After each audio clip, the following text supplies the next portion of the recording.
everyone, welcome to the Data Analytics full course by Simplilearn.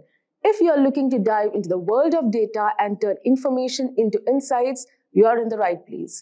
In 2024, data analytics is one of the most in-demand skills, with companies across all industries searching for professionals who can analyze and interpret data effectively. Salaries in this field are also on the rise, with data analysts earning impressive packages as they help businesses make data-driven decisions. This course will equip you with all the skills you need to start a successful career in data analytics. Craving a career upgrade? Subscribe, like, and comment below. Dive into the link in the description to fast-track your ambitions.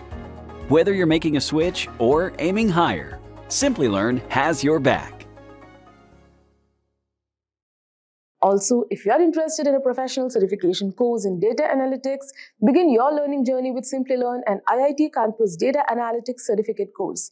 Explore our learning management system, track your progress, and meet completion requirements. Learn to understand data and enhance your analytics skills through live sessions with industry experts, hands-on labs, and masterclasses by IIT Kanpur faculty. You can check out the link mentioned in the description box below and the pinned comments. Start learning today and unlock endless opportunities in data analytics. So, without further ado, let's get started. Companies around the world are generating vast volumes of data every hour. This data could be in the form of log files, web server and transactional data, as well as various customer-related data. Also, data is being generated at a rapid rate from social media websites and applications such as Facebook, Instagram, Twitter, and WhatsApp. Companies want to use this data to derive value out of it and make business decisions. That's where data analytics comes into use.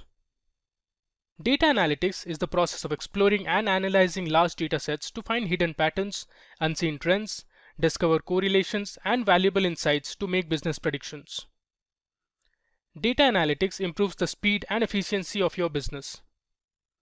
A few years ago, a business would have gathered information manually, performed statistical and complex analytics, and unearthed information that could be used for future decisions. But today, that business can identify insights on the fly for immediate decisions. Most organizations have big data, and many understand the need to harness that data and extract value out of it. So, they use a lot of modern tools and technologies to perform data analytics. Some of the tools I will discuss in detail later in this tutorial. Now that we have looked at what data analytics really is, let us understand the ways in which you can use data analytics.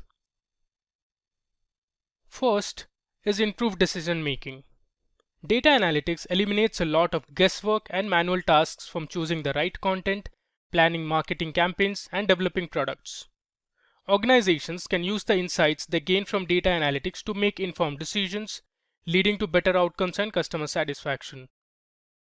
It gives you a 360-degree view of your customers, which helps you understand their behavior completely, enabling you to better meet their needs. Second is better customer service.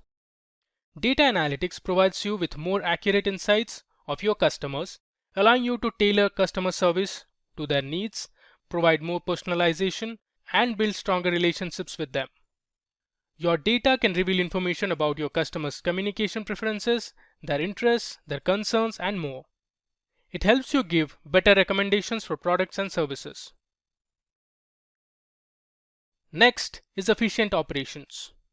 Data analytics can help you streamline your processes, save money, and boost production. When you have an improved understanding of what your audience wants, you waste less time in creating ads and content that don't match your audience interests.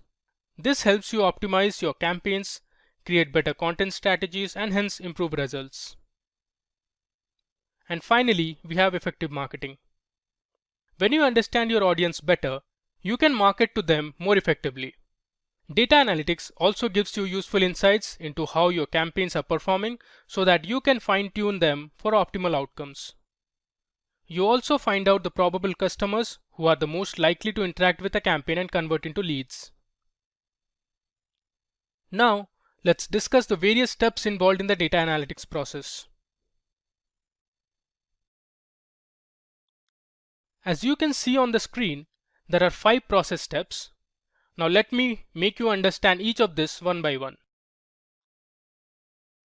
So the first step is to understand the problem. Before starting with the analysis, you need to understand the business problem and define your goals. Asking questions at the outlet is vital because this would address issues such as how can we reduce production costs without sacrificing quality? What are some of the ways to increase sales opportunities with our current resources?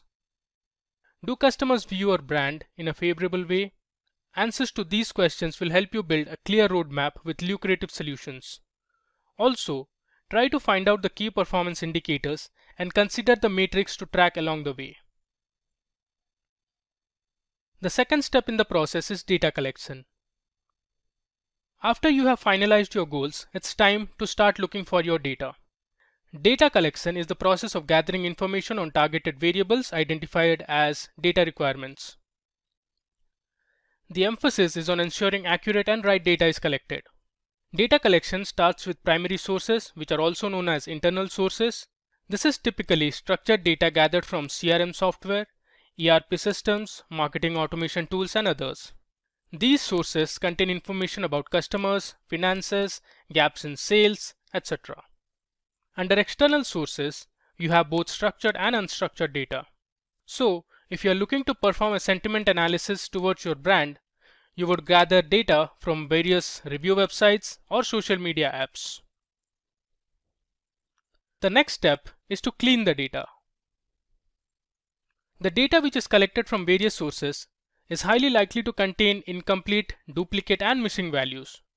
So, you need to clean these unwanted redundant data to make it ready for analysis. So to generate accurate results, analytics professionals must identify duplicate and anomalous data and other inconsistencies that could skew the analysis. According to a report, 60% of data scientists say most of the time is spent cleaning the data, while 57% of data scientists say it's their least enjoyable task. Now the fourth step in the process is data exploration and analysis. Once data is cleaned and ready, you can go ahead and explore the data using data visualization and business intelligence tools. You can also use various data mining and predictive modeling techniques to analyze the data and build models. You can use different supervised and unsupervised algorithms such as linear regression, logistic regression, decision tree, KNN, k-means clustering, and lots more to build prediction models for making business decisions. And the final step is to interpret the results. This part is important because it's how a business will gain actual value from the previous 4 steps. Interpreting the results will help you find unseen trends and patterns in the data and gain insights.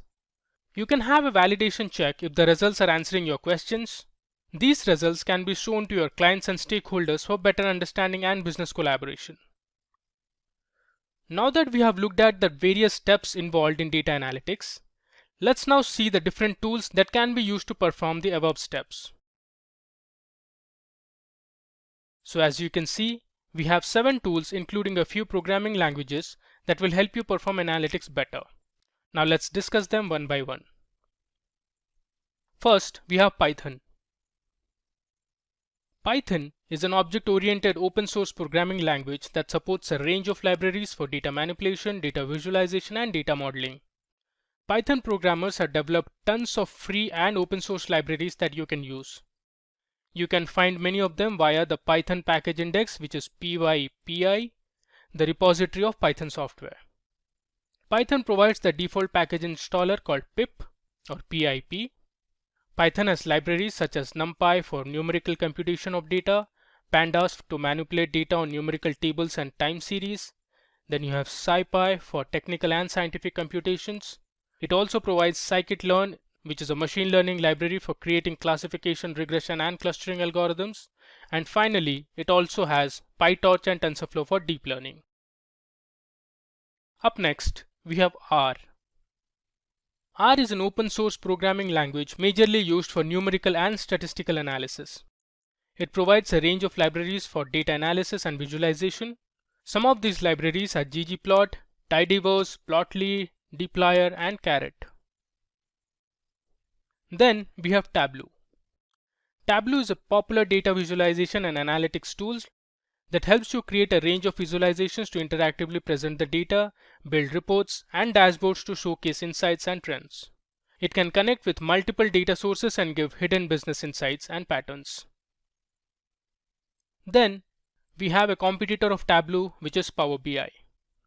Power BI is a business intelligence tool developed by Microsoft that has an easy drag and drop functionality and supports multiple data sources with features that make data visually appealing.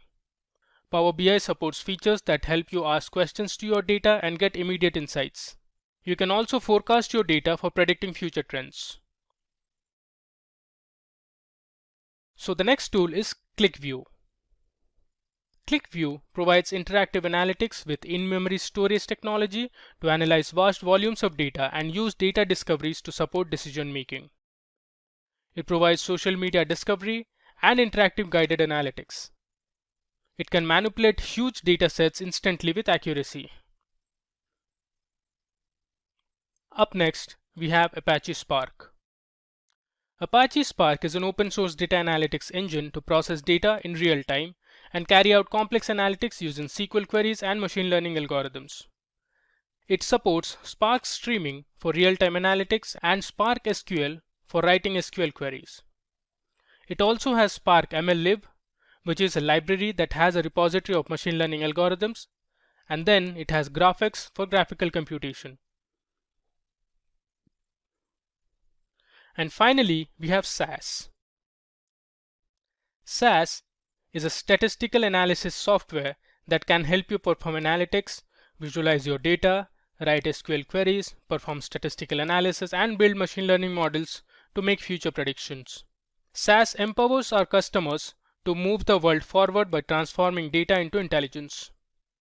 SAS is investing a lot to drive software innovation for analytics. Gartner has positioned SAS as a Magic Quadrant leader for data science and machine learning. So let's talk about what does a data analyst do.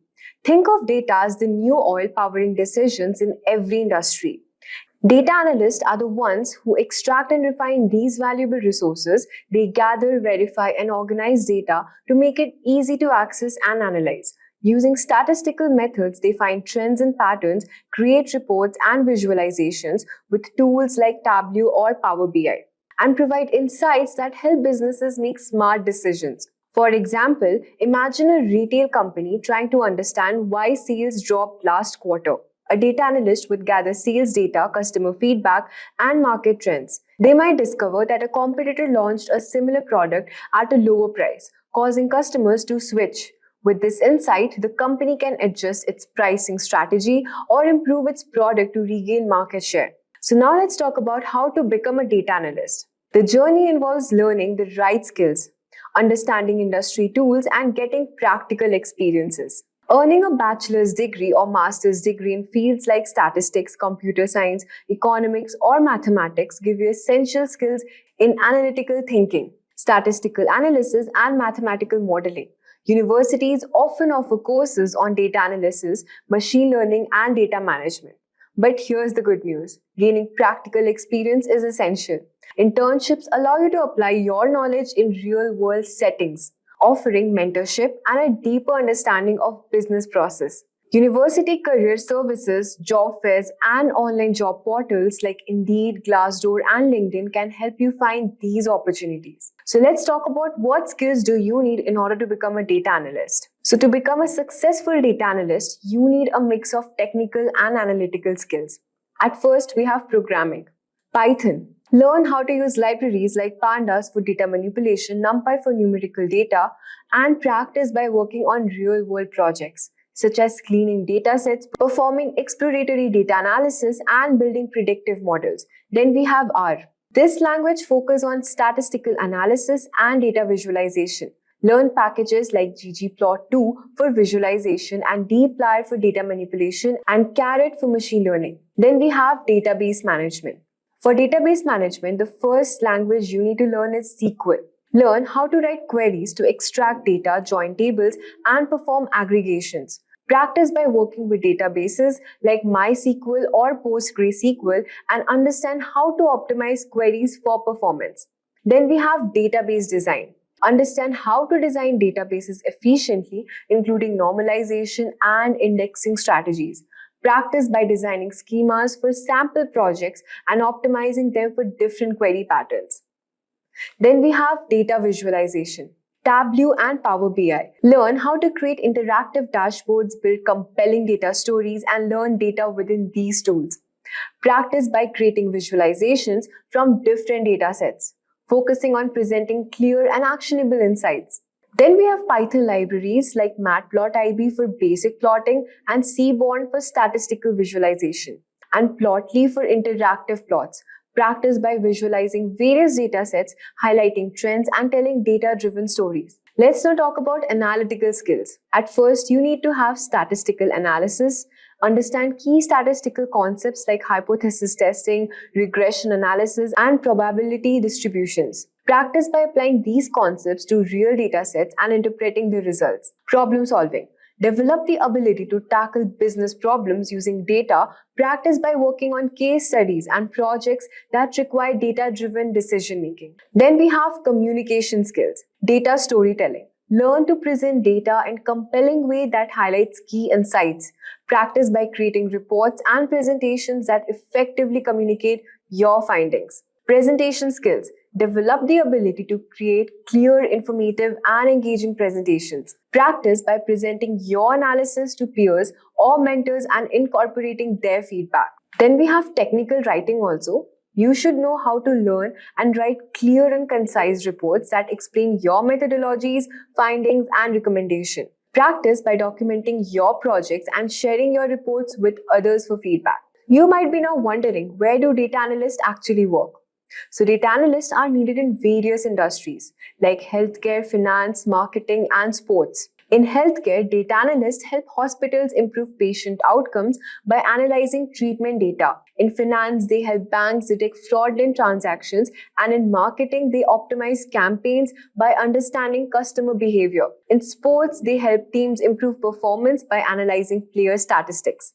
So data analysts can be found in tech giants like Google, Amazon, and Microsoft, Facebook, and IBM as well. The job market is vast and growing, with opportunities in almost every sector.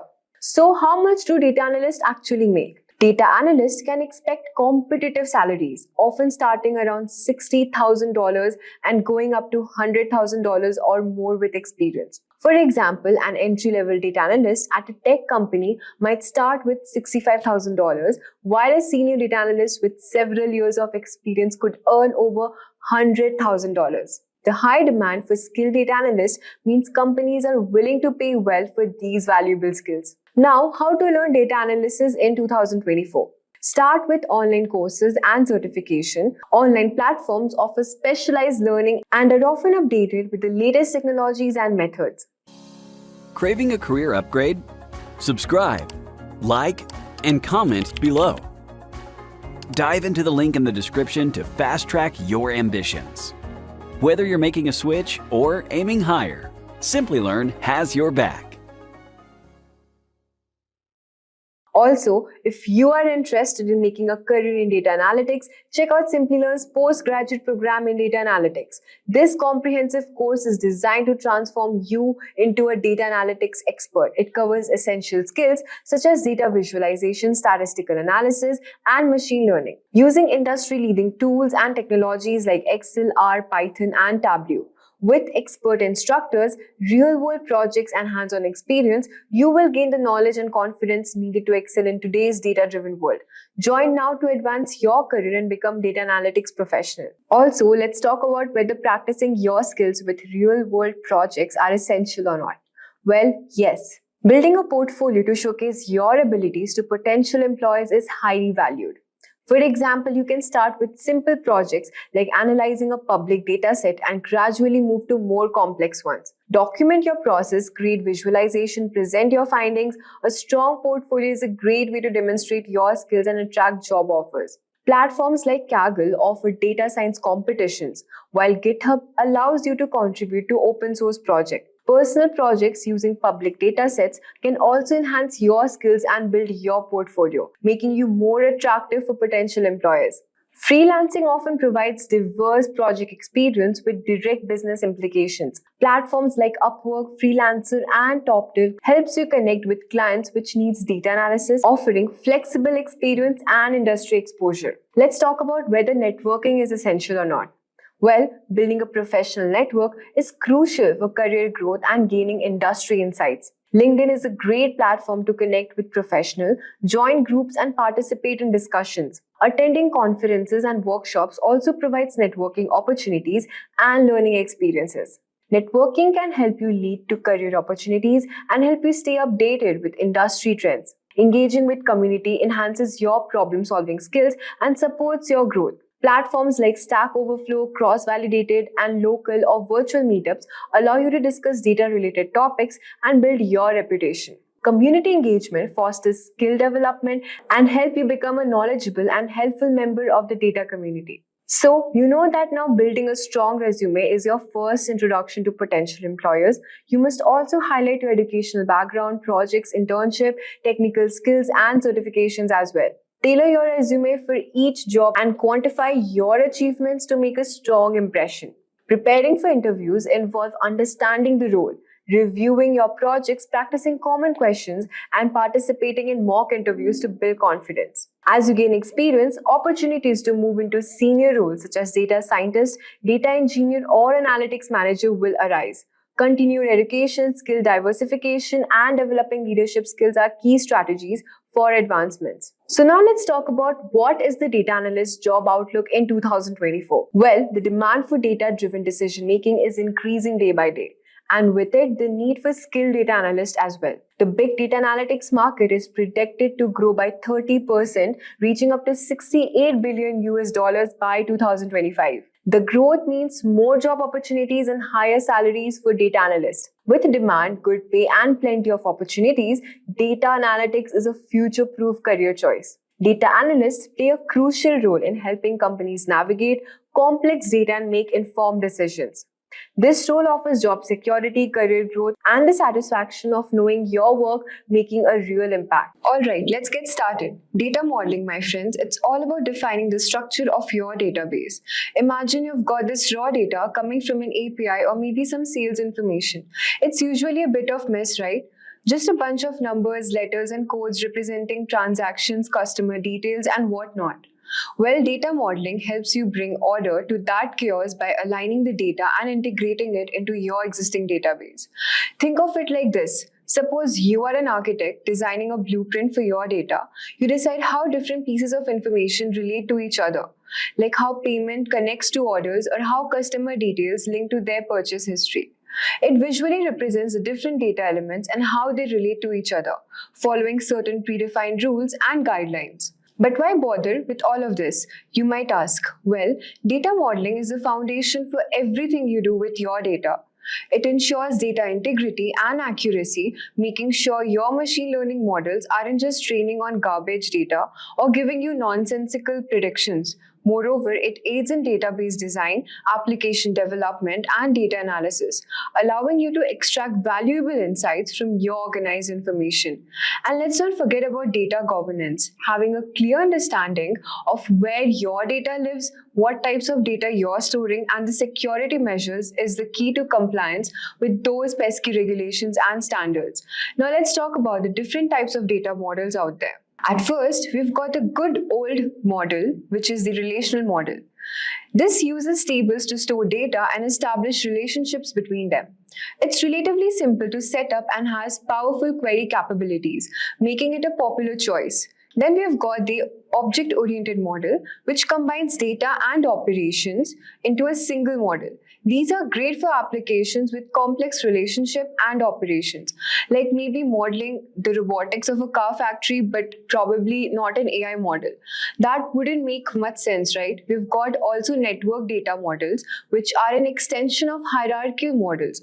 It allows for multiple parent records for each child, representing more complex relationship. And let's not forget about the entity relationship model, which gives you a clear logical view of your data by mapping out entities, attributes, and relationship. It's like a giant web of connections, making it easy to understand how data flows from one point to another. Now, when it comes to implementing data modeling, you've got a bunch of tools at your disposal, from dedicated solutions like ER Studio and DB Schema to open source options like PG Modeler and MySQL Workbench. You've also got collaborative online tools like Lucidchart, which is perfect for teams working together on data models. And let's not forget the good old Oracle SQL Data Modeler and IBM InfoSphere Data Architect for those who are in business intelligence and analytics game.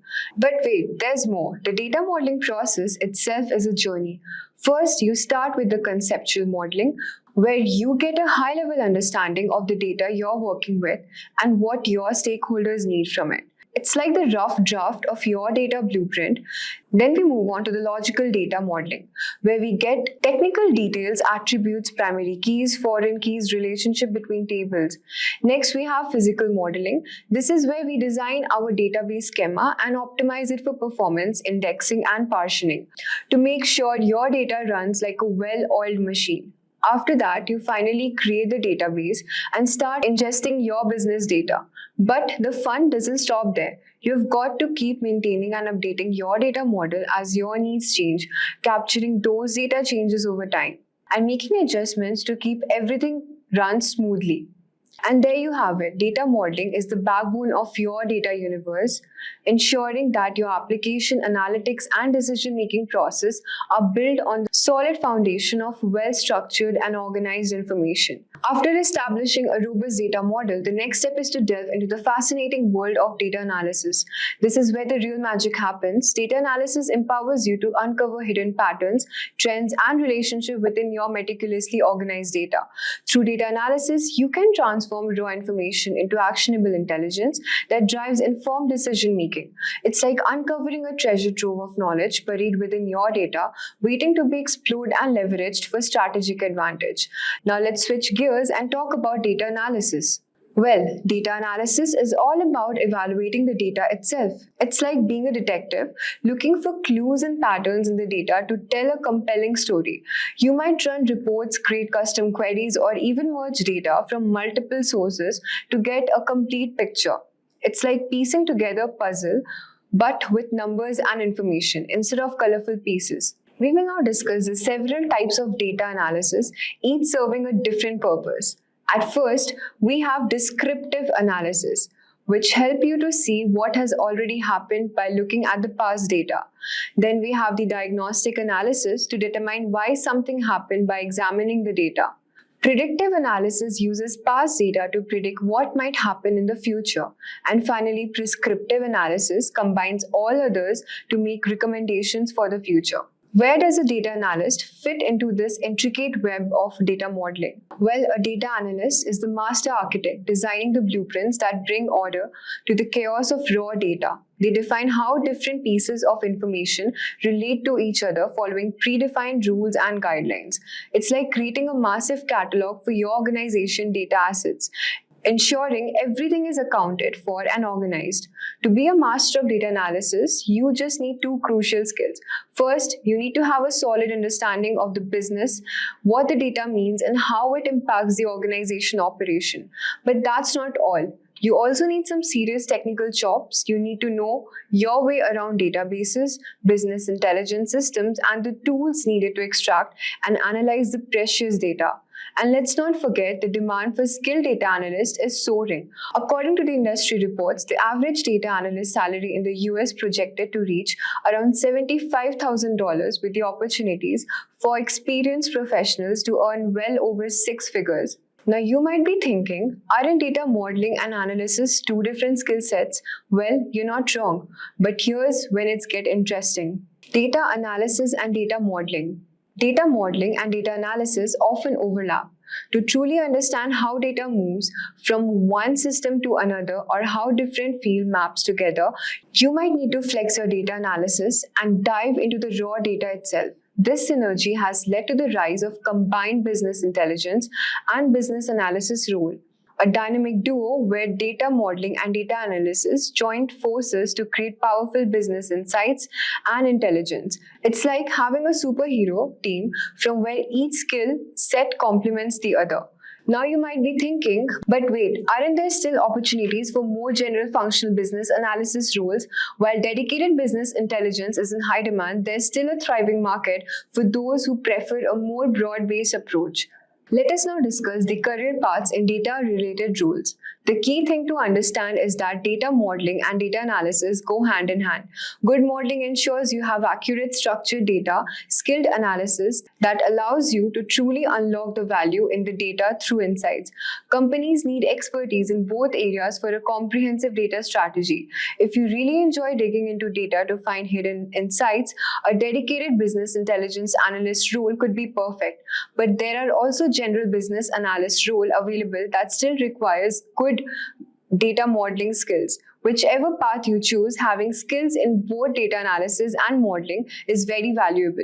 With strong abilities in these areas, your data projects are much more likely to succeed. Hi guys, this is Raul from Simplilearn, and today we're going to look at 3 very important data related roles in the field of data science, and then we're going to pit them against each other. So welcome to data scientist versus data analyst versus data engineer. Now let's have a look at what's in store for you. Firstly, we'll talk about the job descriptions, the skill sets required for each role, the salary, the roles and responsibilities, and the companies hiring for these positions. So now let's have a look at each of these roles in detail. First off, let's have a look at data scientist. Now a data scientist is able to create machine learning based tools or processes within the company. Now they use advanced data techniques such as clustering, division trees, neural networks, and so on, so that they can derive business conclusions. They are the senior most member in the team, which involves a data engineer as well as a data analyst. Now they need to have in-depth knowledge of statistics, data handling, and machine learning. They also take inputs from data engineers as well as analysts so that they can formulate actionable insights for the business. Now a data scientist also needs to have the same skills as a data analyst and an engineer, but needs to have a lot more in-depth knowledge and expertise with these skills. Next up, we have data analyst. Now a data analyst is someone who's able to translate numeric data into a form that everyone in the organization can understand. Now this is an entry-level position in the data analytics team. He or she needs to have technical skills in programming languages such as Python and have knowledge of tools like Excel and understand the basics of data handling, modeling, and reporting. Now in due time, they can move up the ranks by taking up roles of data engineer and data scientist with some experience that they can accumulate over the years. And finally, we have data engineer. Now, a data engineer is someone who's involved with preparing data for analytical or operational purposes. Now, they are the intermediary between the data analyst and the data scientist. He or she needs to have a lot of experience when it comes to developing, constructing, and maintaining architectures. Now, they do generally work on big data and submit their reports to the data scientist so that they can be analyzed. Now let's have a look at the skill sets required for each of these roles. First off, we have data scientist. Now since this role is a little more coding oriented, you need to know a great deal when it comes to programming languages. Programming languages such as Python, R, SQL, SAS, Java, and so on. Now you also need to be well versed with frameworks in relations to big data such as Pig, Spark, and Hadoop. Speaking of Hadoop, if you want to learn more about how it works, I suggest you click on the top right corner and watch our video on what is Hadoop. Coming back, data scientists also need to be well versed with machine learning, deep learning, and other similar technologies. Next up, we have data analyst. Now, this role is much less technical as compared to a data scientist as well as a data engineer, considering how it's entry level. Here, knowing programming languages is a great bonus. So, an idea about programming languages such as Python, R, SQL, JavaScript, SSAS, and so on is a great benefit. At the same time, you do need to be well versed with tools such as SAS Miner, Microsoft Excel, SSAS, SPSS, and so on. And finally, we have data engineer. Now, being a data engineer requires you to be well versed with a bunch of programming languages as well as frameworks. Now, you need to know about programming languages such as Python, R, SQL, SAS, Java, and so on, while having expertise in frameworks such as Hadoop, MapReduce, Hive, Pig, Apache Spark, data streaming, NoSQL, and so on. Now, let's talk about money, or the salary each of these roles get. Firstly, we have the data scientist, who earns a whopping $137,000 per annum. Then we have the data analyst, who earns $67,000 per annum, which is a pretty high salary when you consider that it's only an entry-level job. And a data engineer, which is in the median with $116,000 per annum. Now let's talk about roles and responsibilities. Firstly, we have the data scientist. Now a data scientist gets to work with a lot of unstructured data, so they need to mine and clean the data so that it's usable. They need to be able to design machine learning models to work on the big data data, they need to infer and interpret the analysis on big data, to be able to lead an entire team to achieve the goals of the organization and deliver conclusions that have a direct business impact. Now let's have a look at the roles and responsibilities of a data analyst. They need to use queries to gather information from a database. They need to process the data and provide summary reports. They need to use basic algorithms for their work, such as linear regression, logistic regression, and so on, and have core skills in statistics, data munging, data visualization, and exploratory data analysis. And finally, we have data engineer. Now, they need to mine through the data so that they can gain insights from it. They need to convert erroneous data into a usable form so that they can be further analyzed. They need to write queries on data. They need to maintain the design as well as architecture of the data and create large data warehouses using ETL or extract transform load. Now let's have a look at some of the companies hiring for this role. Firstly, for data scientists, you have Citibank, Facebook, Schneider, Intel, Amazon, and so on. For data analysts, you have Infosys, Oracle, Visa, Capital One, Walmart, and so on. And for data engineer, you have Google, Cisco, Flowcast, Cognizant, Apple, Spotify, and much more. Now that we have looked at the various steps involved in data analytics, let's now see the different tools that can be used to perform the above steps. So as you can see, we have 7 tools including a few programming languages that will help you perform analytics better. Now let's discuss them one by one. First, we have Python. Python is an object-oriented open-source programming language that supports a range of libraries for data manipulation, data visualization, and data modeling. Python programmers have developed tons of free and open-source libraries that you can use. You can find many of them via the Python package index, which is pypi, the repository of Python software. Python provides the default package installer called pip or pip.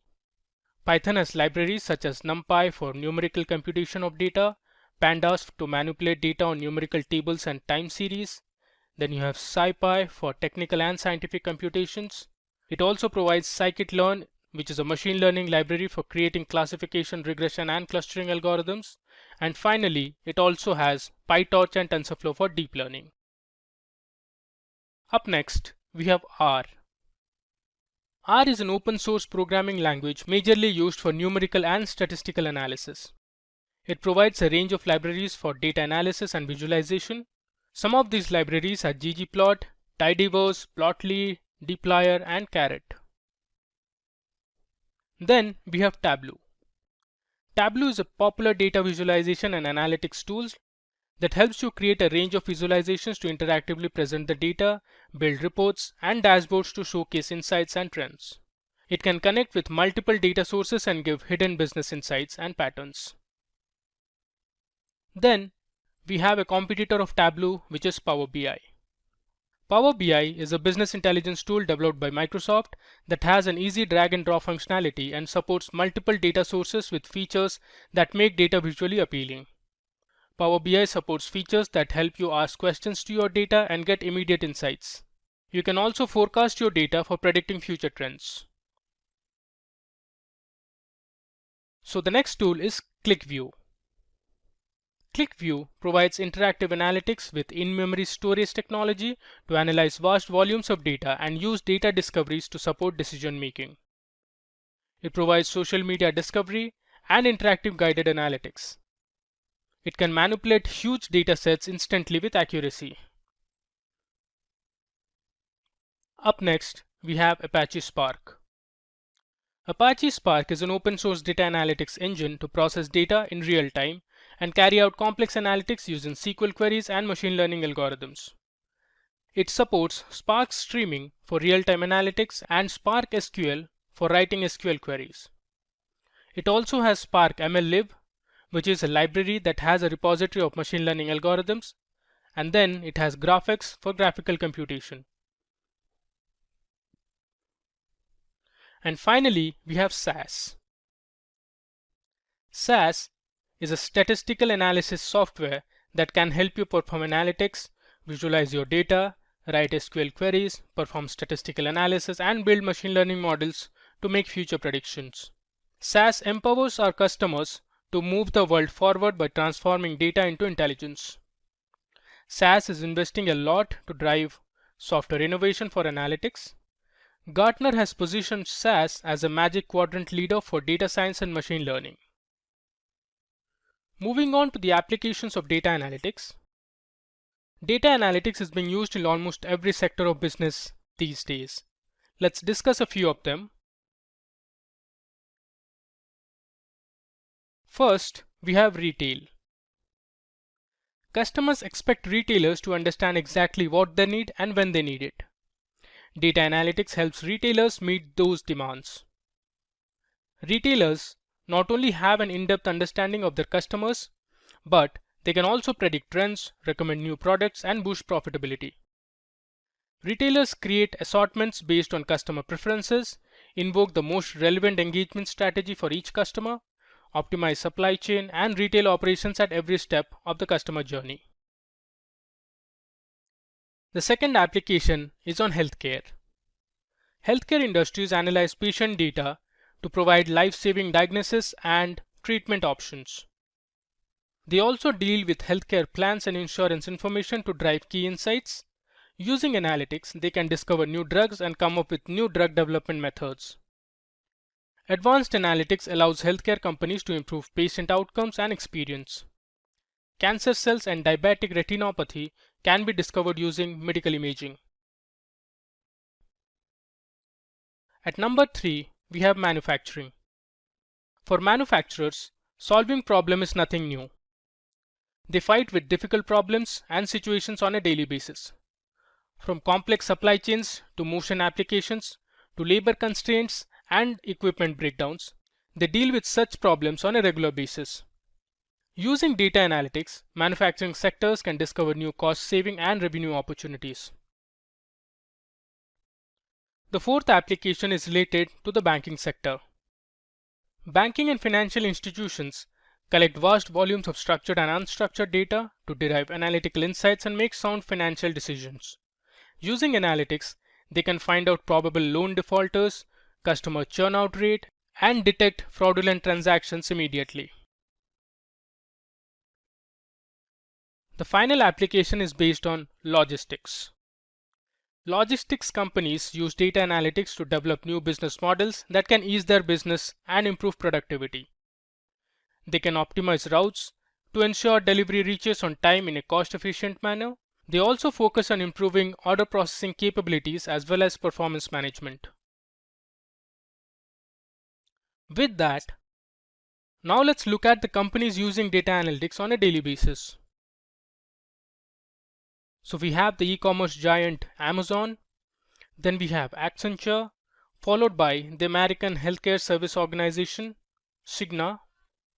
Then we have the American supplier of health information technology solutions, services, devices and hardware, Cerner, followed by Target and antivirus company McAfee. Next, we have Rapido, which is an Indian bike rental company based in Bangalore.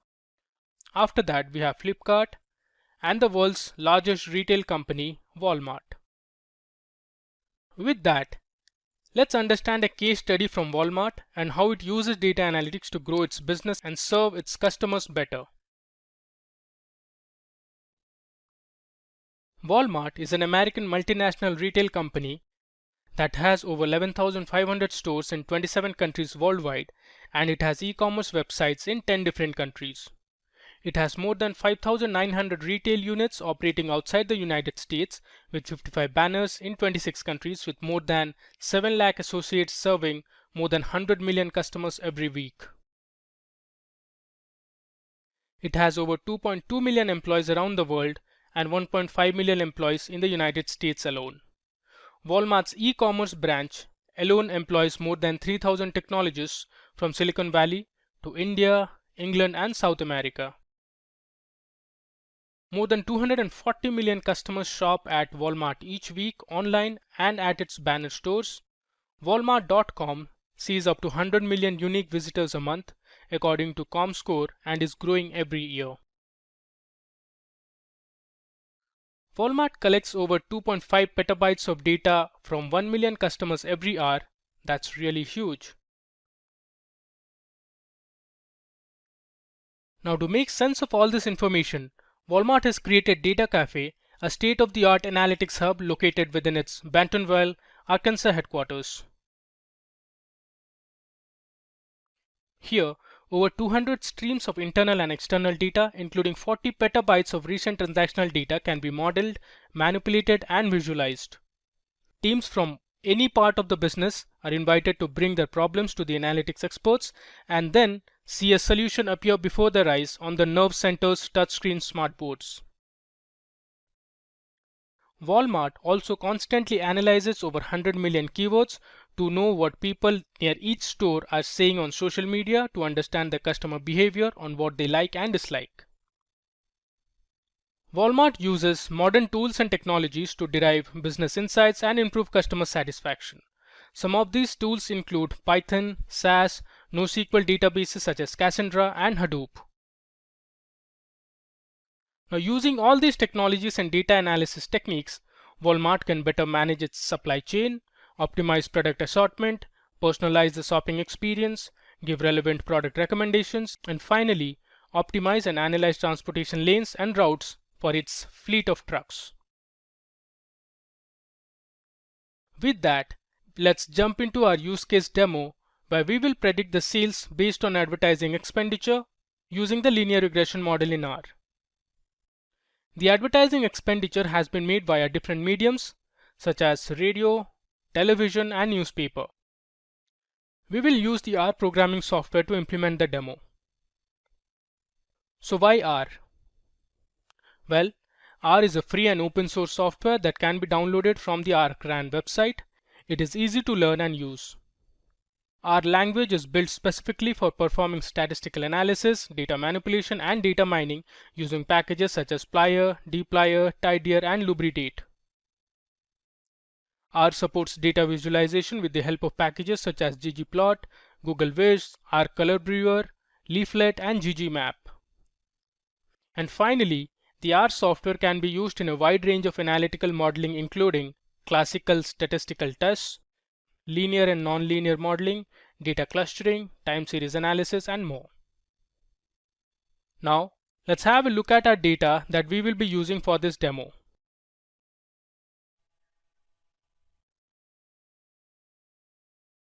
Here is our advertising CSV dataset, which has 4 columns.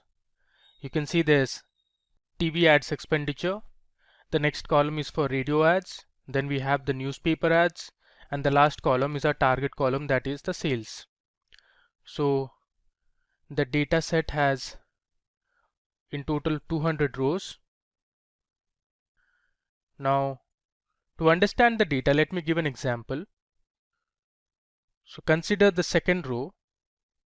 So suppose you spend around $230 on TV ads, then $37.8 on radio ads, and $69.2 in newspaper ads. You can expect to sell nearly 22 units of a particular product. Similarly, if you are spending $44.5 in TV advertising, $39.3 in radio ads, and $45 in newspaper ads, you can sell around 10 units of certain item.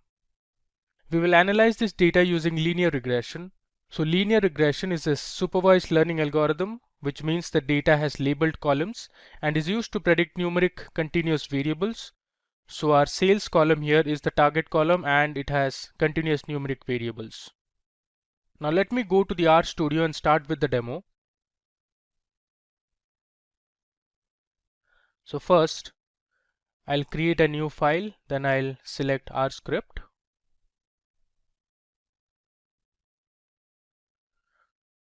The next step is to install all the necessary packages that we need for this demo. If you already have the packages installed in your R Studio, you need not do it again. You can just call these packages using the library function and pass the package names. So first, I will install the dplyr package, which is used for data manipulation. I'll be using install.packages function and I'll give the package name. So I'll type install.packages. If you hit tab, it will autocomplete.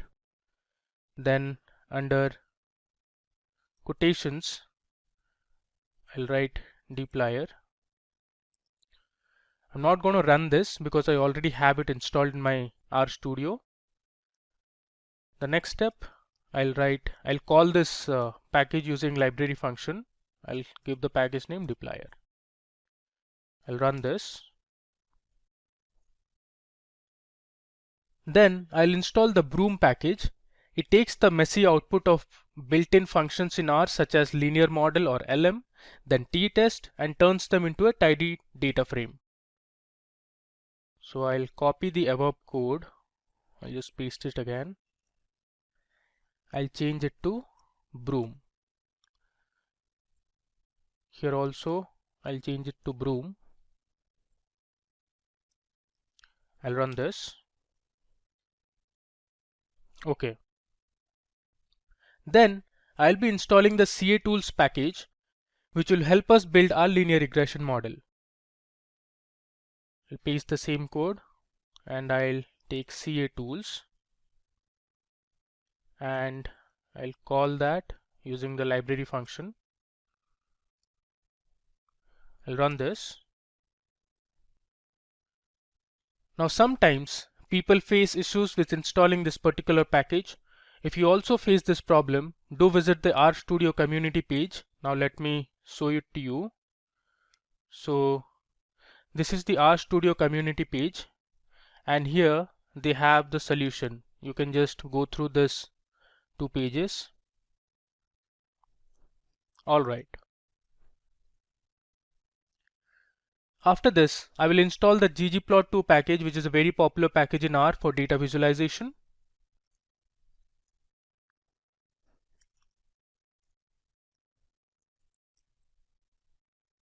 I'm not running install.packages because I have already installed all these packages before.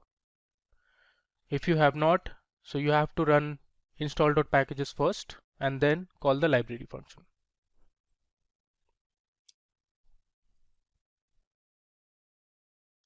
With that, let's now load the dataset. For this, I will use the read.csv function and provide the path location where my data is located, followed by the dataset name and the extension. I'll assign the loaded dataset to a variable.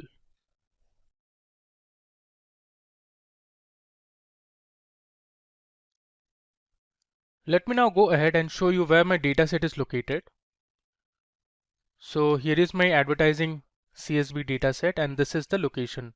I'll copy this location. I'll move back to RStudio and let me comment this line, load the dataset. So I'll take a variable name ads and then using read.csv function, I'll pass the path location where the dataset is present.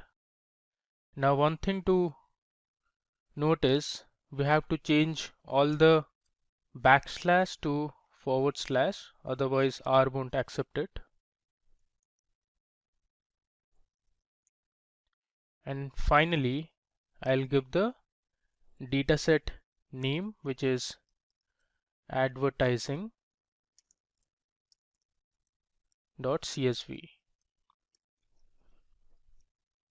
Let me run it. Okay, we have successfully loaded our dataset. Now let us look at how our dataset looks like using the head function. So I'll give a comment, display the head of the dataset. I'll be using the head function and I'll pass ads. Run it. So you can see the head function has displayed the first 6 rows from the advertising dataset.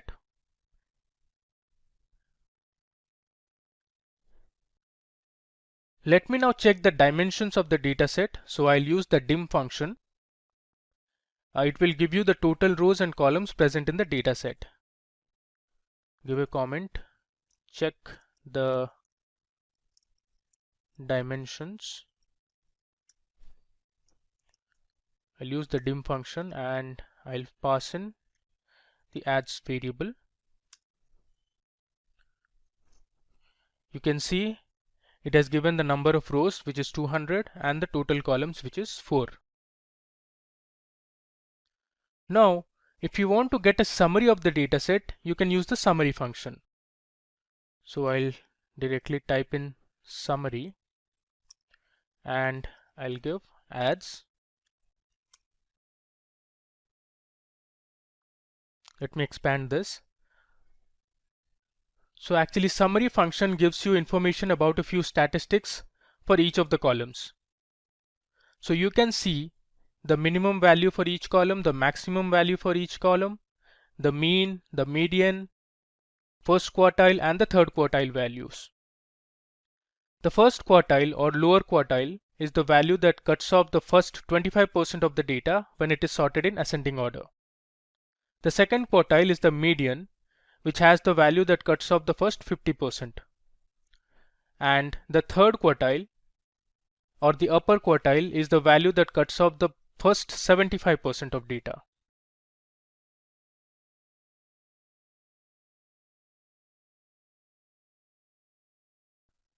Moving ahead, let's do some data visualization now to visualize our data. Since our data has only numeric values, using scatter plots would be the best option. So we will visualize our sales against each of the independent variables. For that, I will use the plot function and give sales in my x-axis and the independent variable names in the y-axis.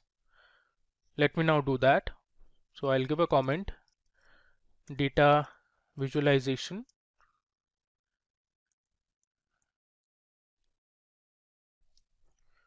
First, I'll use the plot function, and then in x-axis using the dollar symbol, I'll give sales.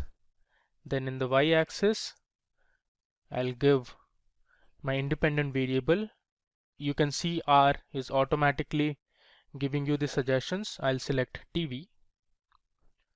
Then I'll take type is equal to under quotes, I'll give P, which stands for points, and I'll take the color as red.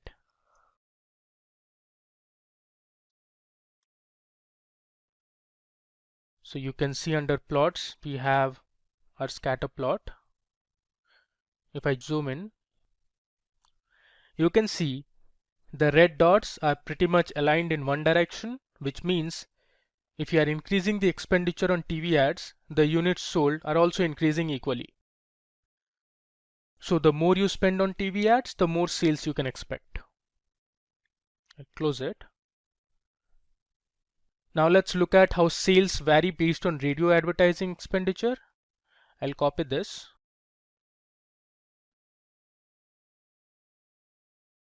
Paste it, and under y-axis I'll change it to radio, and I'll take the color now as, let's say, blue color. I'll run it. Now if I were to zoom in, now if you look at the blue dots, it is not that linear compared to our previous graph. You can see there are a few data points like this that show the sales were not good even after spending decent money on radio ads. But still you can expect a decent amount of sales if you are willing to spend on radio advertising. Close it. Let's now look at how sales will vary based on the newspaper advertising expenditure. I'll change the radio to newspaper column, and this time I'll take color as green. I'll run it. Let me zoom in. You can see the plots are very haphazardly present. The data is completely non-linear, and there seems to be a low correlation between the sales and newspaper advertising expenditure.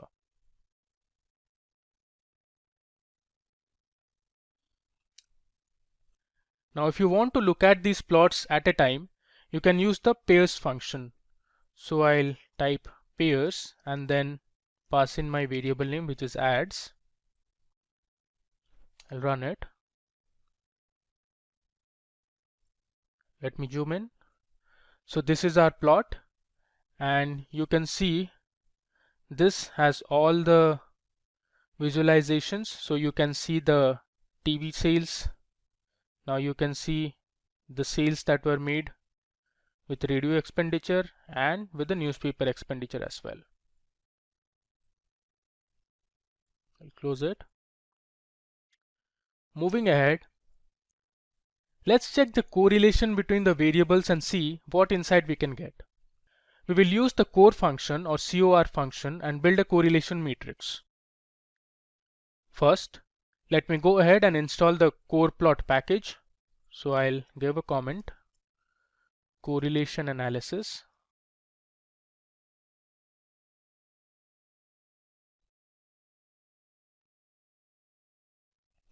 For this, I will have to install the core plot package. I have already got it installed. Then I'll call this function using library. I'll run it. You can see core plot, the version has been uploaded. Now I'll tell you how you can grab only the numeric columns. Now our data only has numeric columns, but still let me tell you how you can do it. Since correlations are based on numeric columns only, this can be done using the sapply function. So for that, we have already installed the dplyr library. I'll give a variable name as num.calls, which is numeric columns. Then I'll pass in the sapply function. I'll give the ads variable and I'll check if the variable is numeric or not. So I'll use is.numeric. Let me run it. And now let's display what's there in num.calls. You can see it says TV, it's true, which means TV has numeric values, even radio has numeric values. Similarly for newspaper and sales also. Then I'll use the correlation function, which is COR, to display the correlations between the variables.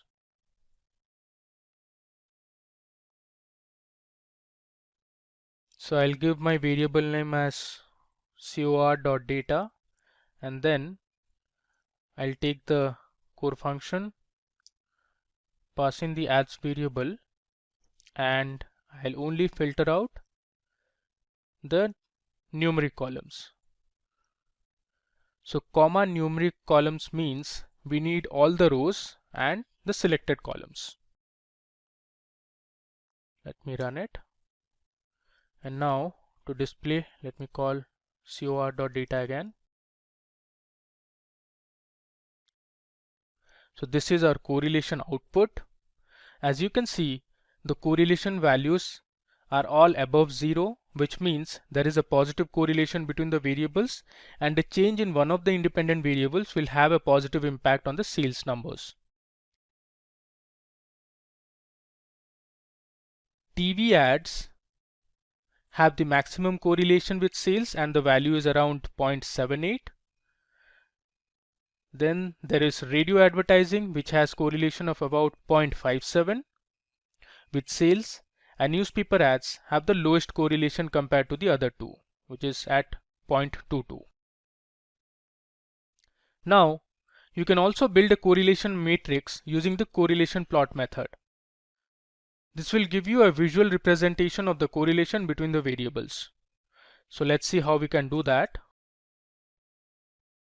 I'll type core plot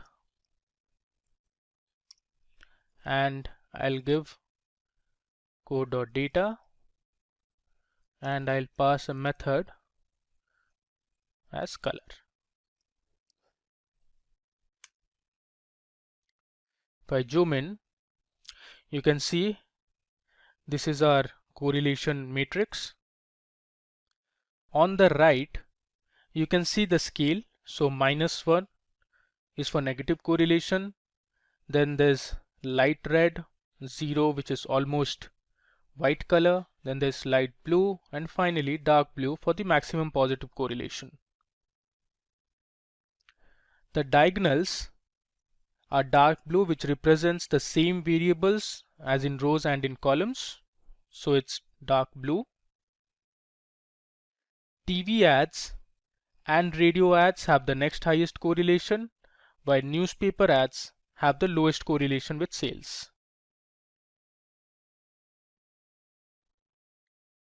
With that, let's jump into the most important part of this analysis, which is building our regression model.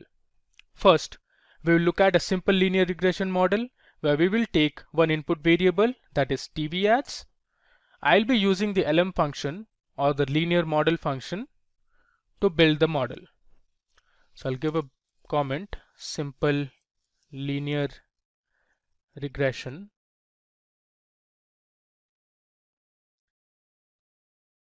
I'll take a variable name as model underscore simple, and then using LM function I'll give my target variable, which is sales, and using tilde I'll give my independent variable, which is TV, and data as ads. I'll run it. Now that we have built our linear regression model, let's check the summary. Take summary function and I'll pass in model underscore simple. Let me run it. Now if I expand this, you can see our intercept estimate is around 7.03. So when the TV advertising budget is 0, we can expect sales to be around 7030 or 7030. Also remember, we are operating in units of 1000, and for every $1000 increase in the TV advertising budget, we can expect the average increase in sales to be around 47 units. Now the same summary can be checked using the tidy function present in the Broom package. So if I call tidy and I'll give the model name, which is model underscore simple, I'll run it. So there you go. This gives us a tidy representation of the summary figures. Now let's build a regression model with more than one input variable.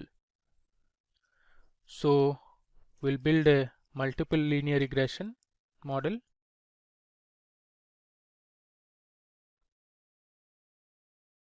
I'll take my variable name as model underscore multiple this time,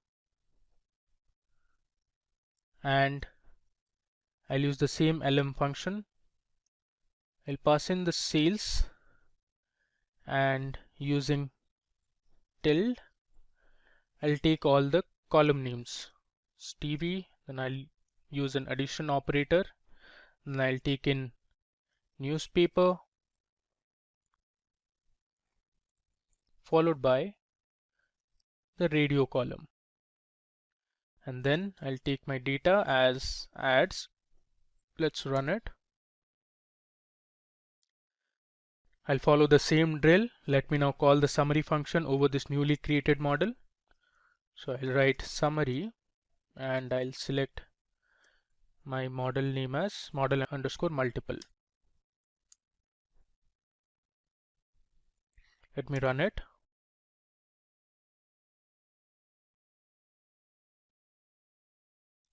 So the interpretation of our coefficients is the same as in simple linear regression model. First, we see that our coefficients for TV and radio advertising budget are statistically significant, since our p-value is less than 0.05, while the coefficient of newspaper is not, which is around 0.86. Thus, changes in the newspaper budget does not appear to have any relationship with changes in sales. However, for TV ads, our coefficient suggests that for every $1000 increase in TV advertising budget, holding any other predictors constant, we can expect an increase in sales of 45 units on average.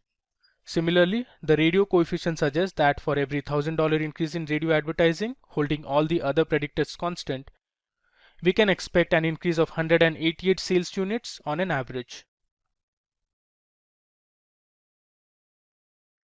Now you can also call the tidy function over this multiple linear regression model. So let me do that.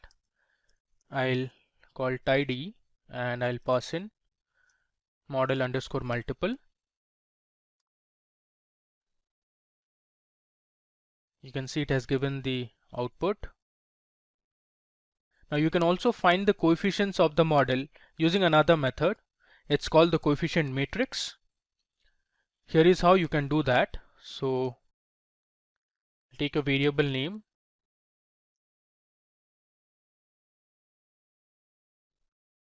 and I'll use the summary function. I'll pass in model underscore multiple and using the dollar symbol I'll take the parameter as coefficient.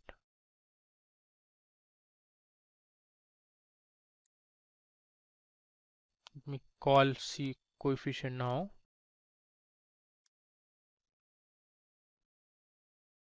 So these are the coefficients of different variables.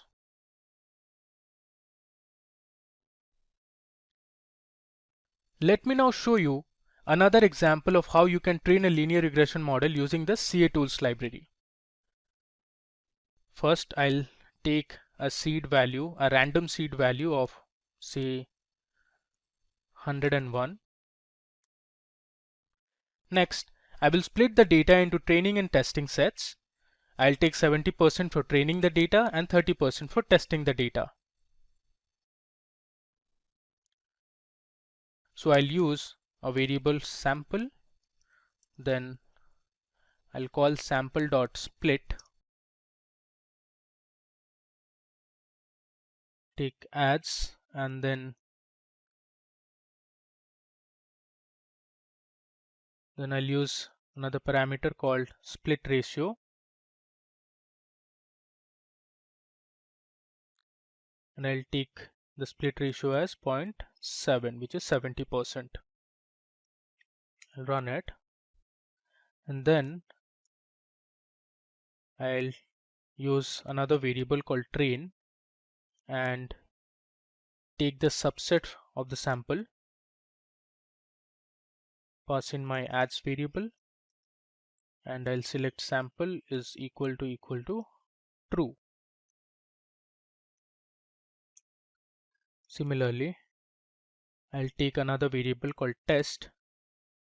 I'll use my subset function and given the same parameters, but this time I'll take sample is equal to false, which means the test sample dataset won't have any values that are present in train dataset. I'll run it. Now we will use the same lm function to create our model. So I'll take model as my variable and assign it to lm function. So I'll assign the linear model to the model variable.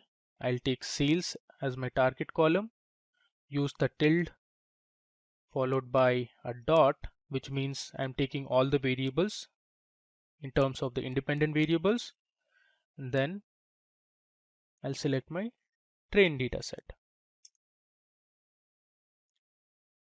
With that, let's check the summary as well.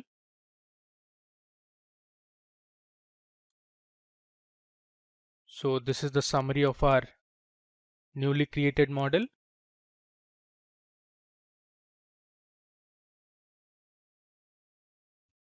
Now you can also check the residual collector from the trained model using the residuals function. Let me go ahead and assign a variable called res for residual, and I'll use the residuals function. Pass in my model. Then I'll convert the residuals into a data frame. So I'll use the as.dataFrame function and pass in res. Now you can check the residuals. So these are the residual values.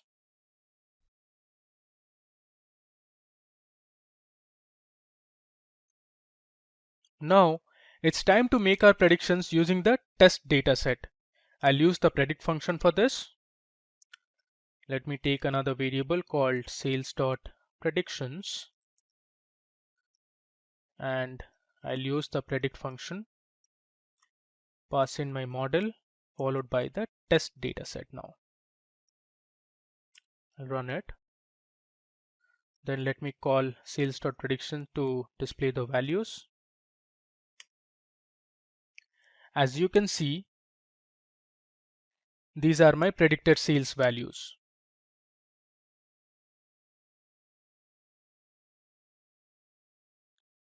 Now let me combine these predicted sales values to our original sales for the test data. For that, I'll use the cbind function and pass the column names. I'll take another variable called results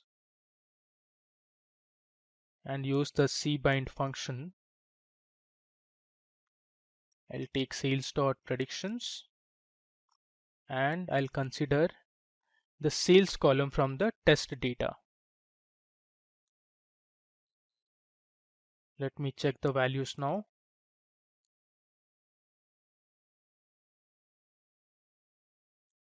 So you have the predicted sales values and the original values of sales, but you can see the columns don't have any name assigned to them.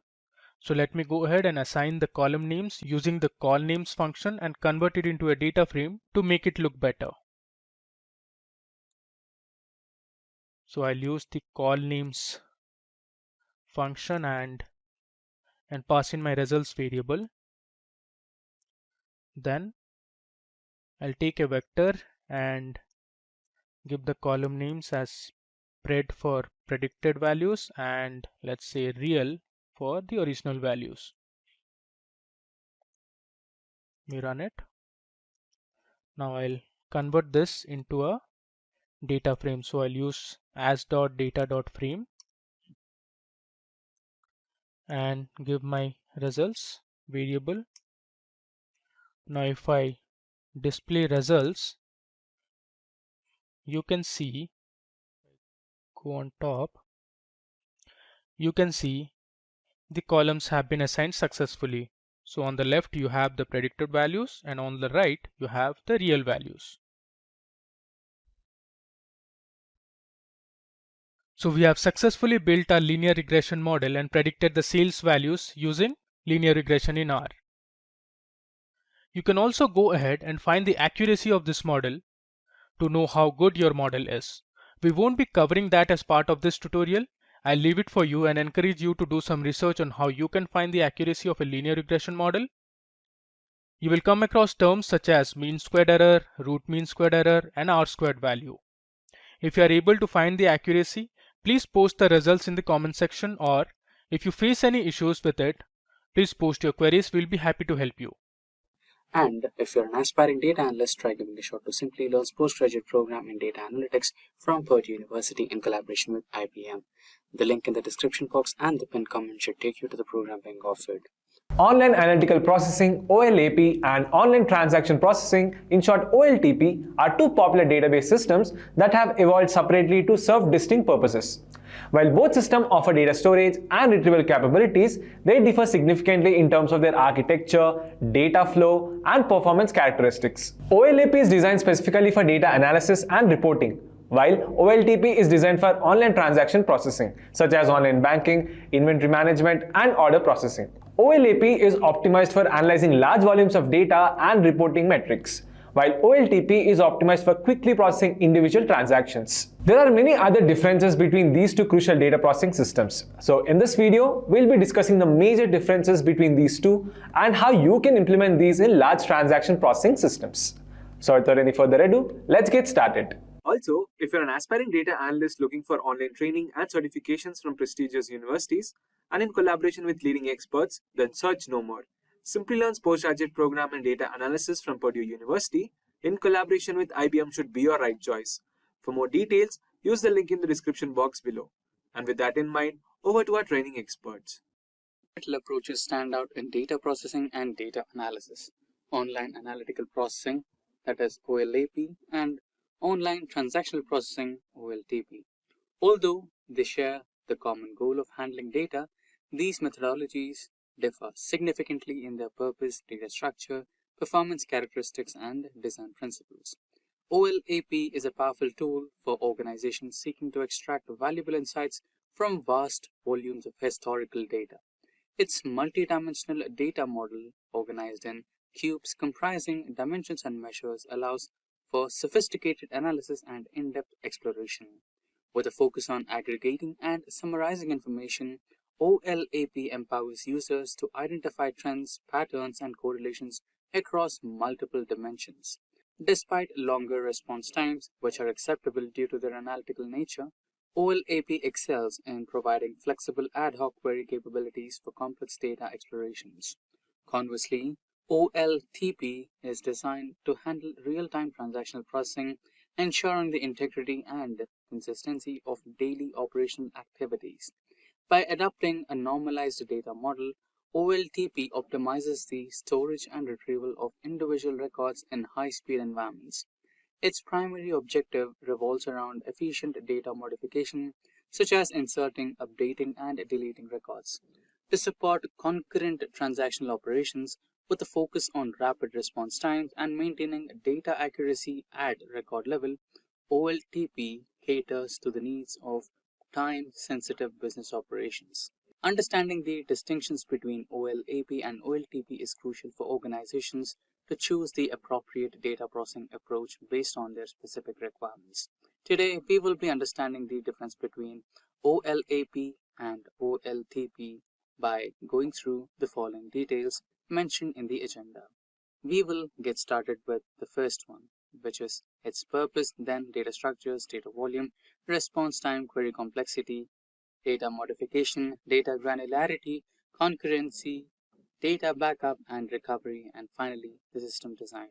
So, with the briefing of OLAP and OLTP discussed and the agenda for the session discussed, let's proceed to the point of today's session, that is the major or top 10 differences between OLAP and OLTP.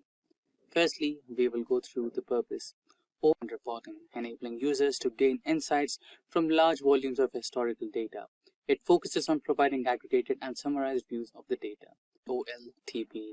OLTP is designed for real-time transactional processing, handling day-to-day operations such as inserting, updating, and deleting individual records. Its primary objective is to ensure data integrity and support high-speed transactional operations.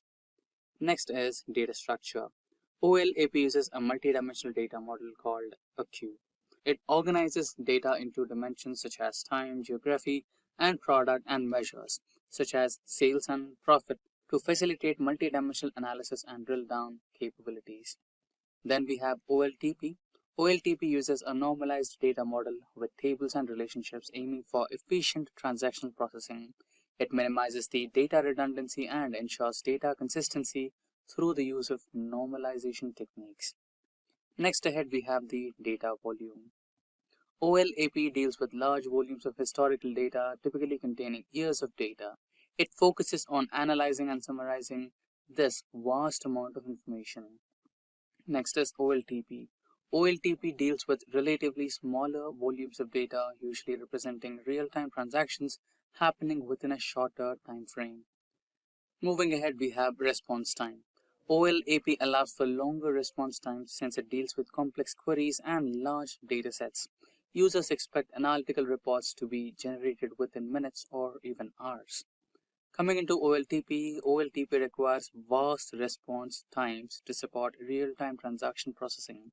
Users expect quick responses, usually in milliseconds or seconds, a lot faster than OLAP. Moving ahead, we have query complexity. OLAP queries are usually complex, involving aggregations, grouping, filtering, and calculations across multiple dimensions. Users need flexible ad hoc querying capabilities to perform data analysis. Moving ahead, we have OLTP. OLTP queries are relatively simple, primarily focused on retrieving or modifying individual records based on specific transactional needs. Queries are typically short and transaction-oriented. Moving ahead, we have the sixth one, that is data modification.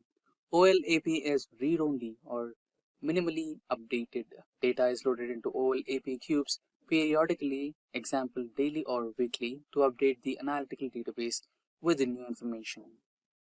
Coming into OLTP, OLTP involves frequent data modification including insertions, updates, and deletions.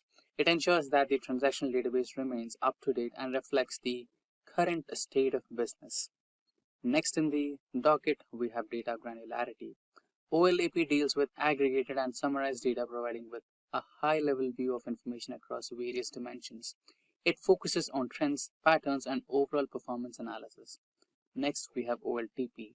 OLTP operates at a detailed level, capturing individual transactional data with a focus on maintaining accuracy and integrity at a record level.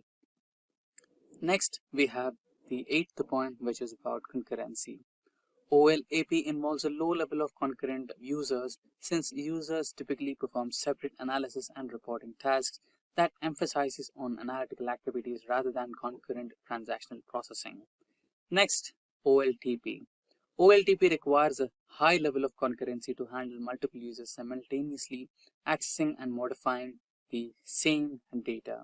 It focuses on maintaining data consistency and isolation amongst concurrent transactions. 9 point, data backup and recovery. OLAP is usually derived from OLTP system, and backup and recovery are less critical. It can be generated from the transactional database if necessary. In case of OLTP, OLTP data is critical and backup and recovery processes are essential. Regular backups are taken to ensure data integrity and provide the ability to store the system in case of failures. And lastly, we have system design. OLAP systems are typically designed with a focus on read-intensive operations.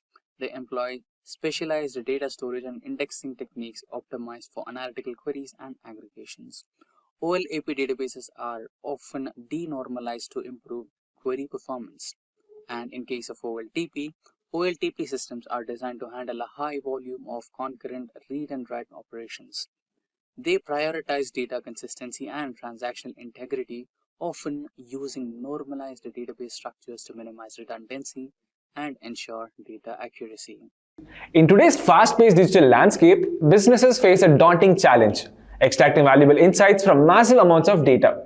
Enter the ETL pipeline, the backbone of data processing and analytics. In this tutorial, we will embark on an exhilarating journey unveiling the secrets of building a powerful ETL pipeline. Whether you are a seasoned data engineer or just starting your data-driven adventure, this video is your gateway to unlocking the full potential of your data. Together, we will demystify the ETL process step by step. We'll dive into the extract phase, where we retrieve data from multiple sources, ranging from databases to APIs.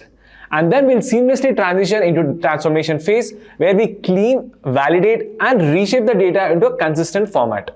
But wait, there's more. We will explore cutting-edge techniques for handling large datasets, leveraging cloud-based technologies, and ensuring quality. We aim to equip you with tools and knowledge to create robust and scalable ETL pipelines to handle any data challenge. So buckle up and get ready to revolutionize your data workflow. Join us in this exhilarating journey to master the art of ETL pipelines. Having said that, if you're an aspiring data analyst looking for online training and certifications from prestigious universities and in collaboration with leading experts, then search no more. Simplilearn's postgraduate program in data analytics from Purdue University in collaboration with IBM should be a right choice. For more details, use the link in the description box below. With that in mind, over to our training experts.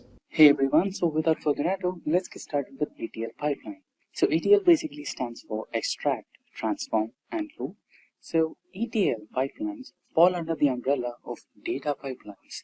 A data pipeline is simply a medium of data extraction, filtration, transformation, exporting, and loading activities through which the data is delivered from producer to consumer. To make it a little simpler, the data is produced in two types.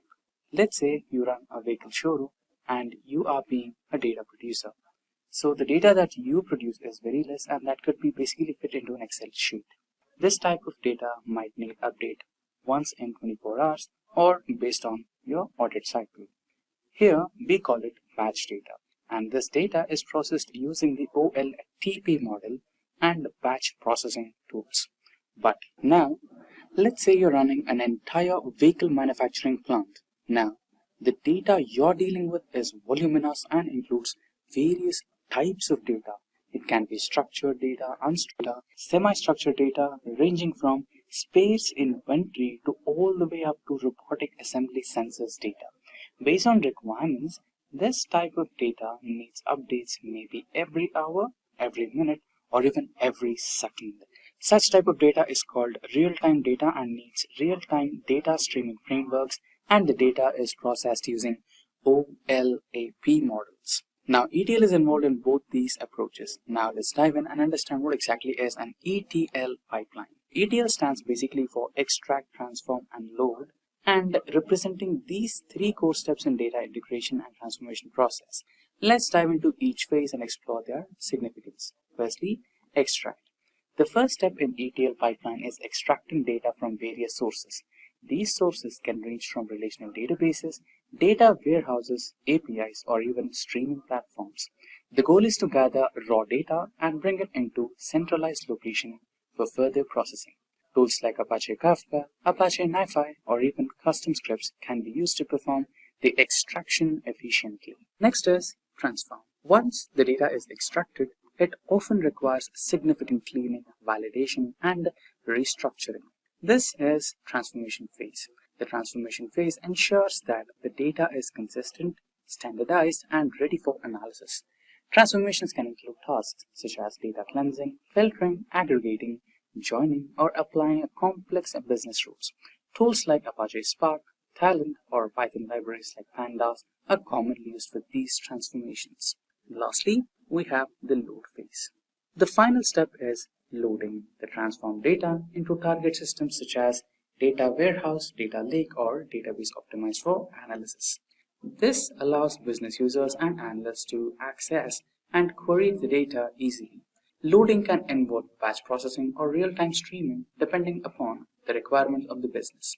Technologies like Apache Hadoop, Amazon Redshift, or Google BigQuery are often employed for efficient data loading.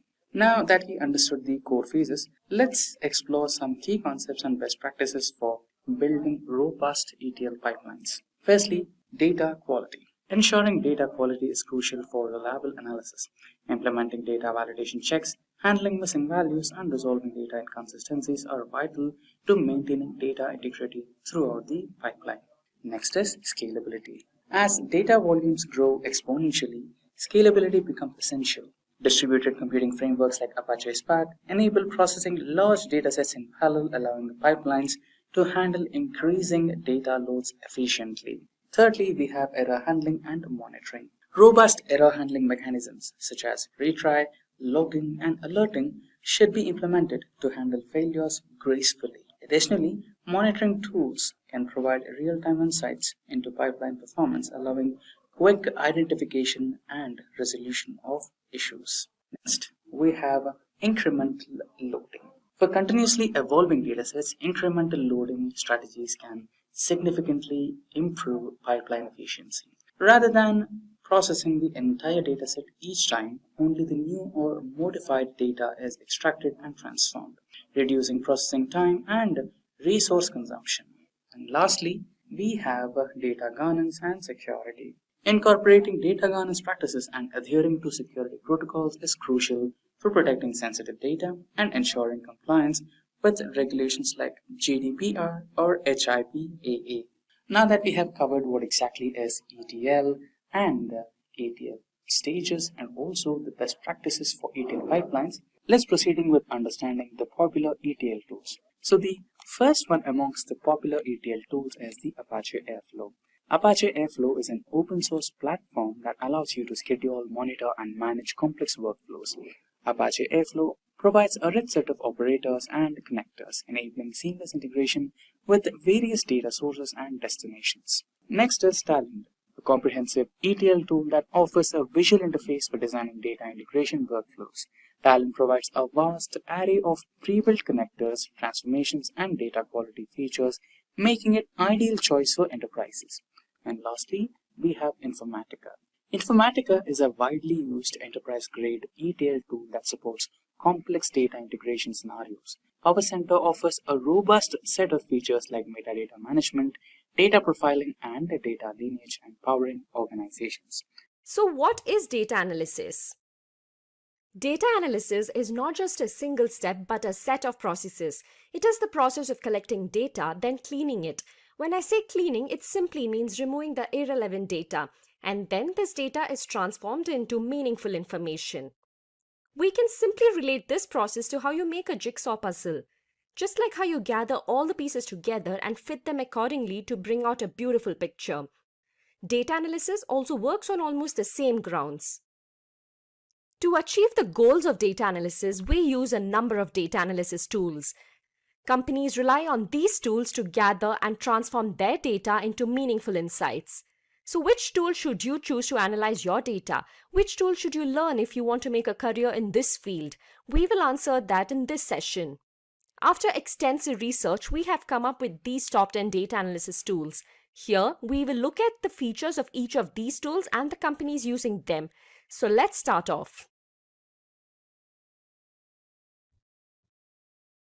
At number 10, we have Microsoft Excel. All of us would have used Microsoft Excel at some point, right? It is easy to use and one of the best tools for data analysis. Developed by Microsoft, Excel is basically a spreadsheet program. Using Excel, you can create grids of numbers, text, and formulae. It is one of the widely used tools, be it in a small or large setup. The interface of Microsoft Excel looks like this. Let's now move on to the features of Excel. Firstly, Excel works with almost every other piece of software in Office. We can easily add Excel spreadsheets to Word documents and PowerPoint presentations to create more visually appealing reports or presentations. The Windows version of Excel supports programming through Microsoft's Visual Basic for Applications (VBA). Programming with VBA allows spreadsheet manipulation that is difficult with standard spreadsheet techniques. In addition to this, the user can automate tasks such as formatting or data organization in VBA. One of the biggest benefits of Excel is its ability to organize large amounts of data into orderly, logical spreadsheets and charts. By doing so, it's a lot easier to analyze data, especially while creating graphs and other visual data representations. The visualization can be generated from a specified group of cells. Those were few of the features of Microsoft Excel. Let's now have a look at the companies using it. Most of the organizations today use Excel. Few of them that use it for analysis are the UK-based company Ernst & Young. Then we have Urban Pro, Wipro, and Amazon.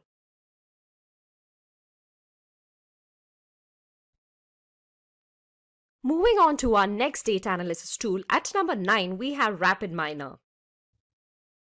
A data science software platform, RapidMiner provides an integrated environment for data preparation, analysis, machine learning, and deep learning.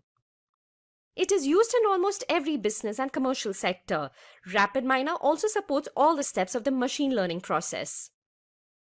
Seen on your screens is the interface of RapidMiner. Moving on to the features of RapidMiner. Firstly, it offers the ability to drag and drop. It is very convenient to just drag drop some columns as you are exploring a data set and working on some analysis. RapidMiner allows the usage of any data, and it also gives an opportunity to create models which are used as a basis for decision making and formulation of strategies. It has data exploration features such as graphs, descriptive statistics, and visualization, which allows users to get valuable insights. It also has more than 1,500 operators for every data transformation and analysis task. Let's now have a look at the companies using RapidMiner. We have the Caribbean airline Leeward Islands Air Transport. Next, we have the United Health Group, the American online payment company PayPal, and the Austrian telecom company Mobilcom. So that was all about RapidMiner. Now let's see which tool we have at number 8. We have Talent at number 8. Talent is an open source software platform which offers data integration and management. It specializes in big data integration. Talent is available both in open source and premium versions. It is one of the best tools for cloud computing and big data integration. The interface of Talent is as seen on your screens. Moving on to the features of Talent.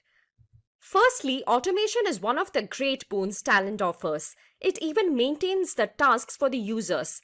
This helps with quick deployment and development. It also offers open source tools. Talent lets you download these tools for free. The development costs reduce significantly as the processes gradually speed up. Talent provides a unified platform. It allows you to integrate with many databases, SaaS, and other technologies. With the help of the data integration platform, you can build flat files, relational databases, and cloud apps 10 times faster. Those were the features of Talent. The companies using Talent are Air France, L'Oreal, Capgemini, and the American multinational pizza restaurant chain Domino's. Next on the list at 7 we have KNIME. Constance Information Miner on KNIME is a free and open source data analytics, reporting and integration platform. It can integrate various components for machine learning and data mining through its modular data pipelining concept. KNIME has been used in pharmaceutical research and other areas like CRM customer data analysis, business intelligence, text mining, and financial data analysis. Here is how the interface of KNIME application looks like. Now coming to the KNIME features. KNIME provides an interactive graphical user interface to create visual workflows using the drag and drop feature. Use of JDBC allows assembly of nodes blending different data sources, including pre-processing such as ETL, that is extraction, transformation, loading, for modeling, data analysis, and visualization with minimal programming. It supports multi-threaded in-memory data processing.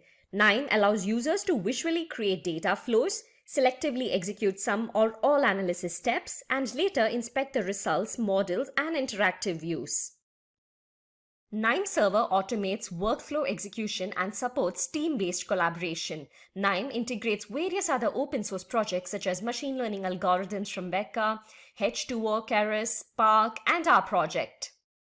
KNIME allows analysis of 300 million custom addresses, 20 million cell images, and 10 million molecular structures. Some of the companies hiring for KNIME are United Health Group, ASML, Fractal Analytics, Atos, and Lego Group. Let's now move on to the next tool. We have SAS at number 6. SAS facilitates analysis, reporting, and predictive modeling with the help of powerful visualizations and dashboards. In SAS, data is extracted and categorized, which helps in identifying and analyzing data patterns. As you can see on your screens, this is how the interface looks like. Moving on to the features of SAS. Using SAS, better analysis of data is achieved by using automatic code generation and SAS SQL. SAS allows you to access through Microsoft Office by letting you create reports using it and by distributing them through it.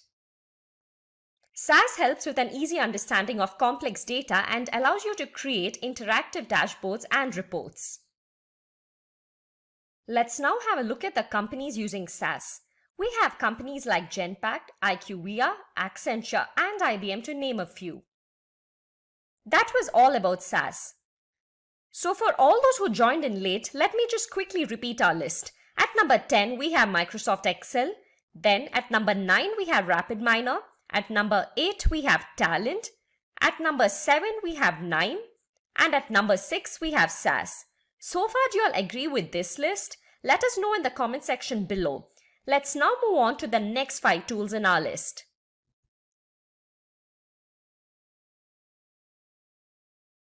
So at number 5, we have both R and Python. Yes, we have two of them in the 5th position.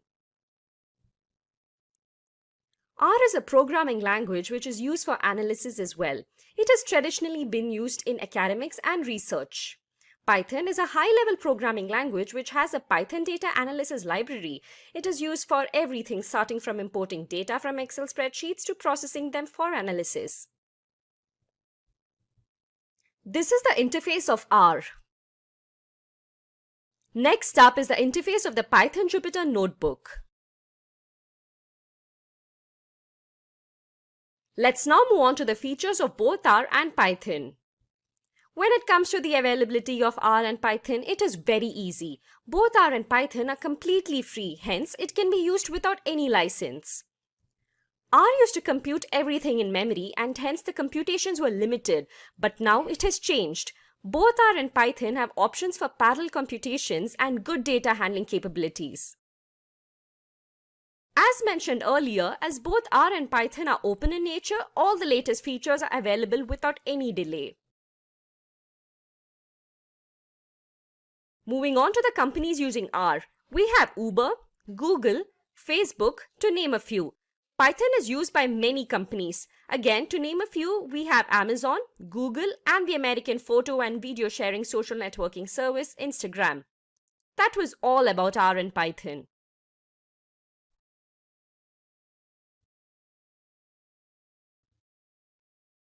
At number 4, we have Apache Spark. Apache Spark is an open source engine developed specifically for handling large-scale data processing and analytics. Spark offers the ability to access data in a variety of sources including Hadoop Distributed File System HDFS, OpenStack Swift, Amazon S3 and Cassandra. It allows you to store and process data in real time across various clusters of computers using simple programming constructs. Apache Spark is designed to accelerate analytics on Hadoop while providing a complete suite of complementary tools that include a fully featured machine learning library, a graph processing engine, and stream processing. So this is how the interface of Apache Spark looks like. Now let's look at the important features of Apache Spark. Spark stores data in the RAM, hence it can access the data quickly and accelerate the speed of analytics. Spark helps to run an application in a Hadoop cluster up to 100 times faster in memory and 10 times faster when running on disk. It supports multiple languages and allows the developers to write applications in Java, Scala, R, or Python. Spark comes up with 80 high-level operators for interactive querying. Spark code for batch processing, join stream against historical data, or run ad hoc queries on stream state. Analytics can be performed better as Spark has a rich set of SQL queries, machine learning algorithms, complex analytics, etc. Apache Spark provides fault tolerance through Spark RDD. Spark resilient distributed data sets are designed to handle the failure of any worker node in the cluster. Thus, it ensures that the loss of data reduces to zero. Conviva, Netflix, IQVIA, Lockheed Martin, and eBay are some of the companies that use Apache Spark on a daily basis. At number 3, we have another important growing data analysis tool, that is ClickView. ClickView software is a product of Qlik for business intelligence and data visualization. ClickView is a business discovery platform that provides self-service BI for all business users and organizations. With ClickView, you can analyze data and use your data discoveries to support decision-making. ClickView is a leading business intelligence and analytics platform in Gartner Magic Quadrant. On the screen, you can see how the interface of ClickView looks like. Now talking about its features. ClickView provides interactive guided analytics with in-memory storage technology. During the process of data discovery and interpretation of collected data, the ClickView software helps the user by suggesting possible interpretations. ClickView uses a new patent in-memory architecture for data storage. All the data from the different sources is loaded in the RAM of the system and it is ready to be retrieved from there. It has the capability of efficient social and mobile data discovery. Social data discovery offers to share individual data insights within groups or out of it. A user can add annotations as an addition to someone else's insights on a particular data report. ClickView supports mobile data discovery within an HTML5-enabled touch feature which lets the user search the data and conduct data discovery interactively and explore other server-based applications. ClickView performs OLAP and ETL features to perform analytical operations, extract data from multiple sources, transform it for usage, and load it to a data warehouse. The companies that can help you start your career in ClickView are Mercedes-Benz, Capgemini, Citibank, Cognizant, and Accenture, to name a few.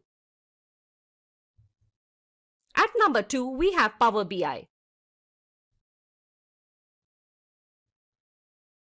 Power BI is a business analytics solution that lets you visualize your data and share insights across your organization or embed them in your app or website. It can connect to hundreds of data sources and bring your data to life with live dashboards and reports. Power BI is the collective name for a combination of cloud-based apps and services that help organizations collate, manage, and analyze data from a variety of sources through a user-friendly interface. Power BI is built on the foundation of Microsoft Excel and has several components such as Windows desktop application called Power BI Desktop and online software as a service called Power BI Service, mobile Power BI apps available on Windows phones and tablets, as well as for iOS and Android devices. Here is how the Power BI interface looks like. As you can see, there is a visually interactive sales report with different charts and graphs. Moving on to the features of Power BI. It has an easy drag and drop functionality with features that make data visually appealing. You can create reports without having the knowledge of any programming language. Power BI helps users see not only what's happened in the past and what's happening in the present, but also what might happen in the future.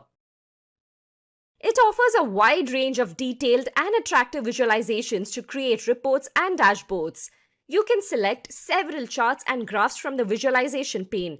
Power BI has machine learning capabilities with which it can spot patterns in data and use those patterns to make informed predictions and run what-if scenarios. Power BI supports multiple data sources such as Excel, Text CSV, Oracle, SQL Server PDF, and XML files.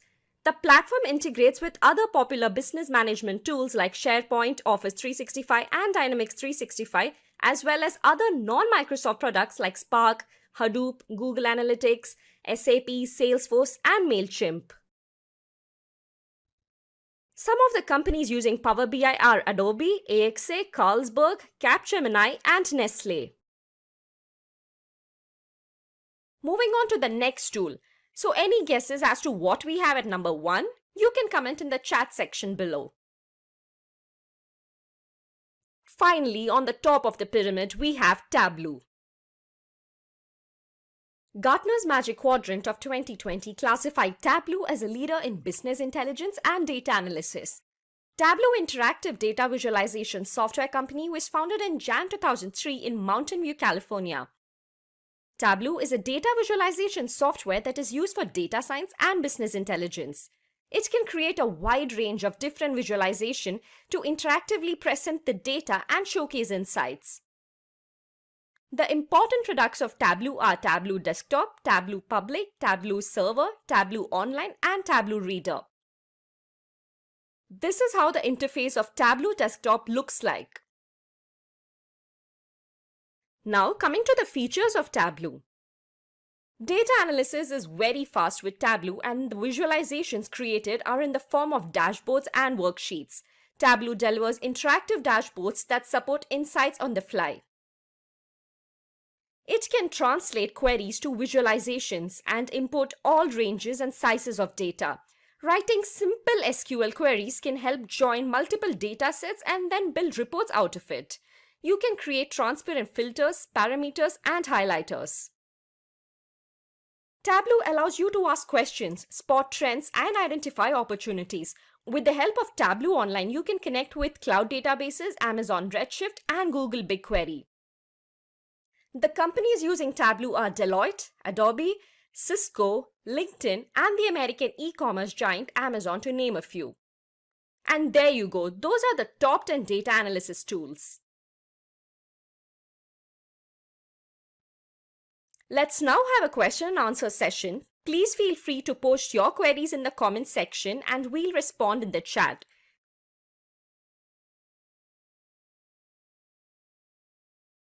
Before the question and answer session, let's recap quickly. In the meanwhile, y'all can post your questions in the comment section below.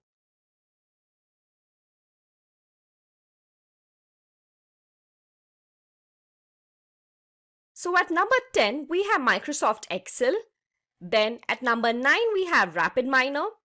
At number 8, we have Talent. At number 7, we have Nime. At number 6, we have SAS. R and Python at number 5. Apache Spark at number 4. ClickView at number 3. PowerBI at number 2.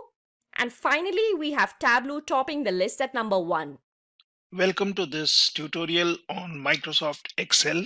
So we will learn about functions and formulas. We will learn about conditional formatting, data validation, pivot chart, and pivot table.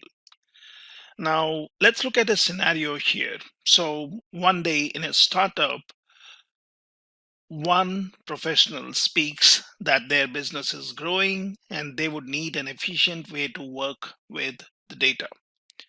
They would have to find a way to work faster with storing and analyzing data. Now, to that, another colleague responds, well, we can make use of Microsoft Excel to do this job.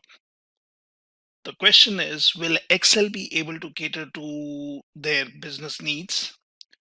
Now, the colleague responds, well, we can make use of Excel in several ways, and it also is a cost-efficient option. Now, in that case, the colleague who posed the question says, let's go ahead with Excel and let's train our employees in Excel. And the suggestion is welcomed, which would make the job easier for them, and they would basically decide on using Excel. So they decide on taking a training right away and basically starting to learn Excel. Now, before we move to Excel, one of the questions is, why should we use Excel? So let's look at some of the points here. So Excel proves to be a great platform to perform various mathematical calculation on large data sets, which is one of the biggest requirements of various organizations these days. Various features in Excel like searching, sorting, filtering makes it easier for you to play with the data. And Excel also allows you to beautify your data and present it in the form of charts, tables, and data bars. Now, when it comes to reporting, accounting, and analysis can be performed with the help of Excel. It can help you with your task lists, your calendars, and goal planning worksheets. Excel also provides good security for your data. Excel files have the feature of password protection. This way, your information can be safe. Now, when we talk about what is Excel and how it can be used, so Excel, or you might have heard as spreadsheet, can be basically used for a lot of different tasks than just storing the information in so-called tabular format. Now, Microsoft Excel is an application that is used for recording, analyzing, and visualizing data. It is in the form of a spreadsheet. Let's have a look at few of the functions and formulas used in Excel. And before we do that, we can also quickly take a small tour to understand how to work with Excel. Now, to do that, what we can do is we can type in our search, say for example Excel, and just select your Excel app which is installed. And here you see you have a lot of options which says take a tour, drop down list, get started with formulas, make your pivot table, going forward with pie charts, and much more. So we can click on this one which says take a tour. and that basically pops up a window which says welcome to Excel. And if you have always wanted to be better at Excel, you have this which can help you. So let's click on create, and that takes us to the store window.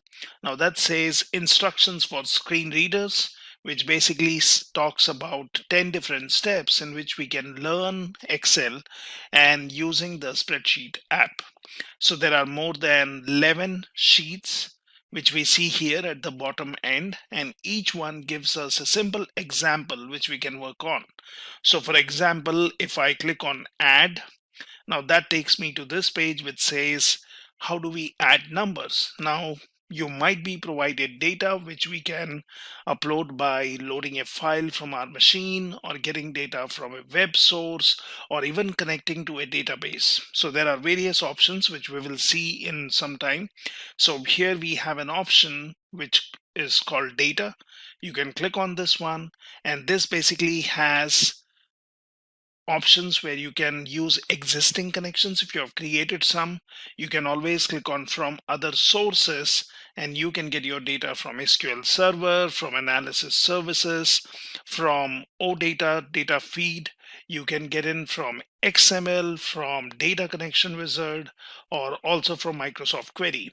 You can be running in different queries here, which shows up in the option which says new query.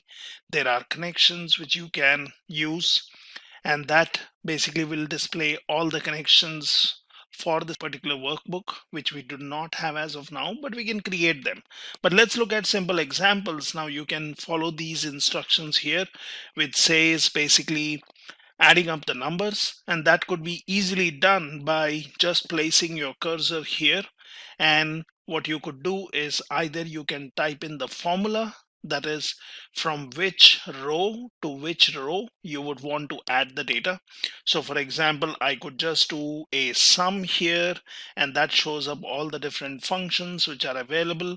Then we can open up a parenthesis, and we can say I would be interested in totaling the amount from column D, and I would select, for example, D4. So I could be doing this, and then I could say D4 onwards till D7. So that's the data which I'm interested in. You can close your parenthesis and hit enter, and that gives you the total. There is also a shortcut for this, which you can always do, is we can first delete this, and you can just place your cursor here and just use your Alt and equals. That automatically selects the numericals, which we can anytime expand or basically collapse. So I will basically select this, which says this function needs two numbers, which is number 1 and number 2, and then you can hit on enter, and that gives you the total. So similarly, we can be getting in the data here by selecting all the fields. So here it also says that you can use a shortcut. Now what we can also do is we can add numbers over 50 by selecting the yellow cell here, and then giving a condition such as, so I can basically use something like sum if, and then open a parenthesis. I can select I would be interested in this row, and then I can even drag and drop till here. So that tells me D11 to D15. You can then put in a comma here, and you can give your condition. Say for example, we would say I would be interested in numbers only above 50, and we can select this, close your quotes, and then just close your parenthesis, and that's your formula. So you can do this, and that basically gives me the total as 100. Now similarly, we could do that for the amount here. I could select this. Now there is also an option, I can click on home, and I can go for something like auto sum. So that's one more way of doing it, which anyways says sum is alt plus equals. So it automatically adds up your values, and I can try doing a auto sum that automatically selects my rows, and then I can get my total. Now as per this activity here, it says try adding another sum if formula here, but add amounts that are less than 100, and the result should be 160. So what we can do is we can basically select all the numbers which are lesser than 100. So the way we did earlier here, there can be always a shortcut. So you can always, for example, if you would want to avoid typing in the formula, you can always copy it from here and then just hit on enter. So you are back into this cell, and then I can basically go here and paste the number, and then as per the requirement, we are required to select anything which is lesser than 100. So what I could do is I could select here, I could say, let's say G, and then I can change this value to G15, and that's one more way. Now we see our selected rows have been changed, so I can hit on enter and I can check what is the result. So we would be interested in looking for numbers which are lesser than 100, so I will have to also change this one to a lesser sign, and that basically gives me the total, which is 160. So that's how you can simply add numbers. You can use auto sum, you can type in the formula, you can select the fields, or you can just place your cursor where you would be looking for a sum, and then you can just do a alt equals, and that basically populates the sum. Now let's look at some easy options of filling your cells or automatically populating the values in your cells within your Excel sheet. Now here we have an option which says 100. Now we can click on this, and that basically says it is making a sum of column C4 to D4. So if I click on this one, I can check that this is row number 4, which shows up here, and I also know this is column C. I also have D, so this equals is basically giving me a sum of C4 to D4. Now what we can do is we can always place our cursor here at the right corner, and then we can just drag and drop, and this basically gives me a total of all the numbers for all different rows. So this is one shortcut which we can do to get the total. Excel will automatically give the totals, which we call as filling down. Now what we can do is, in the same way, if we would want to get the totals here, we can first check what is this 200, and this tells me it is C11 to C14 total. So it is totaling the rows from C11, so column C and 11th row, till 14th row, and that's the sum. Now what I can also do is I can similarly, like above, we can do a filling right, which basically means bringing your cursor here and then just dragging and dropping it all the way where you would need the totals, and this basically gives me the total. There is one more quick way to check if this is right. So the easiest option would be to select this cell. Now what I can also do is I can just select all of these fields by just highlighting and selecting all the fields. Once it is selected, press on Control R, and that gives you the total. Now if we would be doing this top down, then I could select all these rows for this particular column, and then I could do a Control D. So that's your filling down, and this one was filling right. So this is an easier option of doing a fill when you would want to have the formula applied to every row as it occurs in the first row or the last row. We could test this by, for example, selecting these fields. I could delete them, and I have here which says 130. I could just place my cursor here and I could drag it all the way up, and that should also do the same magic which we were seeing from top down. So this is a simple way wherein you can fill up your cells, and you can also automatically propagate or move your computation to all the cells. Let's look at the split option, which basically helps us in splitting the data when we have some kind of pattern or when we have some kind of delimiters in our data. in say one particular column and we would want to derive the values out of it, so we can always use the splitting option. Now the easiest option would be, so for example, we have our email column which has the email IDs and which we can clearly see has a first name dot last name. Now I see that there is a last name Smith filled up here, first name is empty.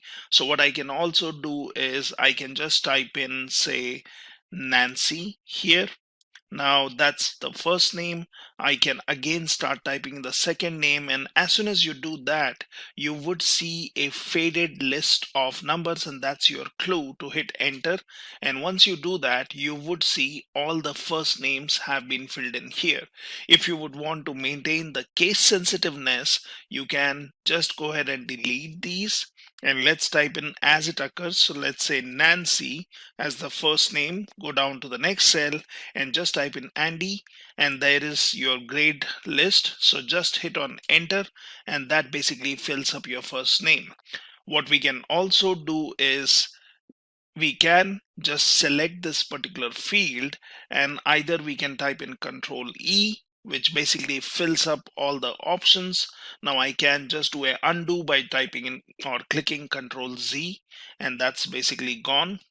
What I can also do is I can select a particular field, and then I can go into home option, and under home you have an option here which says fill. So you can select this, and then you can do a flash fill, which is what we are doing here. So click on flash fill, and that automatically fills up the values. So in this way you can work within your spreadsheet, and you can be filling up the values where a delimiter by default is understood, and we can split the data. Now however, sometimes you might have some data which has a different kind of delimiter, and there is again a smarter way of splitting your data. So you can always scroll down here, and that says splitting a column based on delimiters. So we have some values in the data column, and these values in each row are separated by comma. So select this. Your data is already selected. Text to columns, delimited, comma is selected, and now click on next. So it basically says what is the destination. Let's select this one, and I can choose what would you want to have. So that shows me this would be my data preview. Now I can basically select this one. I can say finish and say okay. And now if you see, our data has been placed in the columns appropriately. So this is how you can split your data based on a delimiter and then organize your data in a better way. Now there are some advanced options which we can learn later, but this basically tells about using a formula. So this is something, if we have some name in one cell, and if you would want to split it into first name, your helper column, your middle name, last name, so that can also be done using formulas. And this basically tells how would you extract characters from your left cell and how would you place them in your right cell. So you can try this activity, which is a little more of advanced option. The benefit is that you can always use this, wherein if you do some kind of transformation using your formulas, if your original data gets updated, then the split data will also get updated. And that's the benefit of using formulas, where you can place values from one cell into multiple cells based on execution of your details in the formulas. How about using the transpose option? Now you might have heard of situations where you would want to switch or turn your rows into columns and your columns into rows, and that's where transposing comes into picture. It might be useful when you have your data in your X and Y axis, or as I would say in rows and columns, and you would want to switch your rows to become the columns and columns to become your rows.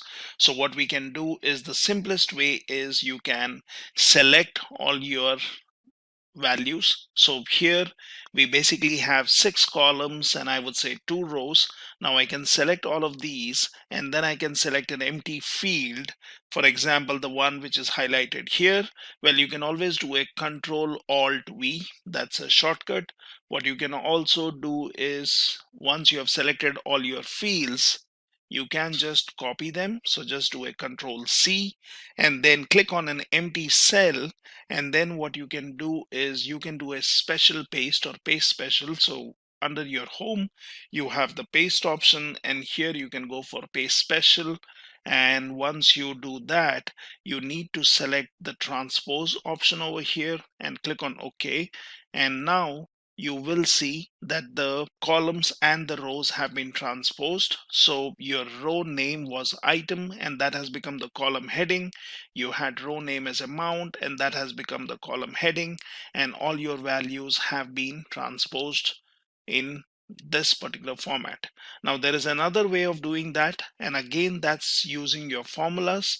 So what you can do is you can transpose with a formula also, and that basically works when you have similar kind of data. So this has 6 columns and basically 2 rows. So you can basically do this. So you can select this, and earlier we were doing a copy, but now what we would want to do is we would want to just look at the row numbers, which tells me it is C33, C34, and it starts with C and ends in with your H column. So what we can do is we know that we have 6 columns and 2 rows. So transposing that would actually give me 2 columns and 6 rows. So what we can do is we can select 2 columns and 6 rows in our Excel sheet. I can then basically start typing in the message, or I can just go to the address bar and here I can say transpose. Let's go for C33, H34. It basically selects my data, and now I can just do a Control Shift and enter, and now if you see all the values have been populated. Now you can just place your cursor in one of the cells, but if you see the address bar, the formula remains the same. This is because this is an array formula. So we can read more about an array formula here. It's basically something which performs calculations on more than one cell in an array. And in the example here, the array is the original data, that is C33 to H34. So your transpose is just changing the horizontal orientation to the vertical orientation. So this is a very simple way in which you can basically use the Excel's capability to transpose your data and convert your rows into columns and columns into rows. Apart from working on additions, subtractions, filling up your data, sorting the data, or basically splitting your data, transposing your data, one of the other requirements is sorting and filtering your data. Now that can be very handy when you're working on huge data and you would want to sort it in a particular order, say ascending or descending, or might be based on a particular field, or if that field was, or if the cell was highlighted with a particular color, sorting the data. So let's look at how Excel can be used for sorting and filtering. Examples are pretty simple here. So let's check that. So if we're going to sort and filter and say this is the data I have, say for example, I would want to sort the values in the department column alphabetically. So what I can do is I can select department column, and I'm already in the home tab. I can straight away go here which says sort and filter. I can then say sort A to Z, and that's basically alphabetically sorting your department column. And once I do this, you would see the data has been sorted, but it's not just this data. We can just do a Control Z and check what are the values we have. So here we have meat, which is beef, and 90,000, 110,000, the values. Then you have bakery, which should ideally be the first row, if we sort it in an alphabetical order, which goes with bakery as desserts, you have the values. So we can check this again. So select department and then just do a sort and filter, and let's say sort A to Z. And if you see, the data has changed, but it's not just changing your first column, but then it has taken care of all the data. However, the data has been sorted based on the department column. So you have bakery, which aligns with desserts, which has the values, and now we have all the data which has been filtered. Now what we can also do is we can sort December's amounts from largest to smallest. So what we can do is we can basically click any cell in the December column, let's say 20,000, and then what I can do is I can go into sort filter, and then I can say sort largest to smallest. So if you see, bakery breads is the row which has the smallest data, or might be you have deli sandwiches, so that one looks also smaller. So let's do a larger to smallest, and if I do this, you would see the values have been shifted now. So it is no more based on the department column, because now the data is being sorted based on the values in the December column. And you see bakery, which was alphabetically the first one, has become second last. So either you can sort the data based on a department column, which goes based on the values. These are all string values or words, so it sorts alphabetically. If you have numbers, might be you can give some values and you can sort the data. You could anytime do a custom sort, and you could basically select if you would want to select the data. So I could do a custom sort, and then I could choose which is the column which we would want to use for sorting, what is the sorting needs to be done, is it cell values, is it cell color, font color, conditional formatting, and then you can also choose the order. So that's one more way to do that. Now, if you scroll down, that also shows how you can sort by date or a color. So for example, if you would want to sort based on the expense date, so there are different options. So what I can do is I can select this date field. I can just do a right click. I can go into sort, and then I can choose. I would want to sort oldest to newest. So since I selected the date field, it basically has sorted all the data, and it has taken the expense date into consideration. Now there are these filters which you see on the row headings. We could have also used those. So I could have selected this, and that basically says or mentions which are the dates I would be interested in looking at. I also have sort by color here. I can do a sort oldest to newest or newest to oldest. So I could also use these filters which have been applied here. Now we have the data which is in color. So if I would want to basically select the color columns or color cells, I could select this. I can basically do a right click here, and when I go into sort, I could choose put selected color or cell color on the top, and that basically will make sure that my data is sorted, and it has also sorted that in a descending order. So in this way you can sort or basically filter your data.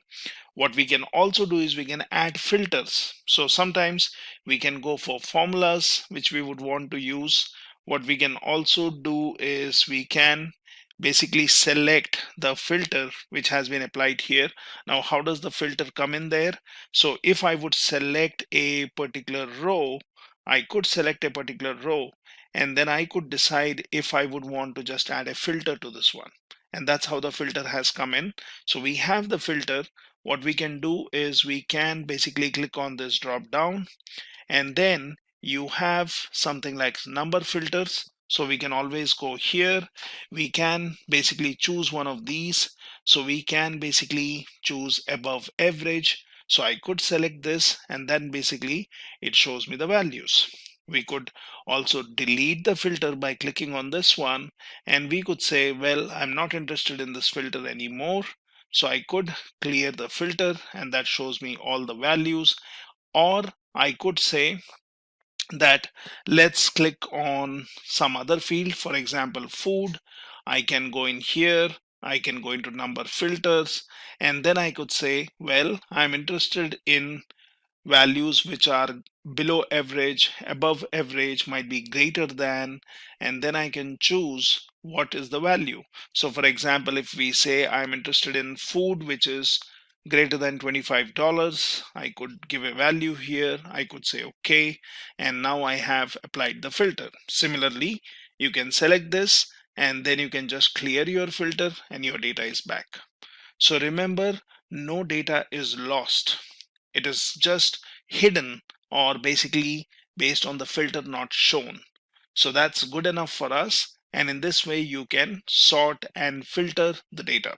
So for more details, obviously in all these sheets, you have the links which point to more information on the web, and you can always refer to these. So this is simple way in which you can sort and filter any amount of data which has been stored within your Excel within a particular sheet. Now that we have learned about add, fill, split, transpose, sorting, and filtering, it will also be good to learn how to work with tables, or basically converting your data into a tabular format and then doing some easy computations. So click on this tables option here. Now here we see there is some data which is in 5 columns and n number of rows. So I can basically select this data, and then what I can do is I can insert, choose the table option, and then it says my table has headers, and we'll be okay with that. I'll say okay, and now if you see, this is the table created. It basically has different filters which we have learned earlier how to use, and this is basically my table, which is a collection of cells which has some special features. So we can easily add rows to this table, we can add columns to this table, and we can even do some calculations. So for example, here I can click on this one, I can basically enter some field, and then I can hit on enter, and we see that this row has been inserted, wherein we can easily fill in values. For example, I would say chocolates. I could give some value here, say 25,000, might be 35,000, and then basically I can give in some values here. Now what you can also do is you can continue adding rows in this way, and say for example you would want more columns, so you can select this option here in the top bottom right corner. You can just drag it towards the right, and that basically has automatically created columns for my next months wherein I can feed in the data. So this is a simpler way wherein you can keep adding more rows and columns to your data if that has been converted in a tabular format. Now let me just do a Control Z, that basically deletes the columns.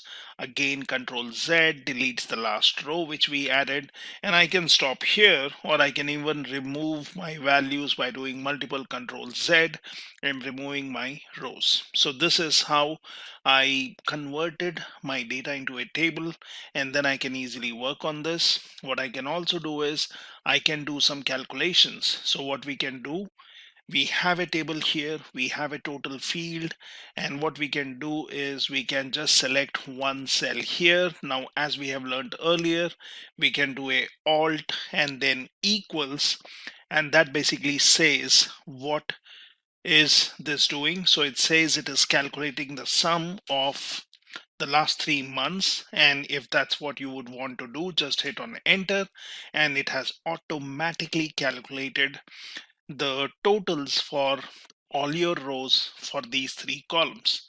So the sum formula is getting filled up. Now I can select any particular cell and I can look in my address bar. So it has already given me the formula where it has started calculating the sum from the October column till the December column, and has given me the calculated values of the columns. What we can also do is we can get total rows in the table. Now that's a simpler option. So what we can do is we can select any cell in this particular table, And then we see that there is a table tools design option showing up here.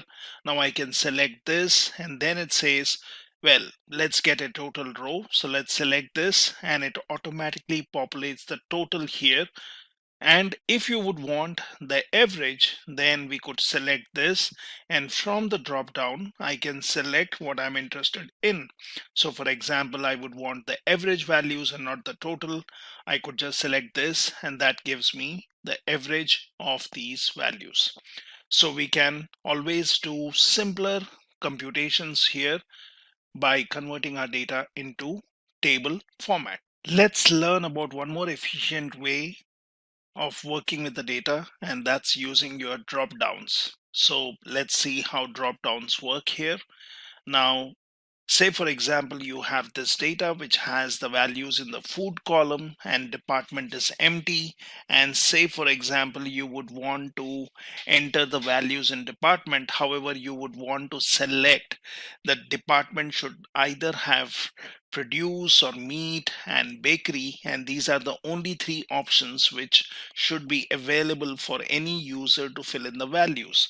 How do we do that? So we can basically create a table by pressing Ctrl D. So what I can do is, under my department here, I can select one of the cells, and then I can do a Ctrl T. That basically converts this into a table. I can say OK, and my table is created. Now what I can do is, once this part is done, we can select all the blank fields here where we would want this drop down to be applicable. Now under your data tab, you can go in and select data validation, and this has an option called data validation. Click on this, which basically says allow any value. So here I will select, I would want to give a list of values, and then I can type in my values here, which I can say produce, say for example meat, and then say bakery. Now these are the values, so we can click on OK.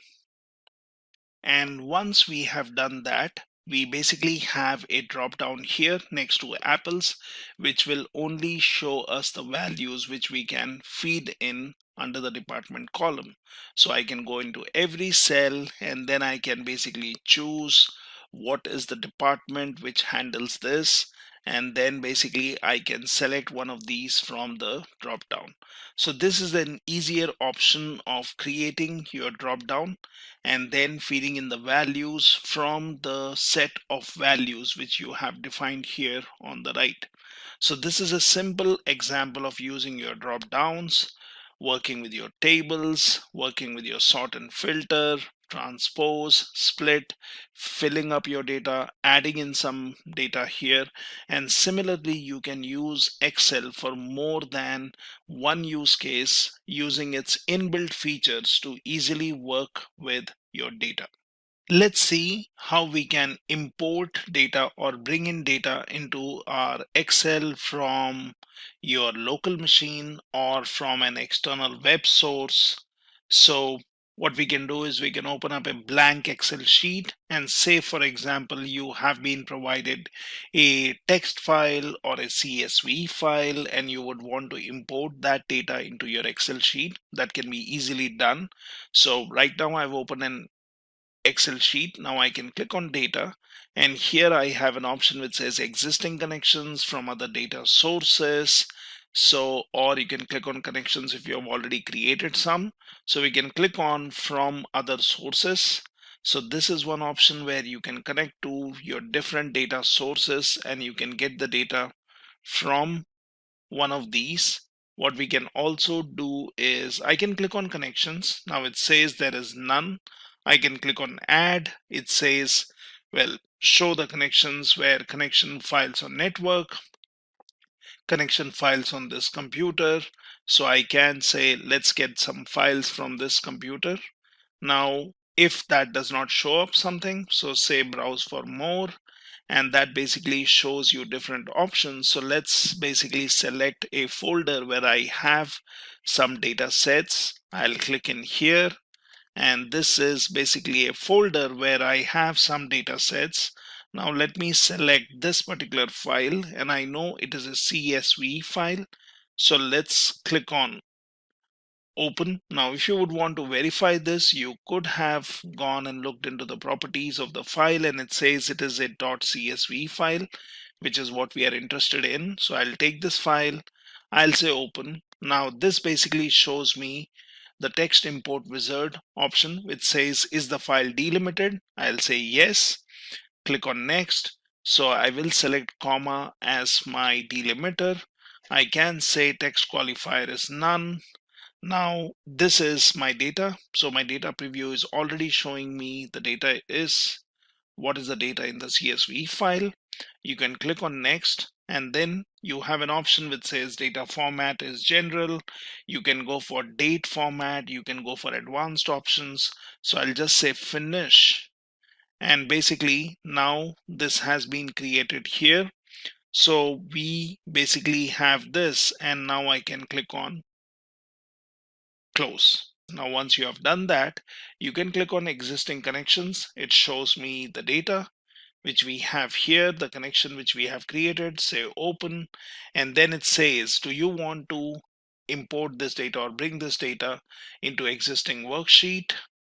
You can also say add this to a data model if you are doing some data modeling. So click on OK, and now this data is automatically inserted in my Excel file. I can basically save it into this particular sheet. Now what we can also do is we can also start a new sheet, and that does not have a data, and we can get some other data from web. So what I can do is I can go into my GitHub, and let's say I would be interested in this CSV file. So I can select this, and this is my GitHub path, a path on web. So I can click on raw, and that basically gives me the raw path where this particular file is. Now you can select this, copy this particular path, and here you can come back to your Excel sheet. We would be interested in getting the data from web, might be from a text file where we will have to specify the delimiters, or let's go to web, and here I can give in the web path from where I would be interested in getting the file.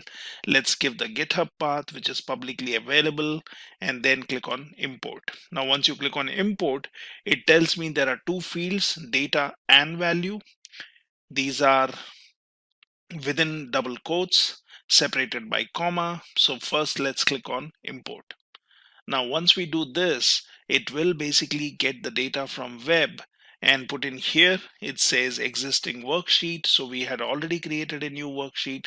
So let's click on OK, and now you have the data coming in, but then this basically shows me in one particular field. So what we can also do is we can just do a Control A, that selects all my columns here, and that's my data. So we can then basically filter this out. So we can say text to columns. It's a delimited file. Click on next. We can select comma and let the text qualifier be quotes. It shows me data preview. Click on next. So you have the general format. It shows the destination, that's the column. Click on finish, and now your data has been split, and you have the data which you have imported from web. So this is the data which is coming in from web. This is the data which came in from my local machine. And similarly, we can even create connection with an existing database. So I can basically click on connections if I would want to do that. So I have an option called connection here, and it says where the selected connections are used. I can basically click on add. I can basically choose if I would want to get the files from network or from computer like we did earlier. I can click on browse for more, which should show me different other options to create connections. Say you would want to create a new SQL server connection. You can connect to a new data source coming in from different place. You could basically choose what kind of connection would you want. So these are all the different options which we can go for, and we can basically connect to a database. For example, if I have some database and say, for example, access database. I can see if there are some files with that particular database and I can import it. So similarly, we can also click in here which says new query, and that also gives you an option of getting the data from your files, from all these folders, from databases. So you can basically click here and then you can import data from a MySQL database, provided that is set up on your local machine or on a particular server. You can go from cloud, you can get it from online services, you can get it from other sources, which says from web, from your Hadoop file system, from Active Directory, from a blank query, and you can even combine queries wherein you can run a Power Query editor. You can get the data from different sources and then you can bring it into your Excel. So in this way, you can get your data from different sources into your Excel, into your spreadsheet, and then you can continue working on those data sets. We have already learned some basic operations which you can do in Excel, and let's implement our knowledge by working on this particular data which is coming in from housing data set. Now here, if we see some fields, we have agent, date listed, area, list price, and this is basically the data which has been sorted in newest to oldest order of date listed. So how do we arrive at this? So what I can do is I can just click on data listed, and then I can either go in here, I can select sort, I can get into custom sort, and then I can choose the column based on which I would want to sort the data. So I would look for the newest data to the oldest data. That means that would be in a descending order of dates, or you could say the oldest date or the earliest month will be towards the lower side of your sheet. So here we can select date listed. Now I can say let it sort based on cell values and the order what we have here. So we have newest to oldest. So let's select this. I can say OK. And now if you see, the date has been sorted. So we have your 10/18/2007 on the top. So that seems to be the latest date. And as we go down, we will see an earlier month or an earlier month than that in this date listed. So we have sorted our data into newest to oldest order, and that's based on your date column. So the result shows up here. Now what we can also do is we can have different questions which we would want to answer. So for example, I would want to sort the data in ascending order of area and descending order of agent name. How do we do that? So let's look into this. So this is here. I already have the result here. And how did I get this? So I'm looking for ascending order of area and descending order of agent name. So we can start with any particular column, that does not matter. So for example, if I look into this Excel sheet, I have my agent name, select this, which we want in a descending order.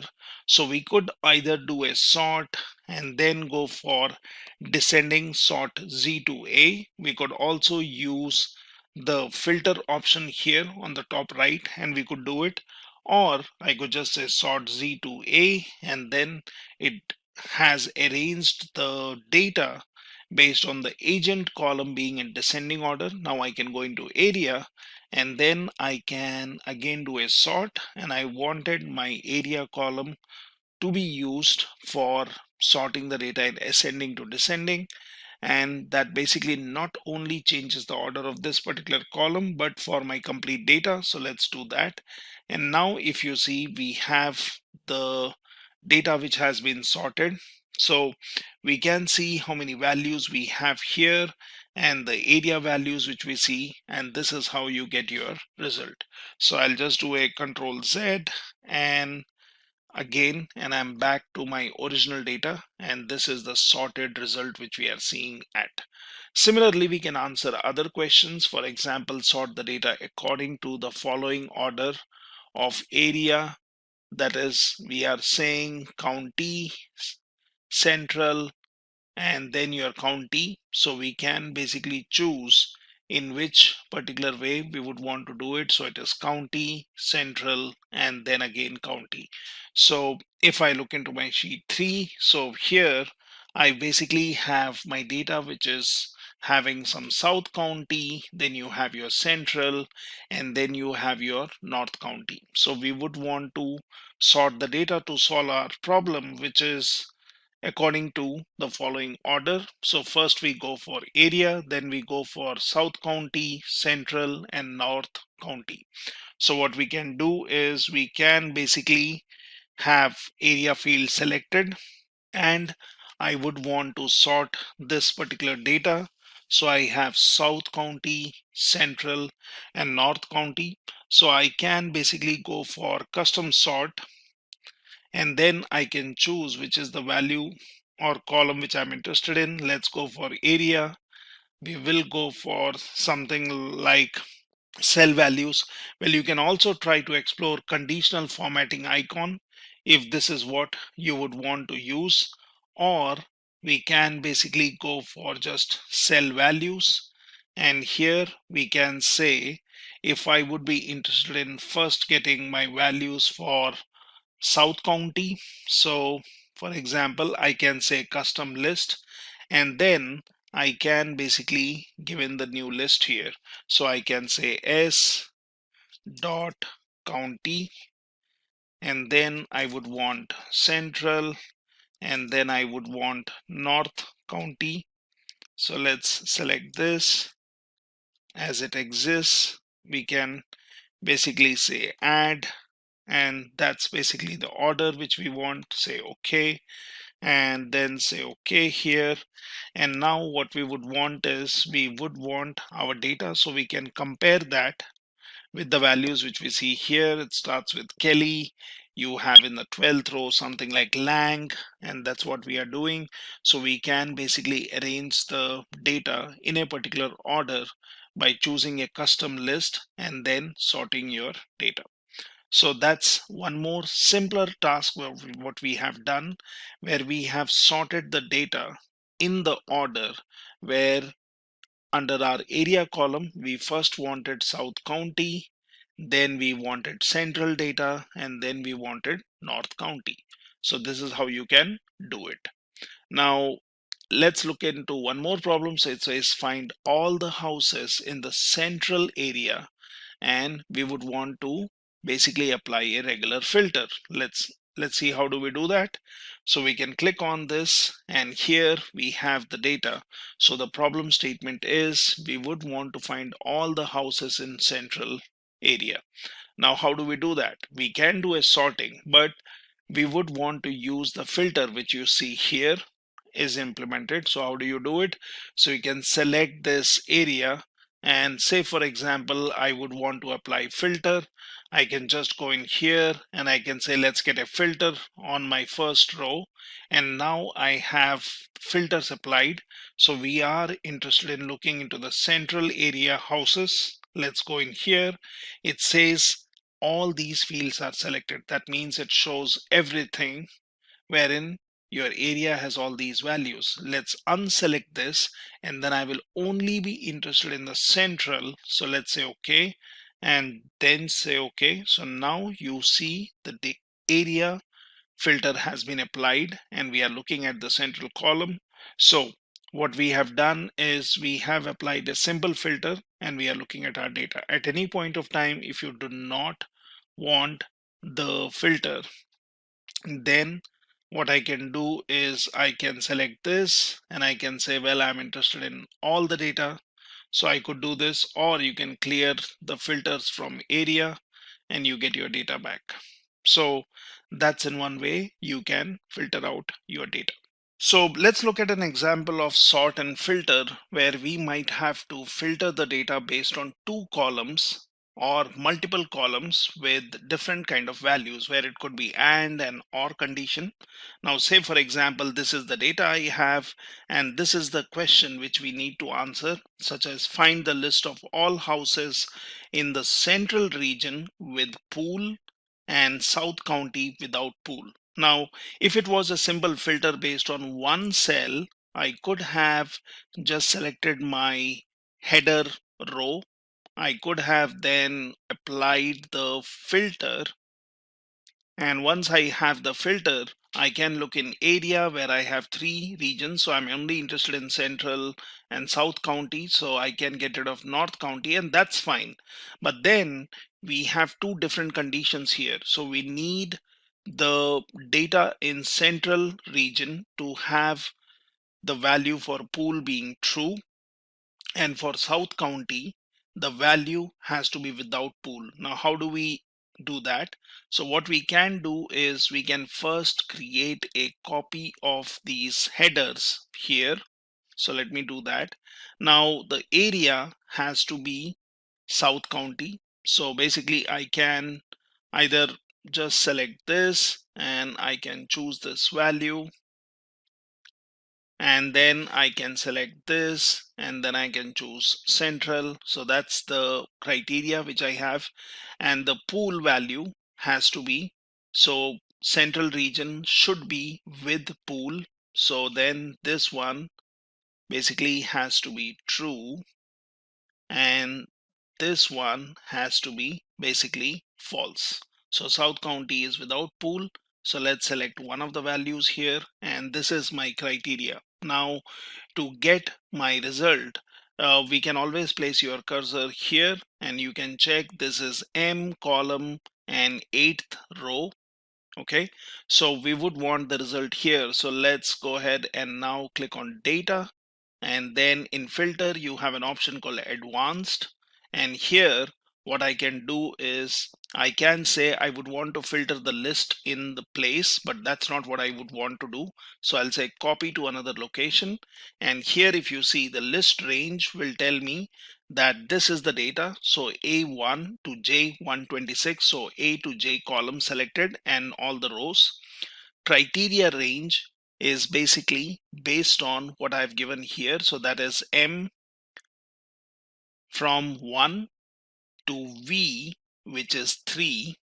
So I'm selecting these columns and then I'm saying all the way whatever criteria I've given, and copy to, I'm saying M8 to V8. So that basically will give me my filtered result. So you could basically just say okay, and now I have my data which has been filtered, and I have my area which is South County, that is without pool, Central with pool, again South County without pool, and then if you look at your Central value, that's pool. So this is an advanced filter which we have applied, where simply we have filtered the data based on 2 columns and then we have our result. So in this way you can have your customized filter applied on 2 different columns and get your data, which can be either replacing the existing content, or in the same sheet in different set of columns and rows you can have your result. Let's look at one more example of filtering where you are trying to filter the data based on an AND condition being met in 2 different columns, and then you would want to filter out the data for only specific columns. So the situation is the agents with a house in North County, that should be county, area having 2 and a single type family. So we are talking about 2 bedrooms, and we would basically have a single type family, and here the criteria is that we would want to only populate these columns, which is agent, area, bedroom and type. Now what you can do is, as I explained earlier, that you can get your result in the same sheet in a different location. So here I have created these headers which says agent, area, bedrooms and type.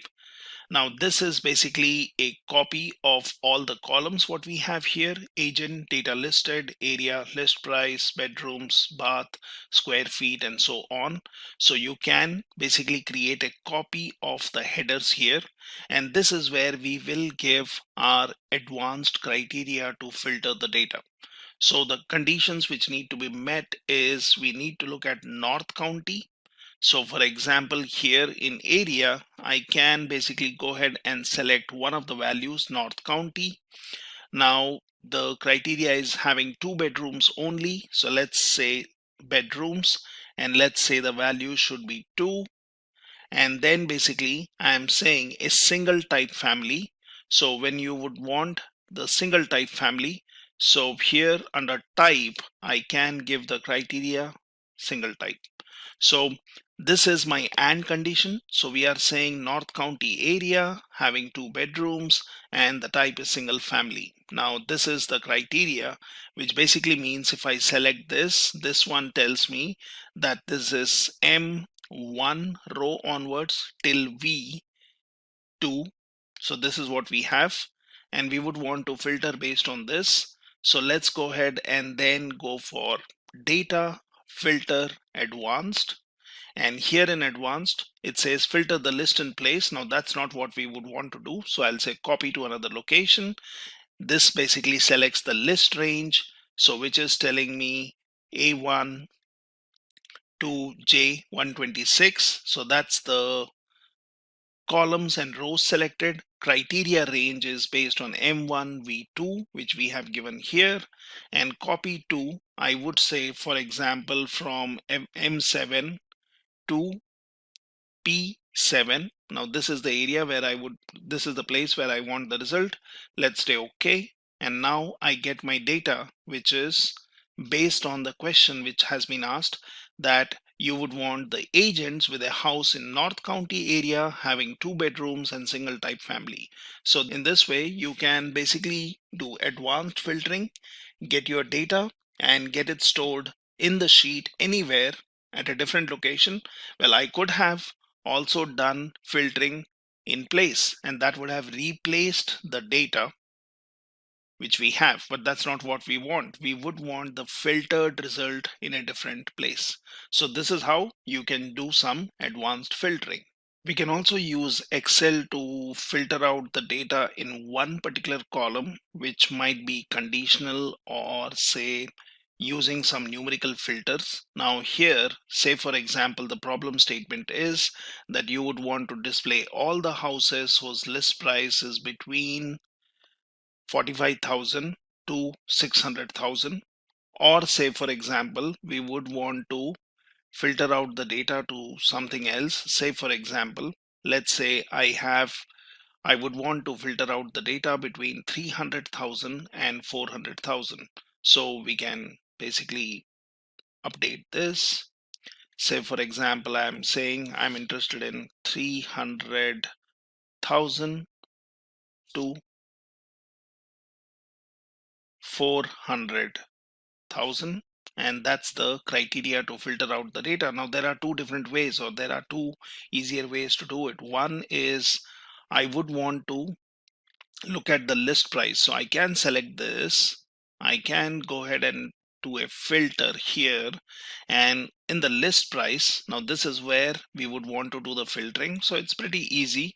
You can click on this one and then you can go into number filters and you can choose between. Now that's one easier way of doing it.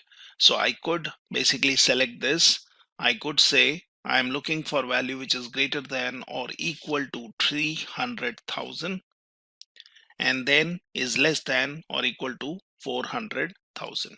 So if I just do this, I have applied my filter and I have my data which is filtered based on my criteria, right? So that's one easier way of doing it. Or let me do a Control Z. Now let the filter be there, which you can anyways use. But what we can also do is, as we have seen earlier methods, so get a set or get your column headers here, and then you are giving two columns here. Now the only difference between this set of columns, which I have 1 2 3 4, and then you have 7 and 10 columns, and if you see here we have 4 5 6 7 8 9 10 11, right? So whenever you want a AND condition, you will basically add the columns where I can give add condition if it is the same column. If it was a different column, then it would be same number of columns, but AND conditions will lie in the same line and OR condition would lie in a different line.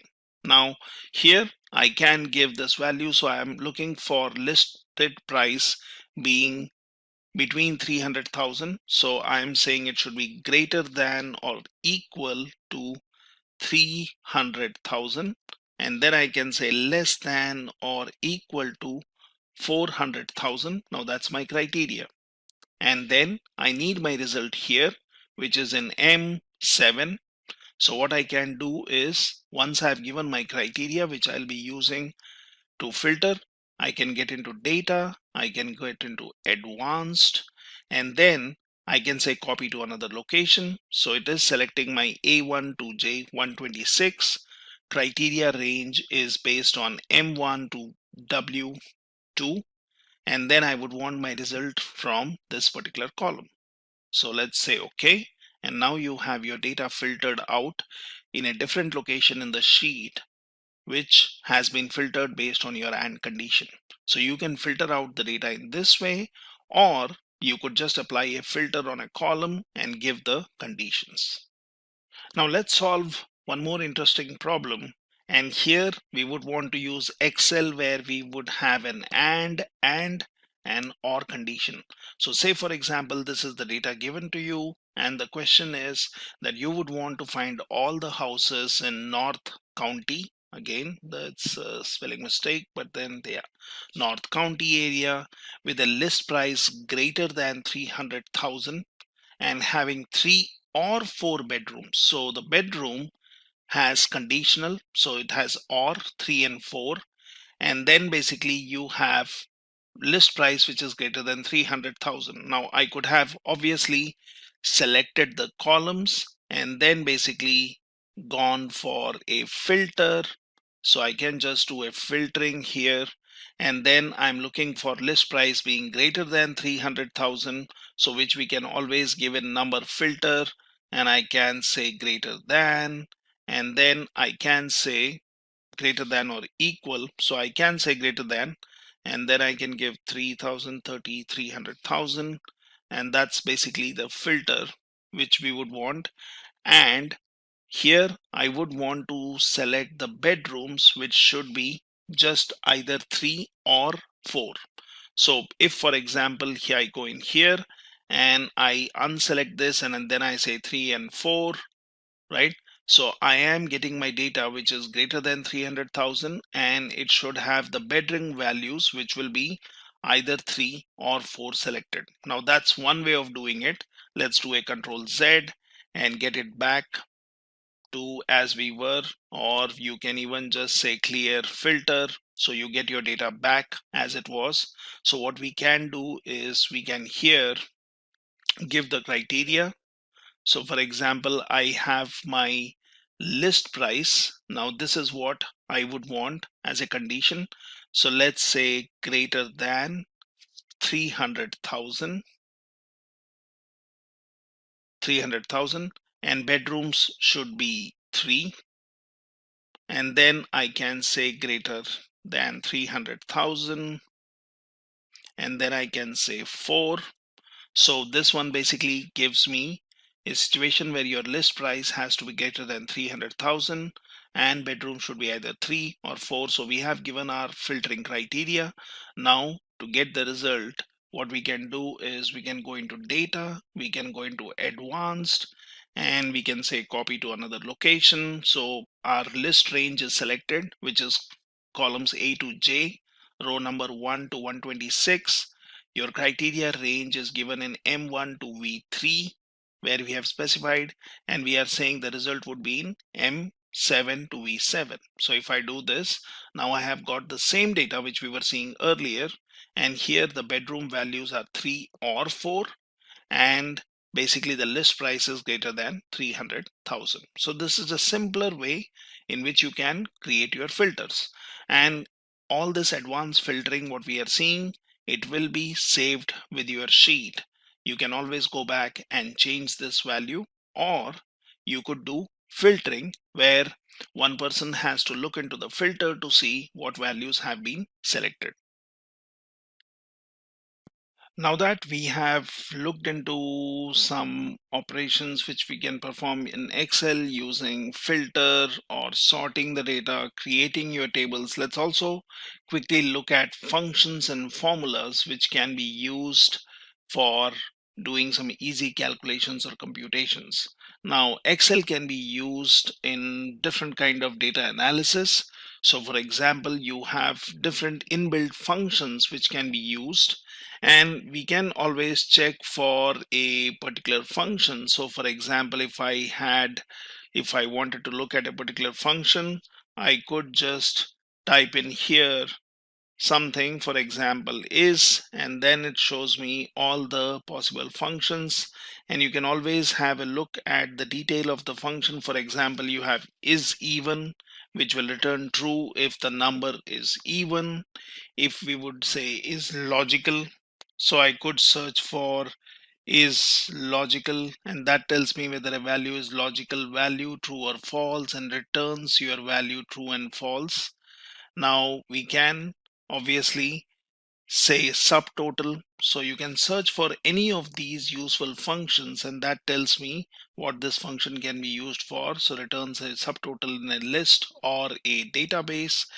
You have many other such functions such as integer, sum, average. You may be interested in working on truncating some data, getting the absolute value, getting the square root, basically getting a count or getting a max value. You can look for any particular functions within your Excel sheet. Now you also have other functions such as now or time. For example, let's look at now function. So I can search for now, and here it is. So this is returns the current date and time formatted as a date and time. So this is the function which we would want to use. And if I just give the function, it tells me what is the current time. Let's first look at the description of time here. So say for example, I would want time. It says converts hours, minutes and seconds given as numbers to an Excel serial number formatted with a time format. So for example, if I would say 2 hours and then 30 minutes and 30 seconds, and if I do this, it has basically converted this into your time format.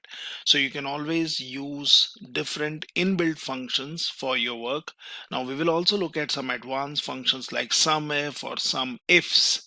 You have COUNTIF and COUNTIFs, and you can be working on various functionalities of Excel to easily help you in doing some calculations, computations, working with your data, working with your different cell values.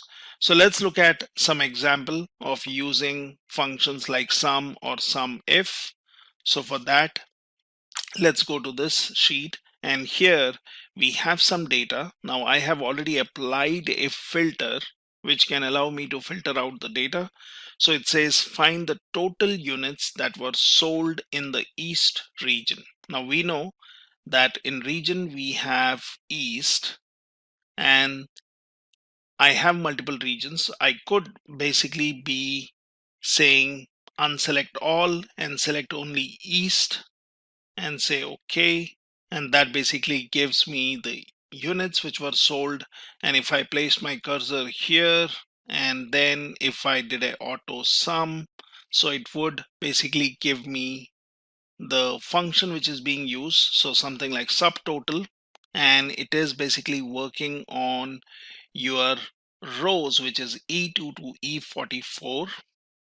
And here we can just do this, so that gives me the total. But this is fine, you could do that, but it would be good if we know how do we use a function like SUMIF to do that. So here I'm seeing this is the subtotal where I'm looking at the values, and basically what I have done is I have filtered out the region, and then basically I'm getting a count. But this does not give me clearly how a sum was calculated from all the values which were listed. What we can also do is let's do a Control Z and let's get it back. So now we have our data and we would want to get the total units that were sold in the East region. So what I can do is I can start typing in my formula, and for that I'll use an inbuilt function. So for example, I would be interested in going for SUMIF. Now it says SUMIF adds the cells specified by a given condition or criteria. When you talk about SUMIFs, this is when you could give set of conditions or multiple criteria. So let's look at SUMIF. Let's do this. Now obviously this gives me an error because the formula is not right. So we have to basically come in here and let's start with SUMIF. Now when I say SUMIF, it shows me there is a function with SUMIF which we would want to use, and here once I open up the bracket, it tells me, okay, what is the range of data which you are interested in. So I'm interested in all the units that were sold in the East region. So we are interested in the region which is here. So I can basically be selecting this, and this tells me you are interested in the data here. So let's not take the header value. So let's say B2, and then we can go all the way to the end. So we can basically select this way. That's the data we have. Select this and hit enter. So now here it has selected B2 to B4, but we need to basically now give the criteria. So the criteria is either a value or you can point it to a cell which has that particular value. So as per our problem statement, we are looking for the units which are sold in East region. So I can select the value East here, and then my SUMIF needs the range on which you want to calculate a sum. So let's select this, and now we are interested in finding out the sum of units. So that's basically this column, E column. So I can basically type in instead of selecting. So I can say E, and I'm interested in E2 to E44. So that basically selects the area or all the values. And now let's do this. So that basically gives me the sum is 691. Right now, this is the criteria where I have pointed it to a cell and whatever value that cell has. Well, I could have done something like this. So I could have selected East, giving the value, and then doing it. It still does the same thing, and in this way you have more clarity that you are using SUMIF. You are filtering the data, so you have given the rows, you are given the criteria, and then you have given the range on which you would want to sum up the values. Now similarly, if the question was what was the total revenue generated from binder, now we would want to find out what is the total revenue generated from binders. That means my filtering criteria will be binder, and then I want to find out the total revenue generated. So we have the revenue generated field also here, and we don't have any region to be filtered. We are just looking for binder. So let's again start doing the same thing. So we can go for SUMIF. We can open the bracket. Now it needs the range. So we are interested in revenue generated. Now that's the summation we want, and we would want to get the range of data. So here we can basically select D2 to D44. So that's the data selected. Now I would want to give the filtering criteria. So let's say binder, and then we need to give the range on which the sum needs to be calculated. So that's my revenue column. So that's G. So I can say G2 to G44, and that basically selects the column, and then you get your sum. So it tells me what is the total revenue generated from binder. Now, I could be doing this for other things also. So say for example, if you would want to filter out something else, you could basically just drag and drop here, and then I could come here and change this to, say, instead of binder, I would be interested in, say, pencil, if that's the criteria you are interested in. Remember to change this so that you take all the values, and here we will change it to select the relevant rows, and then this is the data I'm getting. So I know that this is the revenue generated from pencil. This is the revenue generated from binder. Now this is a simple use case where we are using sum if. What if we would want to use some ifs? So some ifs, let's have a look at how we get to some ifs. So some ifs is where you would want to work on doing some calculation, but then you would want multiple criterias to be met. So let's see how we get this. So here what I can do is, let's work on this problem statement which says what is the total revenue generated from central region where the item is a pencil. So that's something which I would want to check. Now when we are answering this question, we can also look at the order in which things have been asked in the question. So it says what is the total revenue generated from central region. So we need the total revenue generated. We know there is a revenue column. We are interested in getting the total revenue generated. We are saying the filtering criteria is central region, and we say in that we would be interested only in the item if it is pencil. How do I do it? So I can use some ifs where you can pass in multiple criteria. So let's start with some ifs. And when I start with some ifs, let's open up the bracket. So it says sum range, it says criteria range, then it gives one criteria, and you can give in any number of criterias. So for example, we are interested in total revenue generated. Now that's my G column. So let's follow in the same order. So let's say G2. So that's my first value. And then I know there are 44 rows here. So I can say G44. And you can obviously check if that has selected all the rows. Now that's my total revenue generated.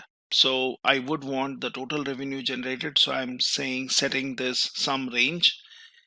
Then I need to give the criteria range. So it says from central region. So central region comes into column 2, that's B. So let's say B2 to B44. So that's my criteria range. Then you have to give your criteria, but we need to filter out the region being central. So let's select this.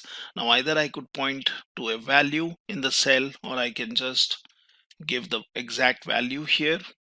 We can also give a wildcard or matching pattern, so that also works. Now this one is fine. We are now also interested in finding the total revenue generated when the region is central and the item is pencil. How do we do that? So for item, we know the column is D2. So let's select D2 to D44. So that basically selects all the rows in the D column, and we need to give the filtering criteria. So let's do a comma and then just given our value. So let's say pencil, and then let's close your bracket, and that basically gives you the result. So we need to just follow the order of our question, which says what is the total revenue generated. So we are looking at the revenue column, we are selecting all the rows. Then it says from the central region. So we need to select the region column and give the filtering criteria as central, or point to a cell which contains that value. And then it says we would be interested only in item being pencil. So then you select the column which has all the items and provide your filtering criteria, that is pencil.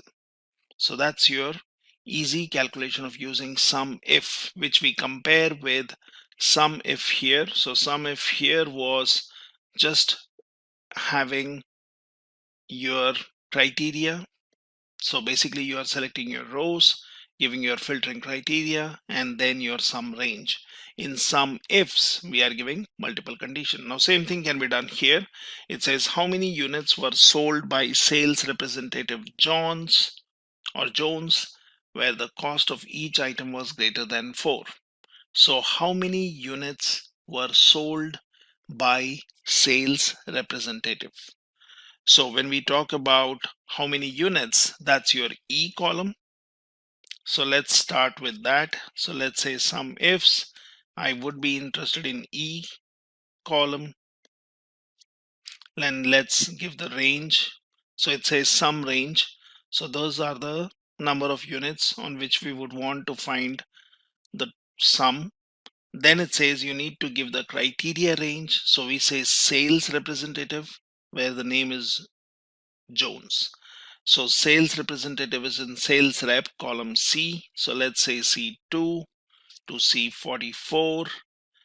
Now then we need to give our filtering criteria. So let's say Jones is the sales representative where we are interested, about whom we are interested in. And then the question says where the cost of each item. So cost of each item is what we are interested in. You have unit cost. So that's what we are interested in. So that would be F, and then say F2 to F44. And then you need to give your cost. So it says where each item is greater than 4. So let's select this and let's do this. So this tells me 301.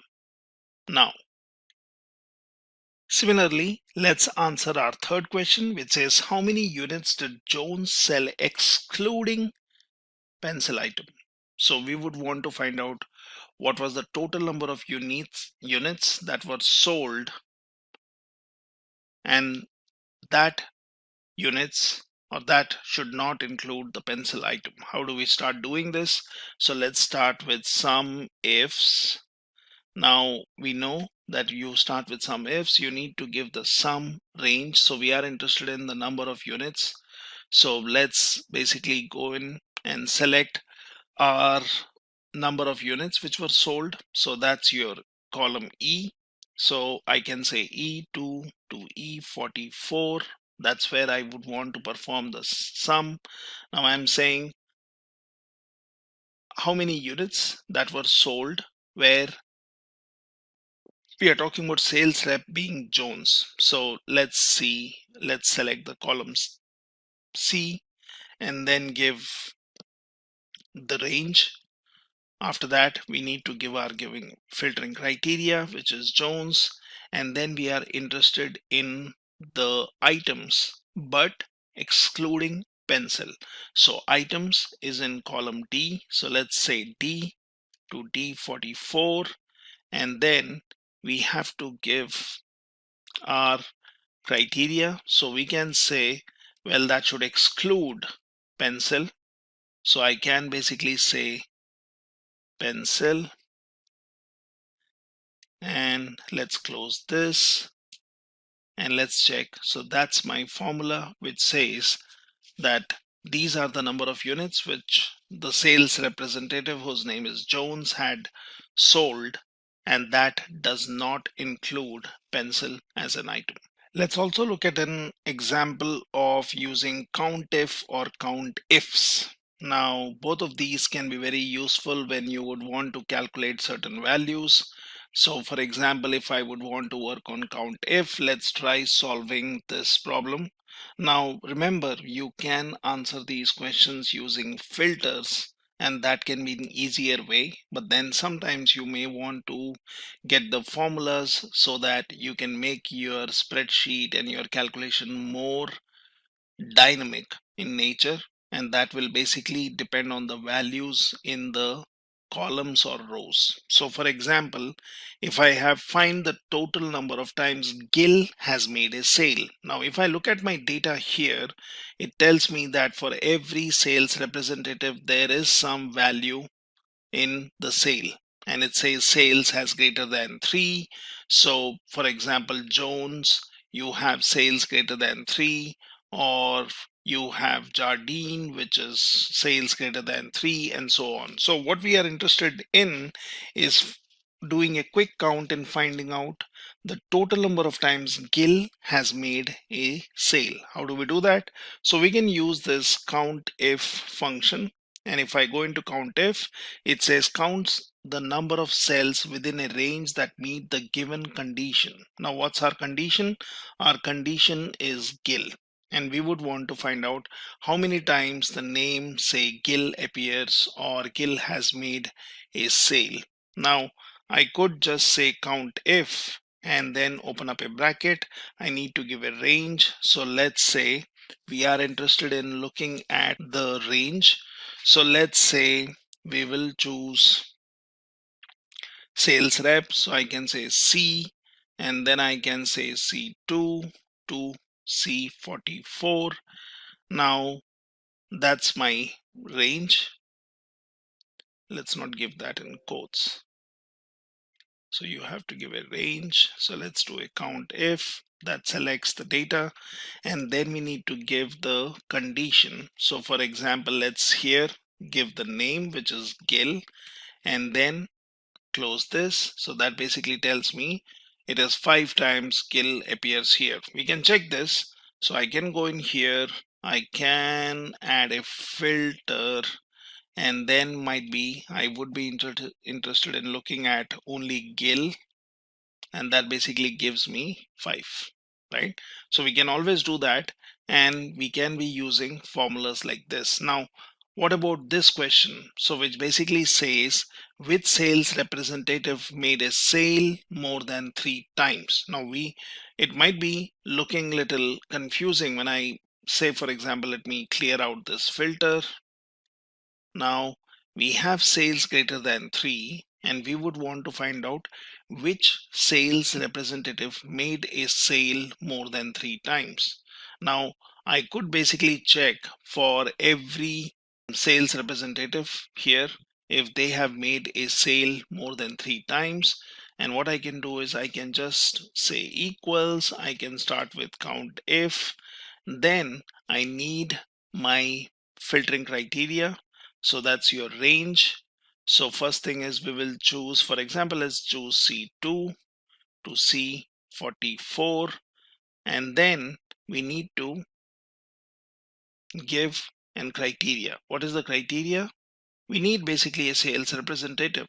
So I can choose the value here in C2, and then I can close this, and then I can say the sale has to be greater than 3, and let's check. So it tells me the Boolean value that yes, this guy has made sales more than 3 times. And what we can do is we can just drag and drop, which basically gives me the value for other sales rep. You can always check the value is automatically changing to this value in cell. And for example, let's go in here. So this is obviously 2, so it says me false, right? And you can basically get the values for all your values. So that basically tells me which sales representative has made a sale more than 3 times. Now, like some ifs, we also have count ifs where you can give multiple criterias. So for example, the question is how many orders were placed from the East region after this particular date. So we have a date criteria, we also have the region criteria, and we need to basically get the count of number of orders which were placed. Now I can in this case use count ifs, And this basically says that you can start with a criteria. So it says how many orders were placed from East region after particular date. So date is in my first column. So for example, I could say A, start with 2, and say for example, let's go A44. That should have selected all the rows. And then I need to, once I've given the criteria range, I need to give the criteria. So we are saying the date has to be greater than 10th Feb. So let's give it 2/10/2019. And then you need to say how many orders were placed. So you need to give the criteria, second criteria range. So we are looking at the number of orders which were placed from the East region. So when I would want to look at the region, that's your column B. So I can basically say B2 to B44. And here I would basically give my criteria. So the criteria is East. Let's give that. And once you have done this, you would want to find out the total number of orders. So let's select this. And if I do this, it tells me 13. Now, is that right? So we are looking for your date, your region being East, and then getting the total number of orders. So here I can just do a count if I'm saying A2 to A44, wherein I have given the date criteria that it should be greater than 10th Feb, because I do not want to count 10th Feb. It says after 10th February. And then you are saying the region has to be East. So we would want to find out the total number of orders. So my region is East, and that gives me the result.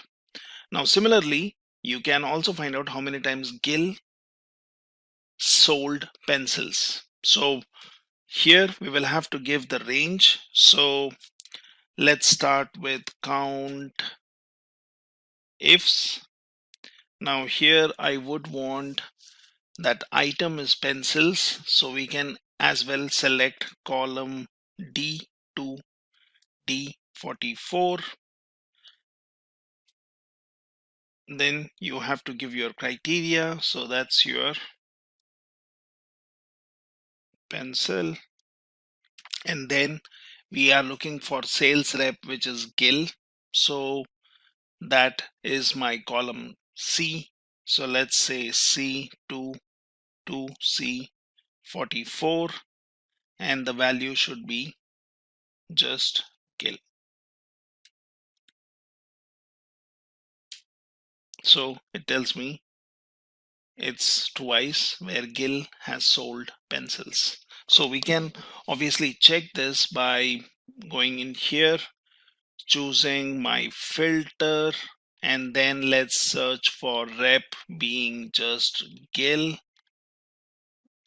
Okay, and now we are interested only in the item being pencil. So I can say, well, let's get to pencil only, and that tells me twice. So you can obviously re-verify using filters, but using functions or using formulas, it is always good to calculate, and that can be making your computation and calculation more dynamic. Let's look at one more interesting feature of Excel, and that's your conditional formatting. Now, as you see on the screen, conditional formatting has different rules which can be applied on your data, and that allows you to basically differentiate or easily identify data values which are based on certain criteria or rules.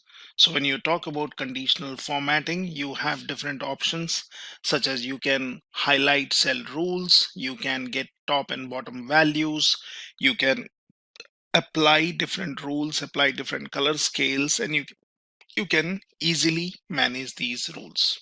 So conditional formatting is very useful for people who would want to work on huge amount of data and easily perform some data analysis.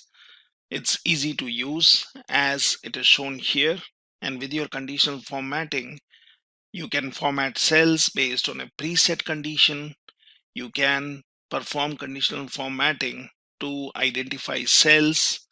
You can highlight a few significant cells, and you can easily perform conditional formatting as shown on the left side. Now, how do we work with conditional formatting? Let's have a quick look. So say for example, we have our Excel sheet, and if you see here, I am highlighting the salesperson who have generated revenue greater than 10,000. So we can be looking at the values where the revenue generated by a particular salesperson is greater than 10,000. It has a particular color. And how do we get here? So for example, let's select this data. And what I could do is I could go into conditional formatting. Now I could basically highlight cell rules, and we could just say greater than. That's an easier way. I could also go ahead and create a new rule, but then I can use one of this option. I can say greater than, and let's give some value. Might be we would be interested in looking at any value greater than 12,000. So let's choose 12,000. And here it says what color would you want to select. So for example, I would say something like yellow filled with dark yellow text, and let's say okay. So right now what I'm doing is I have all the values where the revenue generated was greater than 10,000, but then I have also selected all the sales people who have made or who have generated revenue greater than 12,000. So I can just do a Control Z to see the previous result. Now here I had the values which were greater than 10,000, and the one which we did just now basically highlighted the values which are greater than 12,000. So this is one simple example. Now we can look at some other examples. Say for example, you want to format cells using 3-color scale. So if you look at the values here, I have a 3-color scale mainly in green, yellow, and red. And how do you do this? So for example, I can go in here and I can go to conditional formatting. So I would want to go for color scales, and here you can create different rules. So we can set up a 2-color scale. So we can say format only values that are above and below average. I can format only cells that contain something. I can get the top and bottom value. So these are different ways in which I can have a 3-color based scale. Now what I will do is I will select this, and let me show you the rule which I have. So for example, I can go into manage rules, and if you see here, there are certain rules which have been specified. Now what does that mean? So you would want to specify a 3-grade scale. So for example, if I would want to look at my first rule, it tells me that I'm choosing 3-color scale. I can choose lowest value, percentile, and highest value, and that basically will select the cells based on their values. So what we could have done is I can basically use one of these values. I can delete these rules which I have created. So for example, I have all these rules, but you should always carefully remember that the rules will be applied in the order shown.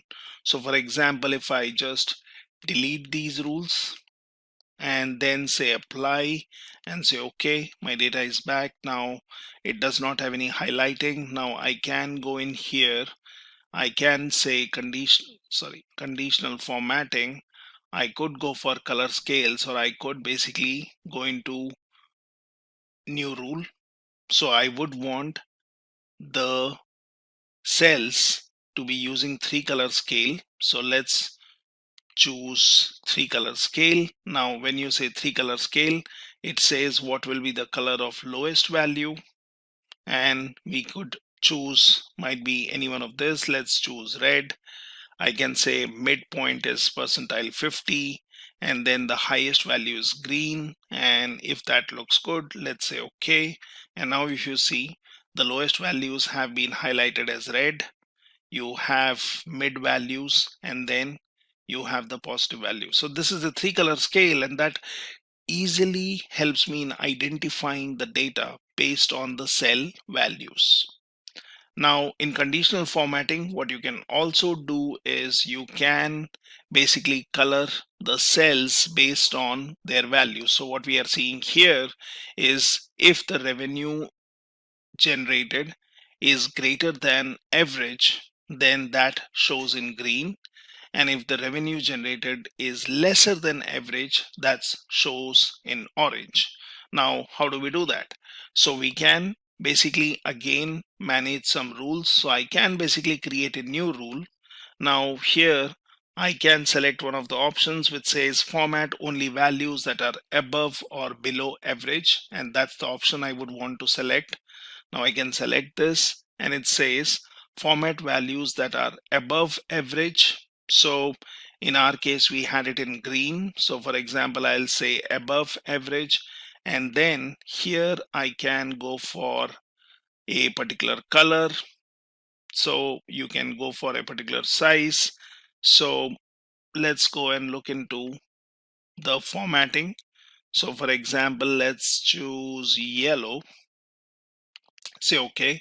Now I'm saying wherever the cell values are above average, it would be yellow instead of green. And let's go in here. Let's go and look into manage rules. So this is basically the rule which we are applying. Now we can also add a new rule, and I need to select the values. So for example, I will say here, so we had gone for above, now we'll go for below, we'll go for format, we will choose red, we'll say okay, we'll say now these are basically the rules which we have created, and here it says applies to your data. So right now it has not been applied. So for example, if I select this, and then I could basically choose my area, just hit on enter, and similarly you can go in here and then select your area, hit on enter, and say apply, say okay. And now if you see, I have really chosen bright colors, but then I have said wherever my revenue generated is above average, it should be in yellow, and below average should be in red. So we wanted above average to be in green and below average to be in orange. So that's what we have here, right? So you can always color code your cell values based on some rules which you are setting up. Now similarly, you can also find the top 10 and bottom 10 values, and that's pretty easy. So you can just select this, and then you can go into conditional formatting. You can go for top and bottom values, top 10 items, bottom 10 items, or you can go in for more rules. So you can say format only top or bottom ranked values. So you have top 10. Now you can choose the color, and for example, I'll go for blue, and I'll say okay. So now if you see, my top 10 values are blue. Now similarly, I can add one more rule. So I can say new rule, and I can say let's go for top or bottom. Let's go for bottom. Let's go for format. Let's say orange. Say okay, say okay, and that's it. So now you have your values which are top or bottom 10 values. So you are using conditional formatting where you are basically highlighting your cell values based on different colors, and here easy conditional formatting based on different rules helps us to do that. Now similarly, you can also have the values which is basically showing you how the values are increasing. So what we can do is we can select our columns. Either you could apply this to all the columns. Now here I have applied this only to Jan and April. Now I could apply this for June. So let's say June. So you can go for gradient fill, you can go for solid fill, you can obviously just select the color, and that takes care of the things. You can say, for example, select this, and now this is selected. What I would want to might be format this. So I can go in here, I can go into manage rules. Now that will tell me what rule has been applied in the order. So I can just do a edit rule, and that basically says this is a solid fill, which is color, you have no border, this is basically color is black. Now I can go for something like gradient fill, and I can say okay. And now if I say apply and okay, so this basically is like your first column. So you can use conditional formatting for various use cases, and you can highlight the values. So anyone who would look at the value would automatically notice which are the higher values, which are lower values. Might be here the revenue is getting generated or was getting generated but did not grow beyond a particular value, and so on. Now similarly, you can also go in for different options. Say for example, here we would want to see if the revenue was dropping, or if the revenue decreased, or say for example if the revenue was going up for this particular salesperson. So here we are looking at Carol. So in Jan the revenue generation by sales was very high, then in Feb it was falling down, in March it was kind of stable, then in April it went way below. So we can obviously work on this, wherein we can grade our cell values. So what we can do is we can go in for highlighting the cell values. Now you can go for color scales, you can go for icon sets, and this is where you can choose your different shapes. So you could choose one of these shapes. So for example, I would be interested in looking at the indicators like directional. I could go using this 3 arrows. I can go in for this color, I can choose directional, and then my values are automatically using directional. Now what we can also do is we can then go into manage rules, and that basically tells me what rules have been applied. So for example, the latest one is the icon set, which I have chosen. It shows the selected columns. I can obviously do a edit rule, and then I can choose. So I'm saying the format style is icon sets. I'm not using a data bar, I'm not using color scale. Now here I have chosen the style of icons, and then here you can basically give some values. So you have icon which is green when the value is greater than or equal to 67%.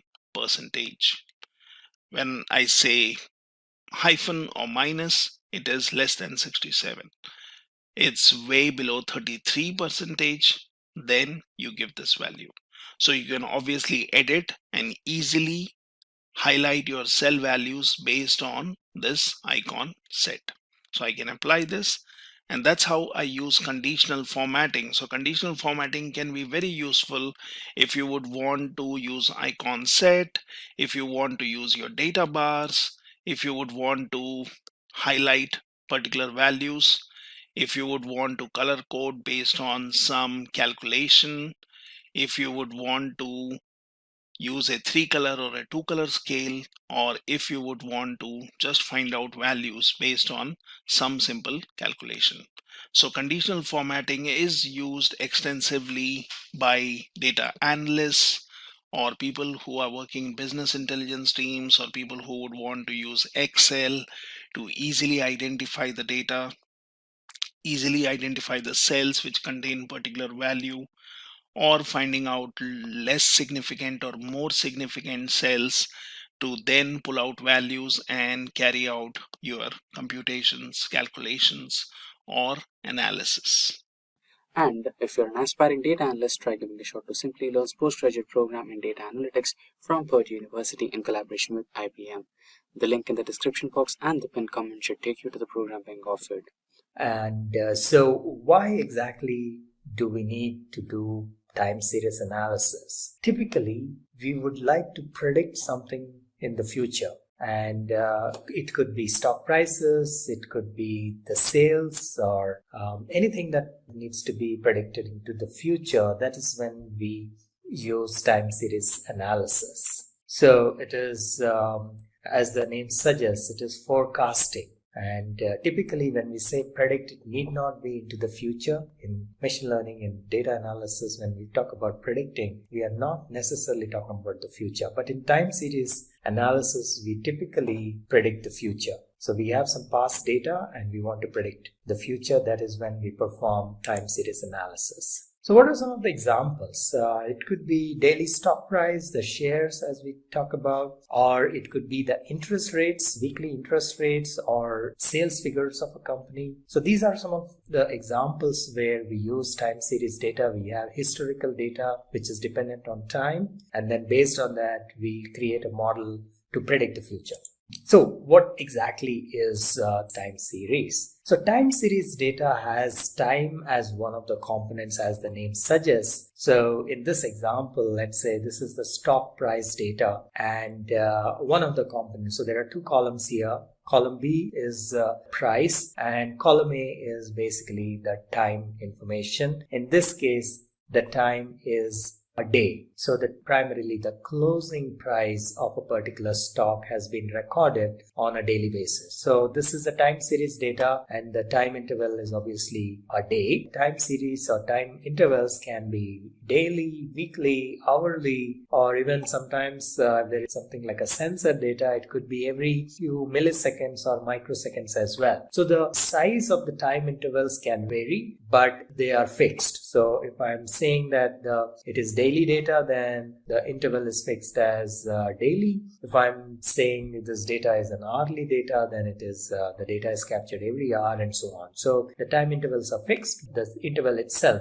you can decide based on what kind of data we are capturing. So this is a graphical representation. The previous one here we saw the tabular representation, and this is how to plot the data. So on the y-axis is, let's say, the price or the stock price, and the x-axis is the time. So against time, if you plot it, this is how a time series graph would look. So as the name suggests, what is time series data? Time series data is basically a sequence of data that is recorded over a specific intervals of time and based on the past values. So if we want to do an analysis of time series past data, we try to forecast a future. And again, as the name suggests, it is time series data, which means that it is time dependent. So time is one of the components of this data. Time series data consists of primarily four components. One is the trend, then we have the seasonality, then cyclicity, and then last but not least, irregularity or the random component. Sometimes it is also referred to as a random component. So let's see what each of these components are. So what is trend? Trend is overall change or the pattern of the data, which means that the data may be, let me just pull up a pen and show you. So let's say you have a data set somewhat like this, a time series data set somewhat like this. All right. So what is the overall trend? There is an overall trend which is upward trend, as we call it here, right? So it is not like it is continuously increasing. There are times when it is dipping, then there are times when it is increasing, then it is decreasing and so on. But overall, over a period of time, from the time we start recording to the time we end, there is a trend, right? There is an upward trend in this case. So the trend need not always be upwards. There could be a downward trend as well. So for example, here, there is a downward trend, right? So this is basically what is a trend. Overall, whether the data is increasing or decreasing. All right, then we have the next component, which is seasonality. What is seasonality? Seasonality, as the name suggests once again, changes over a period of time and periodic changes, right? So there is a certain pattern.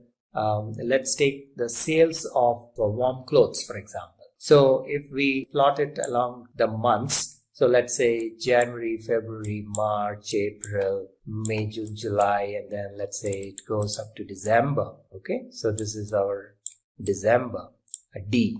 I will just mark it as D. And then you again have Jan, Feb, March, and then you get another December.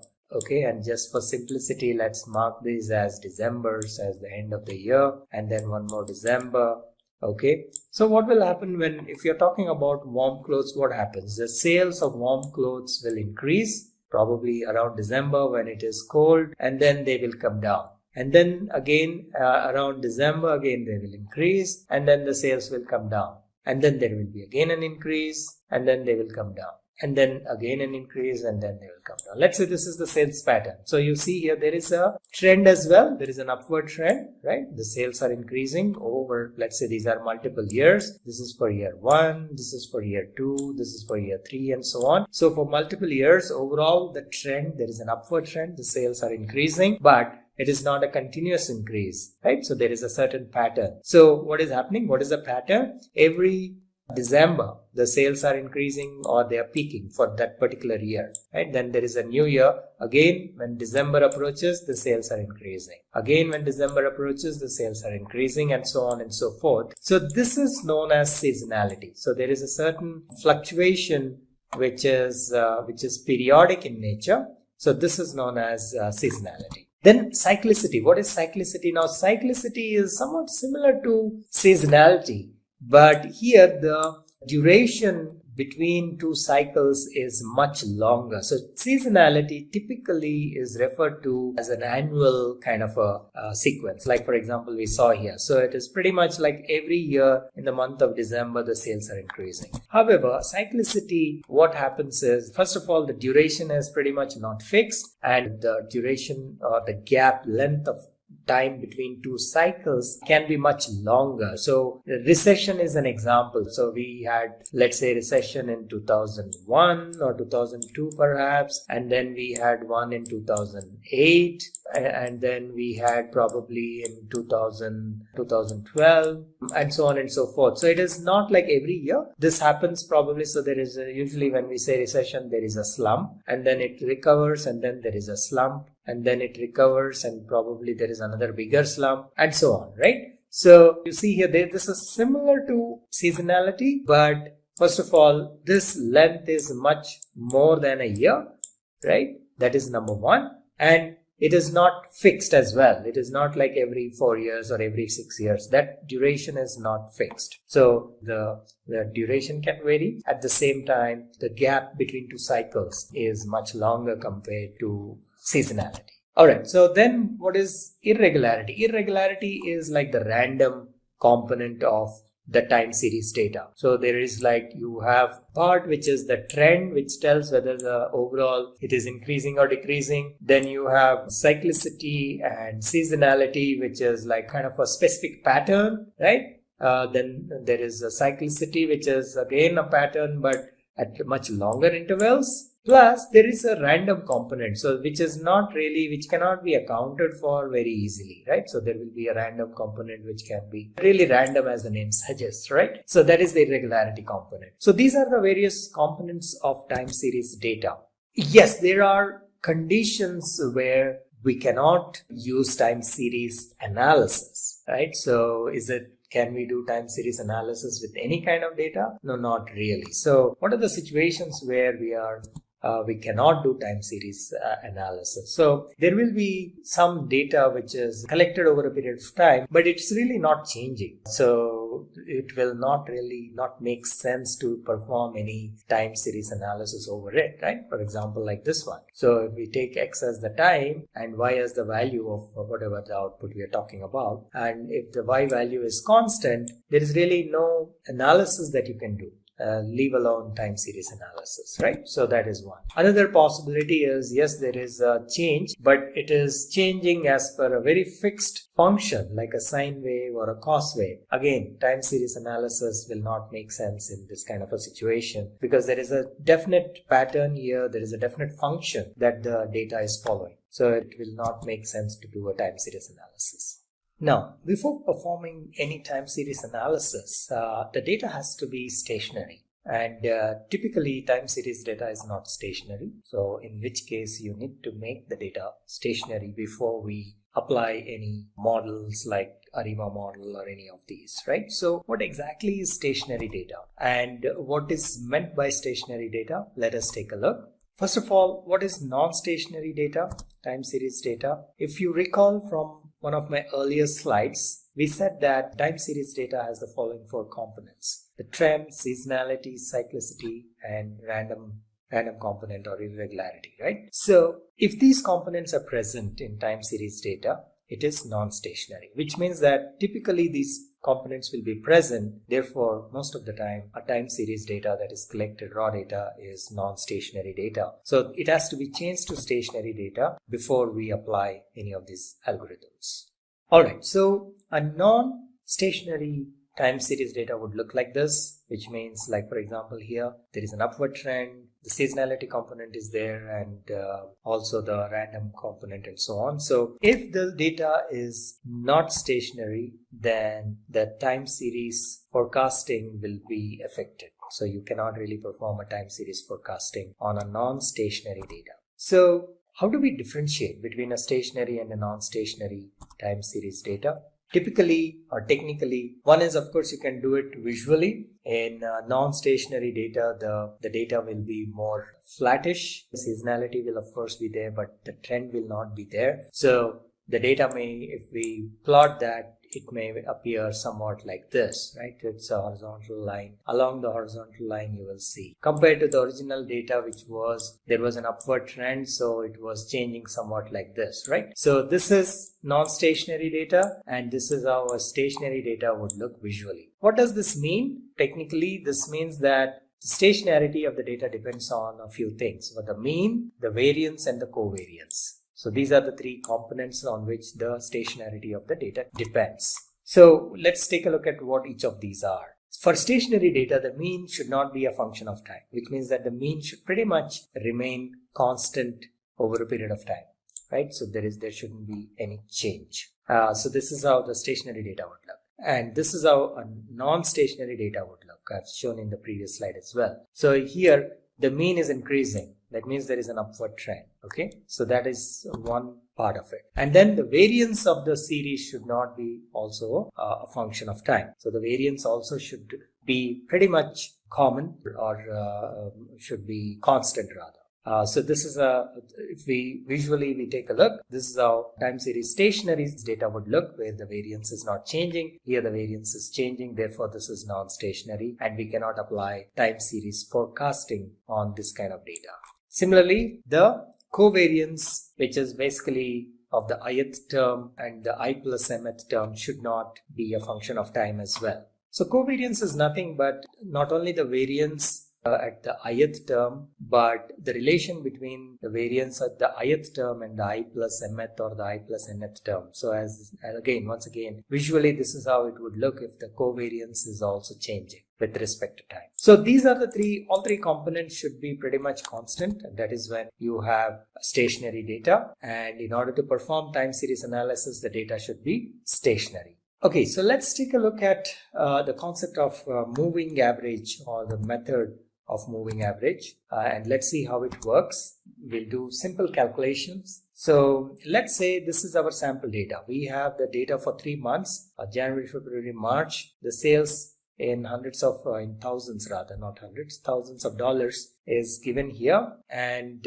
now we want to find the moving average. So how do we find the moving average? We call it as moving average 3. So moving average 3 is nothing but you take 3 of the values or the readings, add them up and divide by 3. Basically the way we take a mean or average of the 3 values. So that is as simple as that. So that's the average first of all. So what is moving average? Moving average is if you now have a series of data, you keep taking the 3 values, the next 3 values, and then you take the average of that, and then the next 3 values, and so on and so forth. So that is how you take the moving average. So let's take a little more detailed example of car sales. So this is how we have the car sales data for the entire year, let's say. So rather for 4 years. So year 1 we have for each quarter 1, 2, 3, 4, and then year 2, quarter 1, 2, 3, 4, and so on and so forth. So this is how we have sales data of a particular car, let's say, or a showroom. And we want to forecast for year 5. So we have the data for 4 years. We now want to forecast for the 5th year. Let's see how it works. First of all, if we plot the data as it is taken, the raw data, this is how it would look. And what do you think? Is it stationary? No, right? Because there is a trend, upward trend. So this is not a stationary data. So we need to, later we will see how to make it stationary. But to start with, just an example. We will not worry about it for now. We will just go ahead and manually do the forecasting using what is known as moving average method. Okay, so we are not applying any algorithm or anything like that. In the next video, we will see how to apply an algorithm, how to make it stationary, and so on. All right, so here we see that all the 3 or 4 components that we talked about are there. There is a trend, there is a seasonality, and then of course there is some random component as well. Cyclicity may not be, it is possible that cyclicity is not applicable in all the situations. For sales especially, there may not be, or unless you're taking a sales for maybe 20-30 years, cyclicity may not come into play. So we will just consider primarily the trend, seasonality, and irregularity, right? So random, it is also known as random irregularity, right? So we were calling the random or irregularity component. So these are the 3 main components typically in this case we will talk about. So this is the trend component, and we will see how to do these calculations. So let's take a look, redraw the table including the time code. We will add another column which is the time code, and this is the column. And we'll just number it like 1, 2, 3, 4 up to 16. The rest of the data remains the same.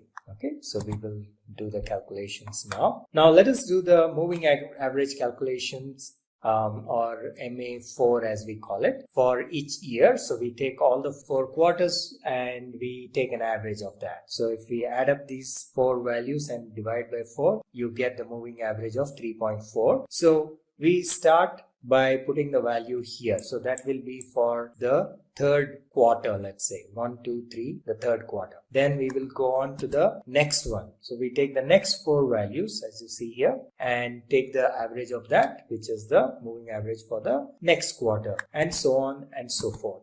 Now, if we just do the moving average, it is not centered. So what we do is we basically add one more column and we calculate the centered moving average as shown here. So here what we do is we take the average of 2 values and then just adding these values here. So for example, the first value for the 3rd quarter is actually the average of the 3rd and the 4th quarter. So we have 3.5. Now it gets centered. So similarly, the next value would be 3.6 plus 3.9 divided by 2, so which is 3.7, and so on and so forth. Okay, so that is the centered moving average. This is done primarily to smoothen the data so that there are not too many rough edges. So that is what we do here. So if we visualize this data now, this is how it looks. Right, so if we take the centered moving average, as you can see, there is a gradual increase. If this was not the case, if we had not centered it, the changes would have been much sharper. So that is basically the smoothing that we are talking about. Now let's go and do the forecast for the 5th year. So in order to do the forecast, what we will do is we will take the centered moving average as our baseline and then start doing a few more calculations that are required in order to come up with the prediction. So what we are going to do is we are going to use this multiplicity or multiplicative model in this case, and this is how it looks. So we take the product of seasonality and the trend and the irregularity components, and we just multiply that. And in order to get that, this product of these two, we have basically the actual value divided by CMA. YT value divided by CMA will give you the predicted value, or YT is equal to the product of all three components. Therefore, ST into YT is equal to YT by CMA. So this is equal to YT, right?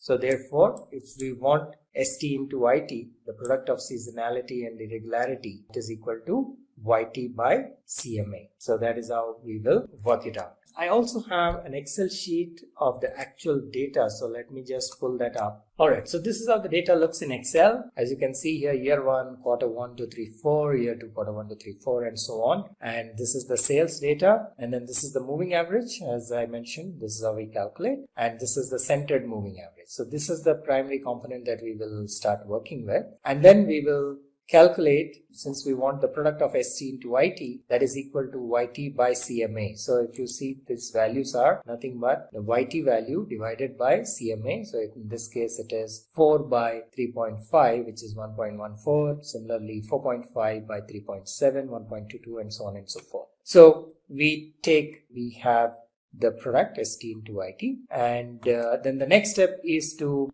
calculate the average of respective quarters. So that is what we are doing here, average of respective quarters. And then we need to calculate the deseasonalized values. So in order to get deseasonalized value, we need to divide YT by ST that was calculated. So for example, here it is 2.8 by 0.9.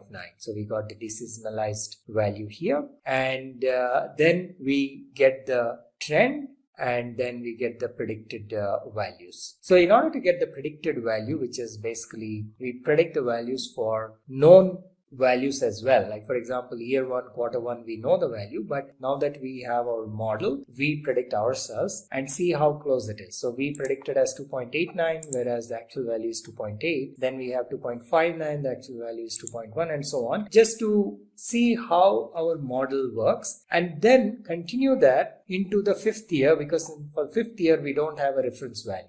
Okay, and if we plot this, we will come to know how well our calculations are, how well our manual model. In this case, we did not really use a model, but we did on our own manually. So it will tell us the trend. So for example, the predicted value is this gray color here, and you can see that it is actually pretty much following the actual value, which is the blue color. Right? And the gray color is the predicted value. So wherever we know the values up to year 4, we can see that our predicted values are following or pretty much very close to the actual values. And then from here onwards, when the year 5 starts, the blue color line is not there because we don't have the actual values, only the predicted value. So we can see that since it was following the trend pretty much for the last 4 years, we can safely assume that it has understood the pattern and it is predicting correctly for the next 1 year, the next 4 quarters, right? So that is what we are doing here. So these 4 quarters, we did not have actual data, but we have the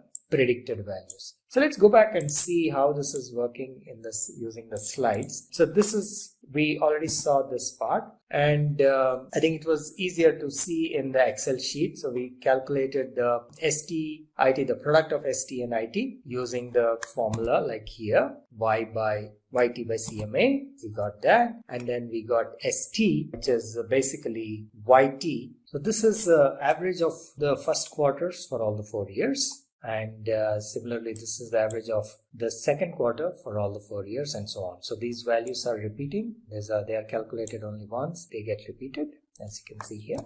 And then we get the deseasonalized data, and that is basically YT by ST. So we calculated ST here, and we have YT. So YT by ST will give you the deseasonalized data. And we have got rid of the seasonal and the irregular components so far. Now what we are left with is the trend.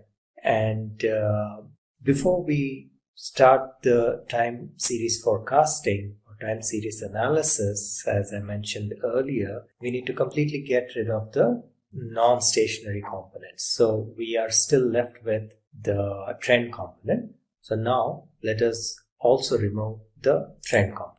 In order to do that, we have to we have to calculate the intercept and slope of the data, because that is required to calculate the trend. And how are we going to do that? We will actually use what is known as a regression tool or analytics tool that is available in Excel. So you remember we have our data in Excel. So let me take you to the Excel, and here we need to calculate the intercept and the slope. In order to do that, we have to use the regression mechanism, and in order to use the regression mechanism, we have to use the analytics tool that comes with Excel. So how do you activate this tool? So this is how you would need to activate the tool.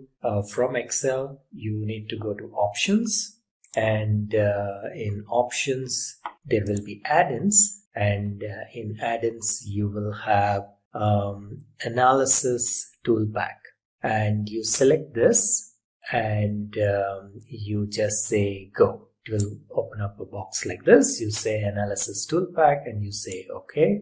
And now when you come back into the regular view of Excel, in the Data tab, you will see Data Analysis activated. So you need to go to File, Options, and Add-ins, and then Analysis Toolpack. Typically, since I've already added it, it is coming at the top, but it would come under Inactive Application Add-ins. So when you're doing it for the first time. So don't use VBA, you just say Analysis Toolpack. There are two options, one with VBA like this one and one without VBA. So just use the one without VBA. And then instead of just saying OK, just take care that you click on this Go and not just OK. So you say Go, then it will give you these options. Only then you select just the Analysis Toolpack and then you say OK.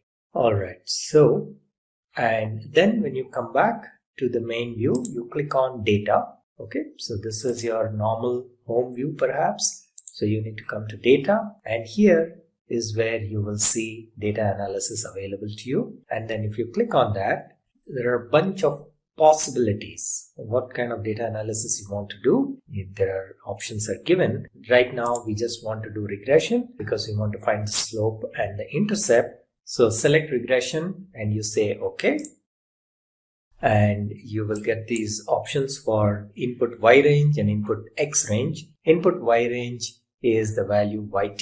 So you just select this and you can select up to here and press enter. And input X range, you can, for now, you start with the baseline, or you can also start with the de-seasoned values. So you can just click on these and say OK.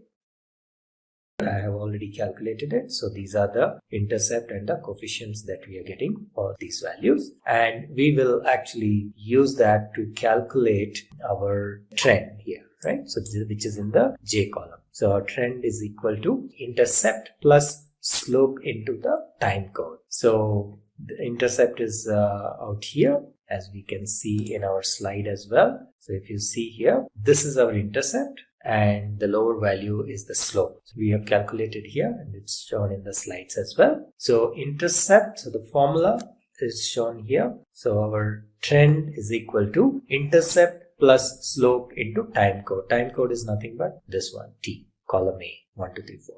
Okay. So that's how you calculate the trend, and that's how you use the data analysis tool from Excel. Using these two, we calculate the predicted values. And using this formula, which is basically trend is equal to intercept plus slope into time code. And then we can go and plot it, see how it is looking, and therefore, so we see here that the predicted values are pretty close to the actual values, and therefore we can safely assume that our calculations, which are like our manual model, is working, and hence we go ahead and predict for the 5th year. So till 4 years we know the actual value as well, so we can compare how our model is performing. And for the 5th year, we don't have reference values, so we can use our equations to calculate the values or predict the values for the 5th year, and we can go ahead and safely calculate those values. And when we plot for the 5th year as well, the predicted values, we see that they are pretty much, they captured the pattern, and we can safely assume that the predictions are fairly accurate, as we can also see from the graph in the Excel sheet that we have already seen. Okay, so let's go and plot it. So this is how the plot looks. This is the CMA, or the centered moving average, the green color, and then the blue color is the actual data, red color is the predicted value, predicted by our handcrafted model. Okay, so remember, we did not use any regular forecasting model or any tool. We have done this manually, and the actual tool will be used in the next video. This is just to give you an idea about how behind the scenes or under the hood, how forecasting works, or time series analysis, how it is performed. Okay, so it looks like it has captured the trend properly. So up to here is the known reference, we have reference, and from here onwards is purely predicted. And as I mentioned earlier, we can safely assume that the values are accurate and predicted properly for the 5th year. So let's go ahead and implement a time series forecast in R. First of all, we will be using the ARIMA model to do the forecast of this time series data. So let us try to understand what is ARIMA model. So ARIMA is actually an acronym. It stands for Autoregressive Integrated Moving Average. So that is what is ARIMA model.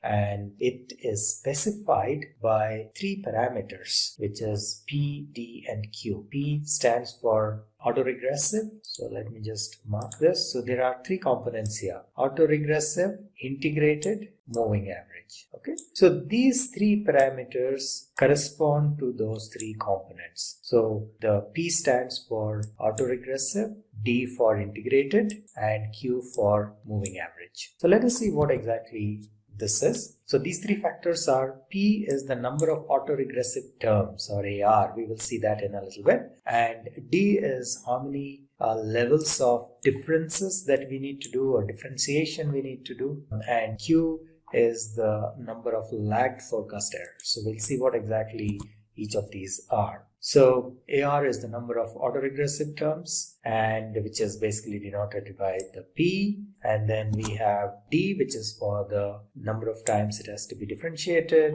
and then we have Q, which is for the moving average. So what exactly AR terms? So in terms of the regression model, autoregressive components refer to the prior values of the current value. Well, what we mean by that is, here when we talk about time series data, focus on the fact that there is regression. So what exactly happens in regression? We try to do something like, if it is simple linear regression, we do some equation like y is equal to mx plus c, where there are 2 variables. One is the dependent variable, and then there is an independent variable. Let me just complete this equation as well, mx plus c. Right? So this is a normal regression curve, or a simple regression curve. Now here we are talking about autoregression or autoregressive. So autoregressive, as the name suggests, is regression of itself. So which means that here you have only one variable, which is your maybe the cost of the flights or whatever it is, right? And the other variable is basically time dependent, and therefore the value at any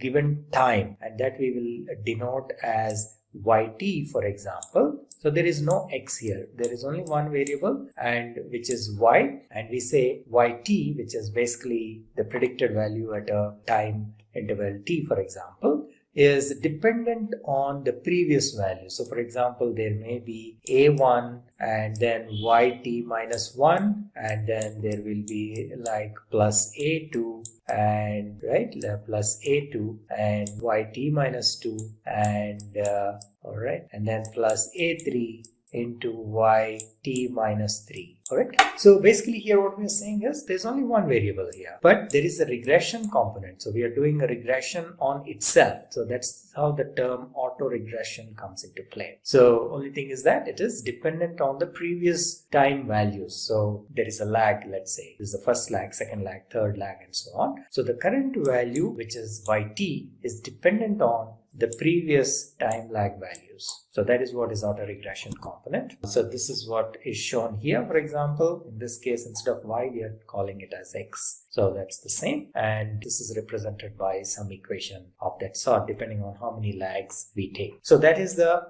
AR component. And the term P is basically determines how many lags we are considering. So that's the term P for. Now, what is D? D is the degree of differencing. So here differencing is like for the non-seasonal differences, right? So for example, if you take the values like this, which are given for 5, 4, 6, and so on and so forth, if you take the differencing of one after another, like for example, 5 minus 4 or 4 minus 5, the next value with the previous value. So 4 minus 5. So this is known as the first order differencing. So the result is minus 1. Similarly, 6 minus 4 is 2. 7 minus 6 is 1. So this is first order differencing. And here we call it as D is equal to 1. Okay. And same way we can have second order, third order, and so on. Then the last one is Q. Q is we call it moving average, but in reality it is actually the error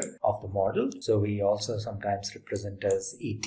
Alright, so now ARIMA model works on the assumption that the data is stationary, which means that the trend and seasonality of the data has been removed. That is correct. Okay. So this we have discussed in the first part, what exactly is stationary data and how do we remove the non-stationary part of it. Now, in order to test whether the data is stationary or not, there are two important components that are considered. One is the autocorrelation function and the other is the partial autocorrelation function. So this is referred to as ACF and PACF. Right. So what is autocorrelation and what is the definition? Autocorrelation is basically the similarity between values of a same variable across observations, as the name suggests. Now, how do we actually find the autocorrelation function, the value, right? So this is basically done by plotting, and autocorrelation function also tells you how correlated points are with each other based on how many time steps they are separated by and so on. That is basically the time lag that we were talking about. And it is also used to determine how past and future data points are related. And the value of the autocorrelation function can vary from -1 to 1. So if we plot, this is how it would look. Autocorrelation function would look somewhat like this. And there is actually a readily available function in R. So we will see that and you can use that to plot your autocorrelation function. Okay. So that is ACF, and we will see that in our RStudio in a little bit. And similarly, you have partial autocorrelation function. So partial autocorrelation function is the degree of association between two variables while adjusting the effect of one or more additional variables. So this again can be measured and it can also be plotted, and its value once again can go from -1 to 1, and it gives the partial correlation of time series with its own lagged value.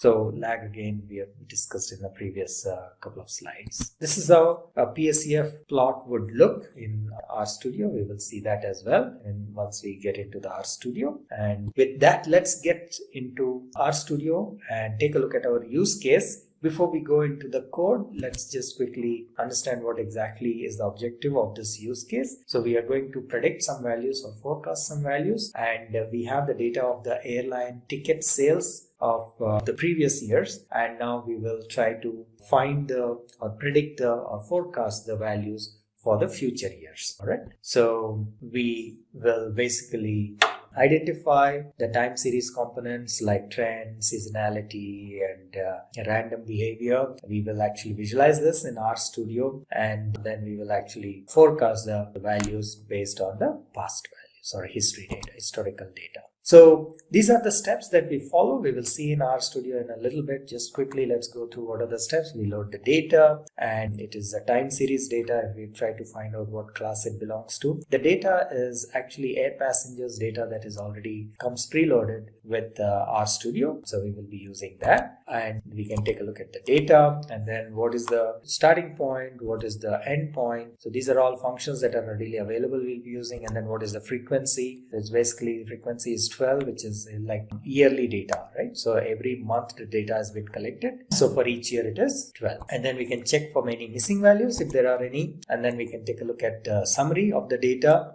This is what we do in exploratory data analysis. And then we can plot the data, visualize the data, how it is looking, and we will see how the data has some trend, seasonality, and so on and so forth. All right, then we can take a look at the cycle of the data using the cycle function, and we can see that it is every month. That's the cycle. End of every 12 months, a new cycle begins. So each month of the year is the data is available. Then we can do box plots to see for each month how the data is varying over the various 10 or 12 years that we will be looking at this data. And from exploratory data analysis, we can identify that there is a trend, there is a seasonality component, and how the seasonality component varies also we can see from the box plots. And we can decompose the data. We can use the decompose function rather to see the various components like the seasonality, trend, and the irregularity part. Okay, so we will see all of this in RStudio. This is how they will look. This is the once you decompose, and this is how you can visualize the data. This is the actual data, and this is the trend. As you can see, it's going upwards. This is the seasonal component, and this is your random or irregularity, right? So we call it irregularity, or we can also call it random, as you can see here. Yes, so the data must have a constant variance and mean, which means that it is stationary before we start any analysis, time series analysis. And so basically, if it is stationary, only then it is easy to model the data, perform time series analysis. So we can then go ahead and fit the model. As we discussed earlier, we'll be using ARIMA model. There are some techniques to find out what should be the parameters. So we will see that when we go into RStudio. So the auto ARIMA function basically tells us what should be the parameters, right? So these parameters are the P, D, and Q that we talked about. That's what is being shown here. So if we use auto ARIMA,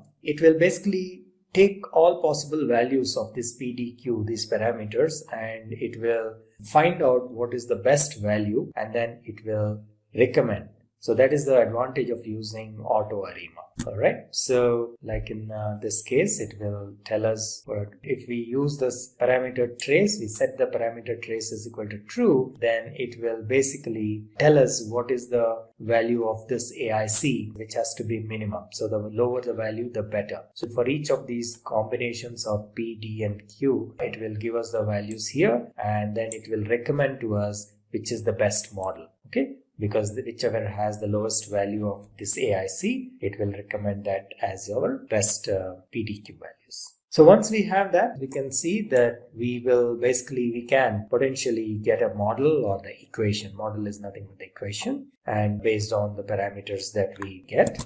And we can do some diagnostics. We can do some plotting to see whether there is a plot for the residuals, so which shows the stationarity. And then we can also take a look at the ACF and PACF. We can plot the ACF and PACF, and then we can do some forecasting for the future years. So in this case, we have up to 1960, and then we can see how we can forecast for the next 10 years, which is 1970, up to 1970.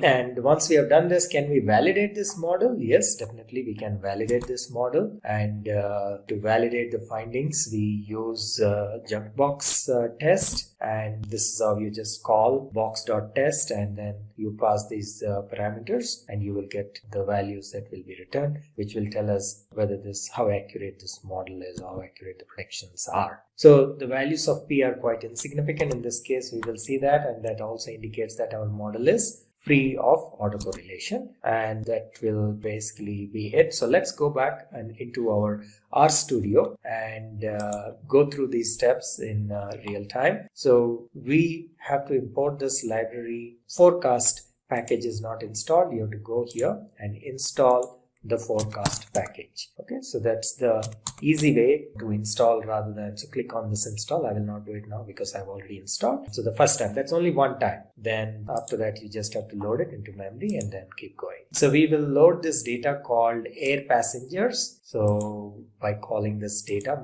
method, and if you see the data air passengers is loaded here, and if we check for the class, it is a time series data, TS data. So we can check for the dates. We can also view the data in a little bit, and the start date is 1949 and January, and our end date is 1960 December, and the frequency is 12, which is like collected monthly. So that is the frequency, which is 12 here, and then we check if there are any missing values. There are no missing values, and then we take a look at the summary of the data. This is all exploratory data analysis, and then if you just display the data, this is how it looks.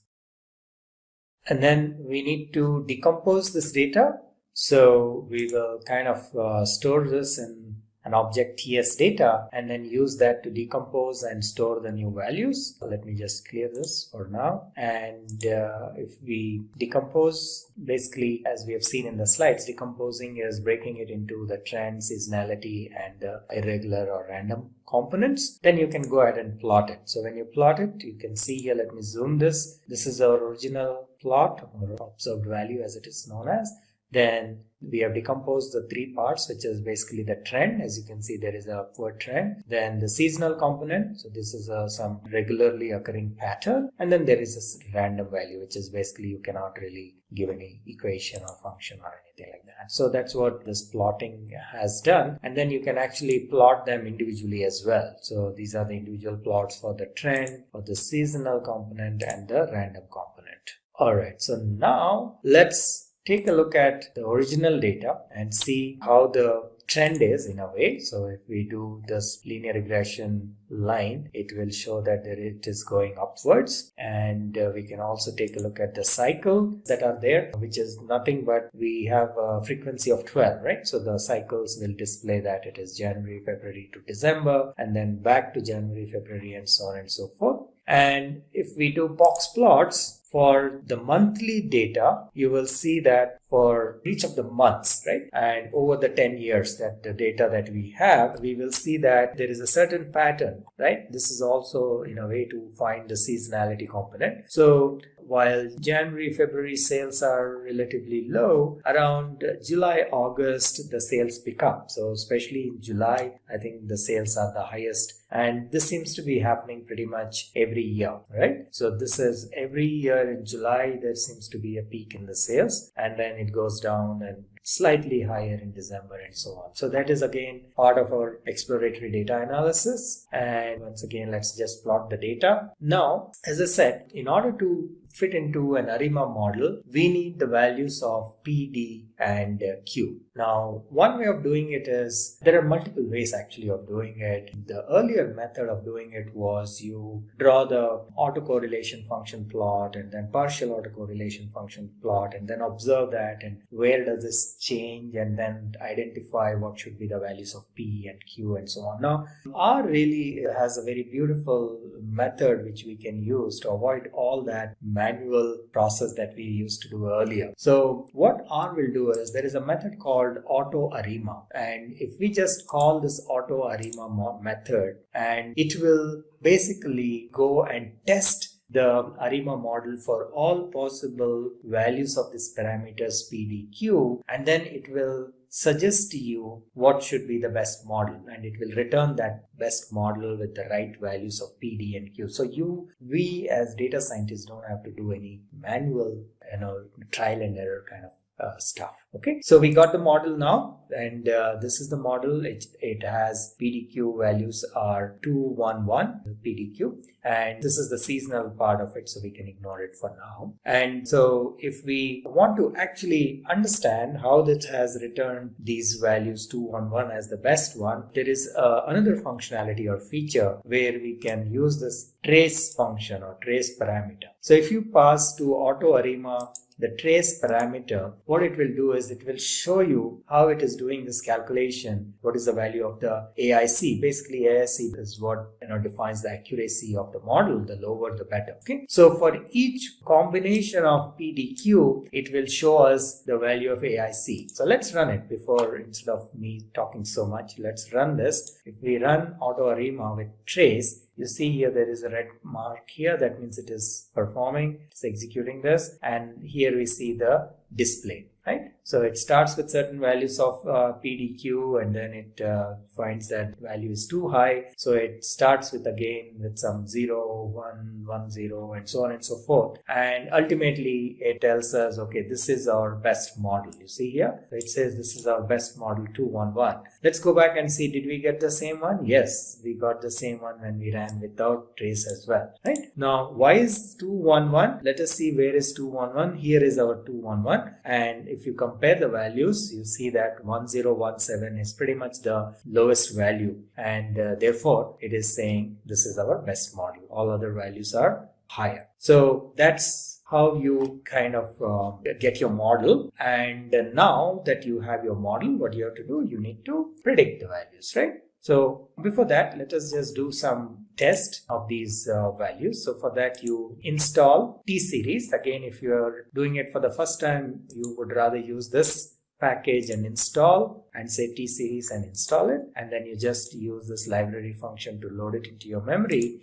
Alright, so now that we got our model using AutoArima, let us go ahead and forecast and also test the model and also plot the ACF and PSCF. Remember, we talked about this, but we did not really use it. We don't have to use that, but at least we will visualize it. And for some of the stuff, we may need this T-Series library. So if you are doing this for the first time, you may have to install it. And my recommendation is don't use it in the code. You go here and install T-Series.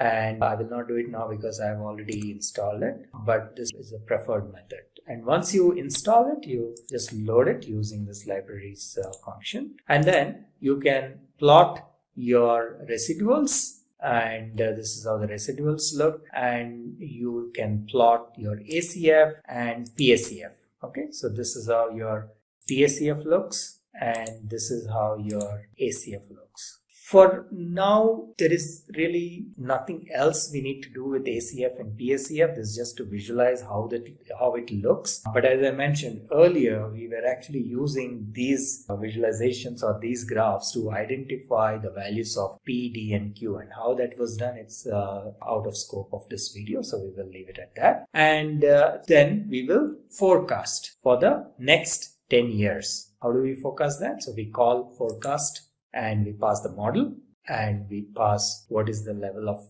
accuracy that you need, which is 95%, and for how many periods, right? So basically we want for 10 years, which is like 10 into 12 time periods. So that's what we are doing here. And now we can plot the forecast value. So you see this is the original value up to I think 62 or whatever, and then it goes up to 72. This blue color is the predicted value. Let's go and zoom it up so that we can see it better. So from here onwards, we're forecasting, and you can see that it looks like our model has kind of learned the pattern, and this pattern looks very similar to what we see in the actual data. Now, how do we test our model? So we can do what is known as a box test, and we pass our model here, residuals basically, with different lags. And from those values here, the p values here, we find that they are reasonably low, the p values, which means our model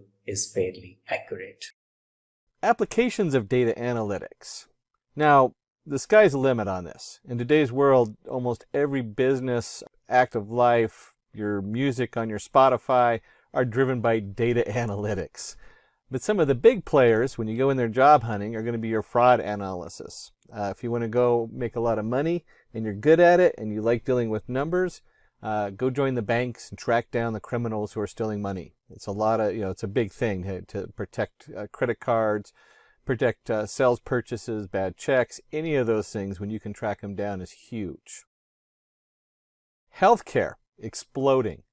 There's everything from trying to find cures for the COVID virus or any of the viruses out there, using your cell phone to diagnose different ailments. That way you don't have to go in and see the doctor. You can actually just go in there and take a picture of the funky growth on your arm. Hopefully it's not too big. And then they send it in there, and the data analytics goes in there and looks at it and says, oh, this is what this is. This is a professional you need to go see or don't need to see. And that's just one aspect of healthcare. The databases being generated by healthcare and getting the right doctors and helping the doctors analyze whether something is benign or malignant, if it's cancerous. All those things are now part of the ongoing healthcare growth in data analytics. Inventory management. Think one of those huge warehouses where they're shipping out all the goods. How do you inventory that in such a way so that you maximize the stuff that's being purchased the most near the entrance and all the other stuff towards the back, or even pre-ship it? So it's huge to be able to manage your inventory, and pretty soon they'll just have a drone come in there and start picking up some of those boxes and move them around also. Delivery logistics. Again, this goes from getting from point A to point B. You can combine it with our inventory, so you pre-ship stuff if you know a certain area is more likely to purchase it. How do you get the delivery to the most destinations the quickest in the short amount of time? And then they even pre-stack the trucks going out, and that's all done with data analytics. How do we stack all that stuff so it comes out in the right order? Targeted marketing.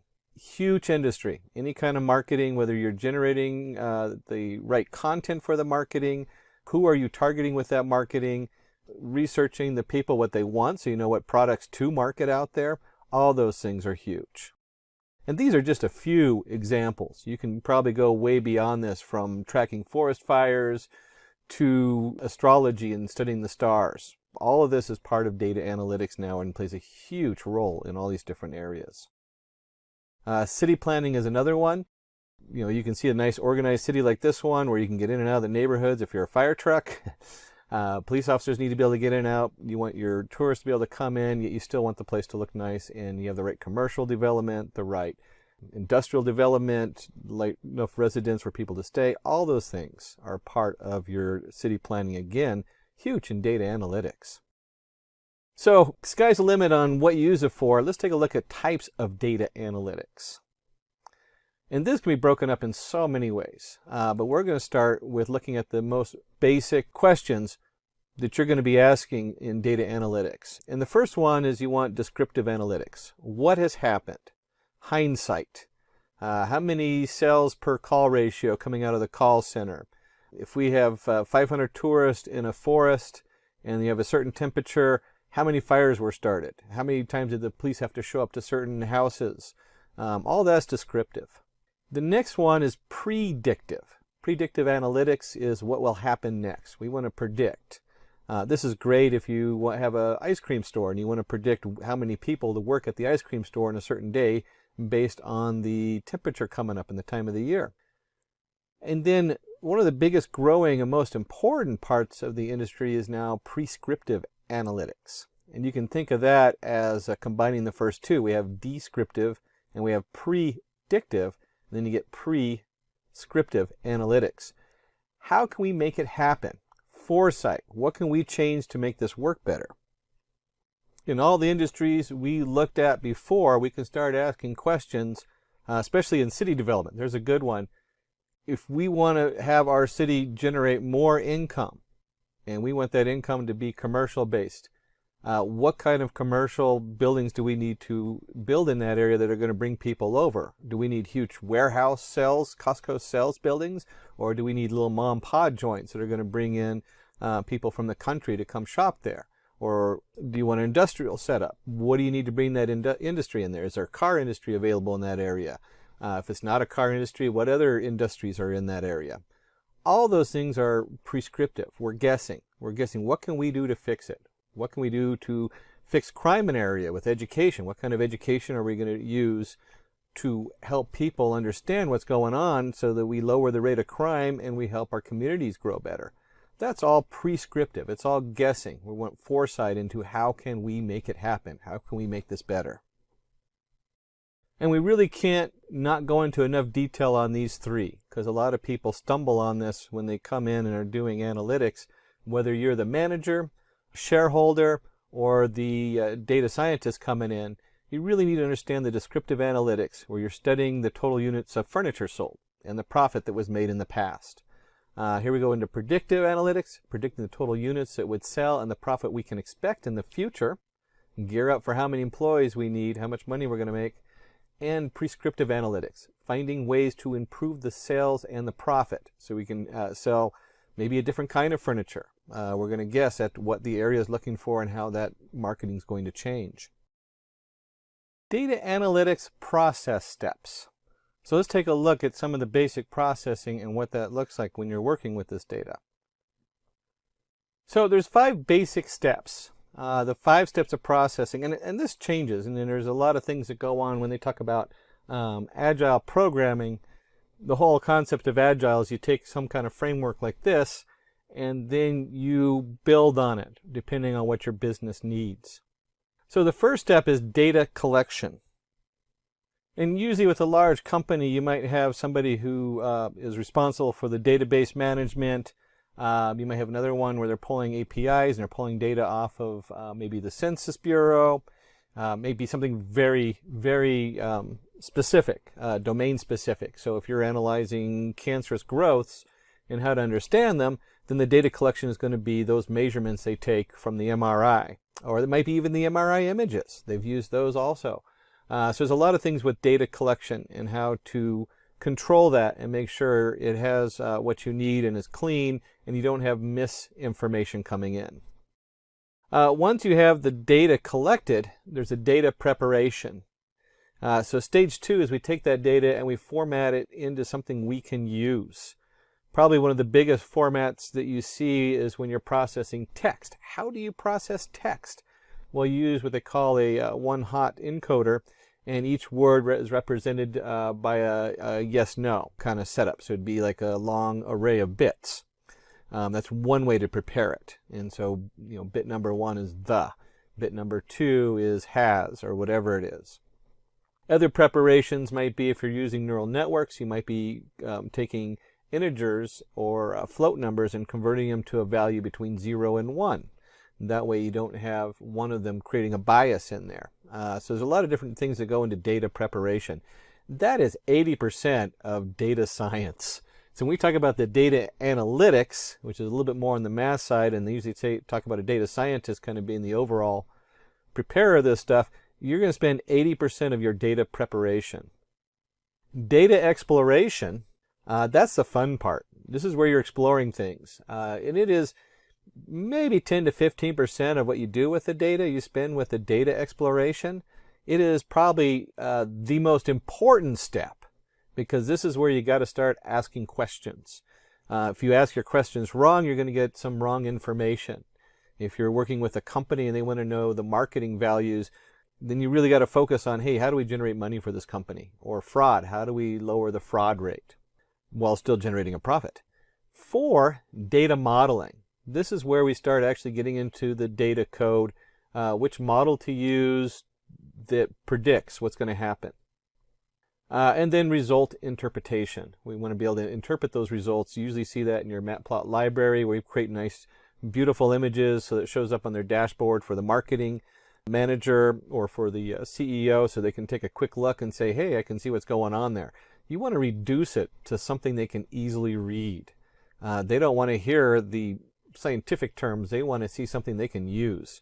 And we'll talk about that a little bit more when we start looking at some of this in a demo. Since this is data analysis with Python, we got to ask the question, why Python for data analytics? I mean, there's C++, there's Java, there's .NET from Microsoft. Why do people go to Python for it? So the number of reasons. 1, it's easy to learn with simple syntax. You don't have a very high typeset like you do in Java and other coding, so it allows you to kind of be a little lazy in your programming. That doesn't mean that it can't be set that way and that you don't have to be careful. It just means you can spin up a code much quicker in Python. The same amount of code to do something in Python a lot of times is 1, 2, or 3 or 4 lines, where when I did the same thing, say in Java, I found myself with 10, 12, 13, 20 lines, depending on what it was. It's very scalable and flexible. So there's our flexibility because you can do a lot with it, and you can easily scale it up. You can go from something on your machine to using PySpark into the Spark environment and spread that across hundreds, if not thousands of servers across terabytes of data or petabytes of data. So it's very scalable. There's a huge collection of libraries. This one's always interesting because Java has a huge collection of libraries. C has a huge collection of libraries. .NET does, and they're always in competition to get those libraries out. Scala for your Spark. All those have huge collections of libraries. This is always changing, but because Python's open source, you almost always have easy to access libraries that anybody can use. You don't have to go check your licensing and have special licensing like you do in some packages. Graphics and visualization, they have a really powerful package for that, so it makes it easy to create nice displays for people to read. And community support. Because Python is open source, it has a huge community that supports it. You can do a quick Google and probably find a solution for almost anything you're working on. Python libraries. Let's bring it together. We have data analytics and we have Python. So when we're talking data analytics, we're talking Python libraries for data analytics. And the big 5 players are NumPy, Pandas, Matplot library, SciPy, which is going to be in the background, so we're not going to talk too much about the scientific formulas in SciPy, and scikit. So NumPy supports n-dimensional arrays, provides numerical computing tools useful for linear algebra and Fourier transform. And you can think of this as just a grid of numbers. And you can even have a grid inside a grid, or data. It's not even numbers because you can also put words and characters and just about anything into that array. But you can think of a grid, and then you can have a grid inside a grid, and you end up with a nice 3-dimensional array. If you want to talk 3-dimensional array, you can think of images. You have your 3 channels of color, 4 if you have an alpha, and then you have your XY coordinates for the image we're looking at. So you can go X, Y, and then what are the 3 channels to generate that color. And NumPy isn't restricted to 3 dimensions. You could imagine watching a movie. Well, now you have your movie clips, and they each have their X number of frames, and each of those frames have X number of XY coordinates for the pictures in each frame, and then you have your 3 dimensions for the colors. So NumPy is just a great way to work with n-dimensional arrays. Now closely with NumPy is Pandas. Useful for handling missing data, perform mathematical operations, provides functions to manipulate data. Pandas is becoming huge because it is basically a data frame. And if you're working with big data and you're working in Spark or any of the other major packages out there, you realize that the data frame is very central to a lot of that. And you can look at it as an Excel spreadsheet. You have your columns, you have your rows or indexes, and you can do all kinds of different manipulations of the data within, including filling in missing data, which is a big thing when you're dealing with large pools or lakes of data where they might be collected differently from different locations. And Matplot library.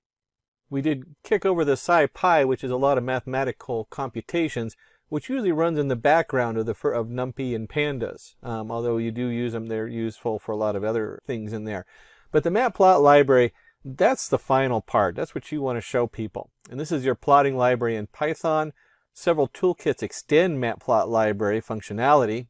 There's like 100 different toolkits to extend Matplot library, which range from how to properly display star constellations from astronomy. There's a very specific one built just for that, all the way to some very generic ones. We'll actually add Seaborn in when we do the labs in a minute. Several toolkits extend Matplot library functionality, and it creates interactive visualization. So there's all kinds of cool things you can do as far as just displaying graphs, and there's even some that you can create interactive graphs. We won't do the interactive graphs, but you'll see, you'll get a pretty good grasp of some of the different things you can do in Matplot library.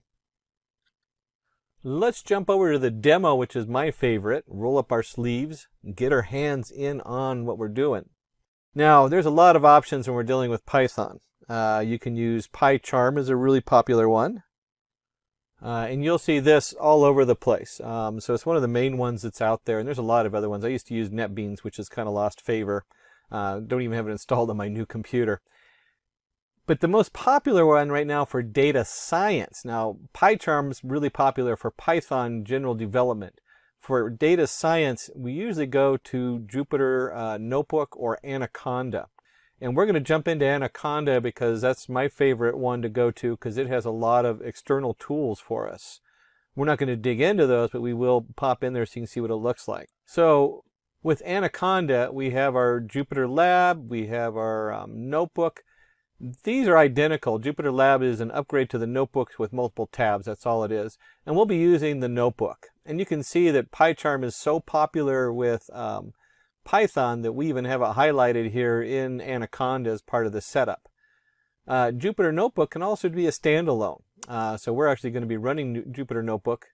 And then you have your different environments. We're going to be under main Py36. There's a root one. And I usually label it Py36. The reason is currently as of writing this, TensorFlow only works in 3.6 and not in 3.7 or 3.8 for doing neural networks. But you can actually have multiple environments, which is nice. They separate the kernels, so it helps protect your computer when you're doing development. And this is just a great way to do a display or a demo, especially if you're looking for that job. Pull up your laptop, open it up. Or if you're doing a meeting, get it broadcast up to the big screen so that the CEO can see what you're looking at. And when we launch the notebook, it actually opens up a file browser in whatever web browser you have. This happens to be Chrome. And then you can just go under New. There's a lot of different options depending on what you have installed. Python 3. And this just creates an untitled version of this.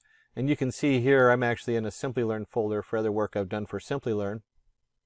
And that's where I save all my stuff and I can browse through other folders, making it real easy to jump from one project to another. And under here, we'll go ahead and change the name of this, and we'll go ahead and rename it Data Analytics. Data Analytics. Just so I can remember what I was doing.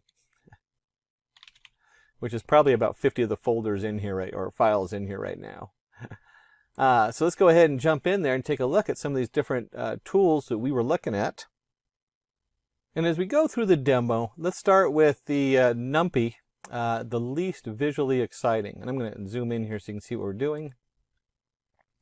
And the first thing we want to do is import NumPy. And we'll import it as NP. That is the most common NumPy terminology. And let's go ahead and change the view so we also have the line numbers. I don't know why, we probably won't need them, but I like it for easy reference. And then we'll create a one-dimensional array. We'll just call this array1. And it equals np.array, and you put your array information in here. In this case, we'll spell it out. You can actually do like a range and other ways. There's lots of ways to generate these arrays. But we'll just do 1, 2, 3, so 3 integers. And if we print our array1, we can go ahead and run this. And you can see right here it prints 1, 2, 3. You can see why this is a really nice interface to show other people what you're doing with the Jupyter Notebook. So this is the basic. We've created an array. This is a one-dimensional array, and then the array is 1, 2, 3. One of the nice things about the Jupyter Notebook is whatever ran in this first setup is still running, is still in the kernel. So it still has the NumPy imported as NP, and it still has our variable ARR1 for array1 equal to NP array of 1, 2, 3. So when we go to the next cell, we can check the type of the array. We're just going to print. We say, hey, what is this setup in here? And we want type. And then we want, what is the type of array 1? And let's go ahead and run that. And it says class NumPy ND array. So it's its own class. That's all we're doing is checking to see what that class is. And if you're going to look at the array class, probably the biggest thing you do, I don't know how many times I find myself doing this because I forget what I'm working on and I forget I'm working with a 3-dimensional or 4-dimensional array. And I have to reformat somehow so it works with whatever other things I have. And so we do the array shape. The array shape is just 3 because it has 3 members and it's a 1-dimensional array. That's all that is. And with the NumPy array, we can easily access, stick with the print statement. If you actually put a variable in Jupyter Notebook and it's the last one in the cell, it will be the same as a print statement. So if I do this, where array 1 of 2, it's the same as doing print array of 2. Those are identical statements in our Jupyter notebook. We'll go and stick with the print on this one. And it's 3. So there's our print space 2, and we have 0, 1, 2. 2 equals 3. We can easily change that. So we have array 1 of place 2 equals 5. And then if we print our array 1, you can see right down here when it comes out, it's 1, 2, and 5. And there I left the print statement off because it's the last variable in the list. It'll always print the variable if you just put it in like that. That's a Jupyter notebook thing. Don't do that in PyCharm. I've forgotten before doing a demo. And we talked about multiple dimensions, so we'll do an array, two-dimensional array. And this is again a NumPy array. And in the NumPy array, we need our first dimension, we'll do 1, 2, 3, and our second dimension 3, 4, 5. And you can see right here that when we hit the, we'll do this, we'll just do array 2. And we can run that, and there's our array 2, 1, 2, 3, 3, 4, 5. We can also do array 2 of 1. And then we can do, let's do 0. Doesn't really matter which one. Actually, let's do 2. There we go. And if I run this, it'll print out 5. Because here we are. This is 0. 0, 1, 2, 3 is on our 0 row. 3, 4, 5 is on our 1 row. I always start with 0. And then the 2, 0, 1, 2 goes to the 5. And then maybe we forgot what we were working with. So we'll go do array2.shape. And if we do array 2 of shape, we'll go and run that. We'll see we have 2 rows, and each row has 3 elements. Two-dimensional array, 2, 3. If you looked up here when we did it before, it just had 3, nothing. When you have a single entity, it always saves it as a tuple with a blank space. But you can see right here we have 2, 3. And if you remember from up here, we just did this array 2 of, let's go, what is it, 1, 2. We run that, we get the 5. You can also count backwards. This is kind of fun. And you'll see I just kind of switched something on you because you can also do 1, 2 to get to the same spot. Now 2 is the last one, 0, 1, 2. It's the last one in there. We can count backwards and do -1. And if we run this, we get the same answer. Whether we count it as, let's go back up here, whether we count this as 0, 1, 2, or we count backwards as -1, -2, -3.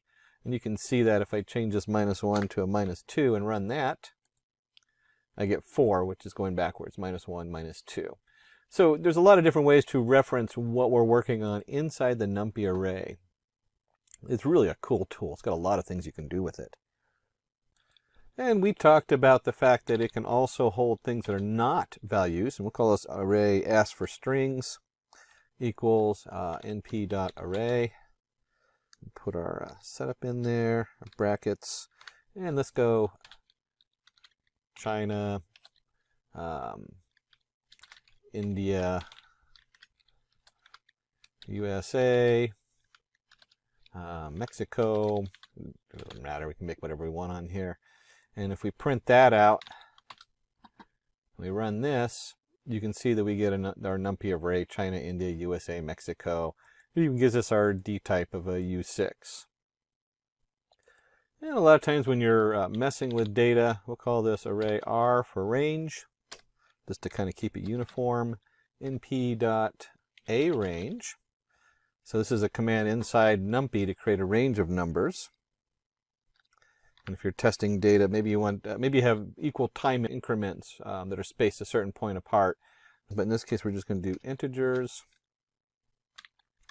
And we're going to do a setup from 0, 20, skipping every other one. And we'll print it out and see what that looks like.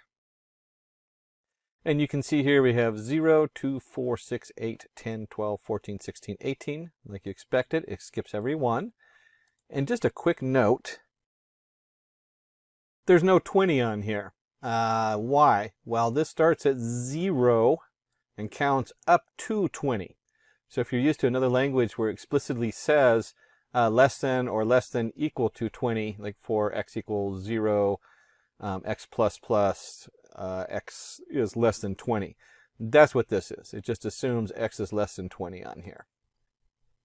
And if we want to create a very uniform set, 0, 2, 4, 6, what happens if I want to create numbers from 0 to 10, but I need 20 increments in there? We can do that with line space. So we can create an R, we'll call this L, equals, I don't think we'll actually use any of this again, so I don't know why I'm creating unique identifiers for it. But we'll do NP, lin space, and we're going to do 0 to 10, or 0 to 9. Remember, it goes up to 10.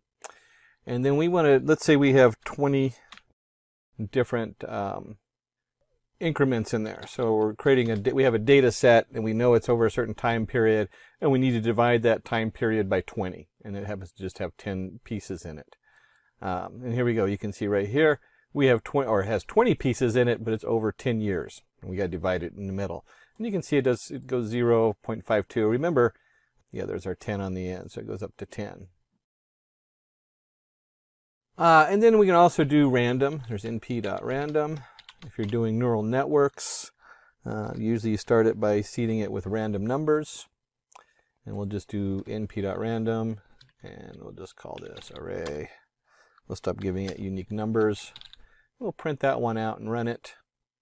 And you can see we have random numbers. They are 0 to 1. So you'll see that all these numbers are under 1. And you can easily alter that by multiplying them out or something like that if you want to do like 0 to 100. You can also round them up if it's integer 0 to 100. There's all kinds of things you can do, but it generates a random float between 0 and 1. And you have a couple options. You could reshape that, or you can just generate them in whatever shape you want. And so we can see here, we did 3 and 4, and so you can see 3 rows by 4 variables. Same thing as doing a reshape of 12 variables to 3 and 4.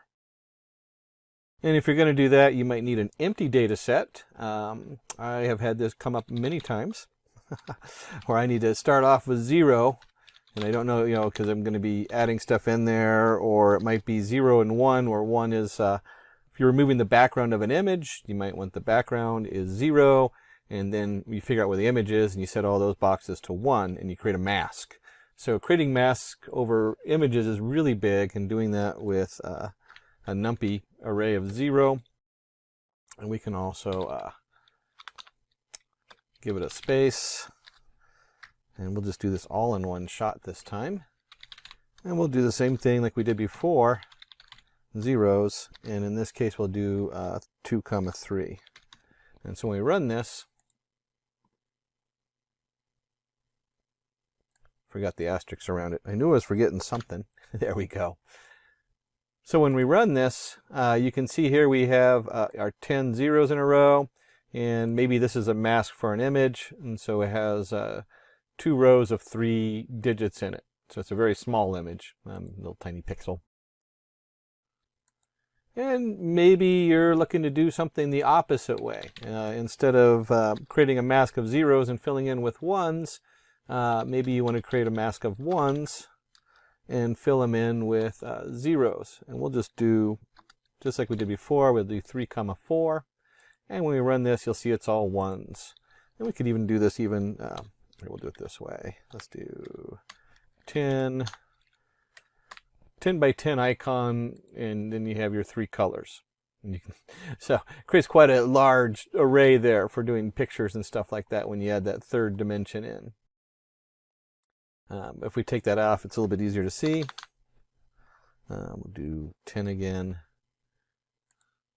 And you can easily see how we have 10 rows of 10 ones. And you can also do something like create an array. And we'll do 0, 1, 2. And then in this array, we actually, we'll print it right out. we want a repeat. And so you can actually do a repeat of the array, and maybe you need this array, let's repeat it 3 times. So there's our repeat of an array, repeat 3 times. And if we run this, you'll see we have 0, 0, 0, 1, 1, 1, 2, 2, 2.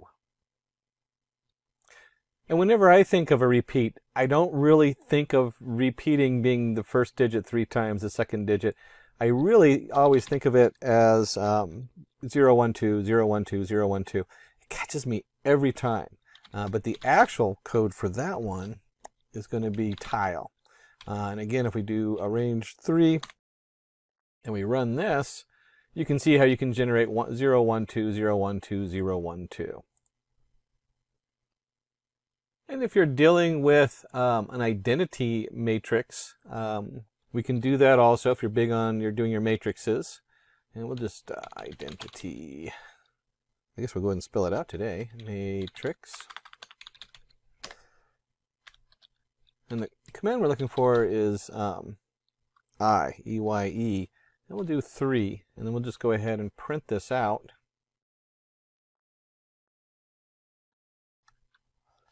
There we go. There's our identity matrix. And it comes out by a 3 by 3 array, because there's our matrix.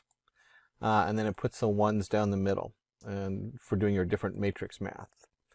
And we can manipulate that a little bit too.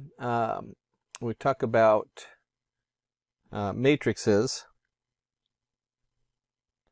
We might not want 1s across the middle, in which case we now have the diagonal. So we can do an np.diagonal. And we do a diagonal. Let's put in the diagonal 1, 2, 3, 4, 5. And when we run this, again, this generates a value. And by just putting that value in, there's the same as putting print around it, or putting array equals and then print array. And you can see it generates a diagonal 1, 2, 3, 4, 5, and there's your beginning of your matrix array for working with matrices. And we can actually go in reverse. Let's create an array equals, remember our random dot-random, and we'll do a 5 by 5 array. Oops, there we go. 5 by 5. And just so you can see what that looks like.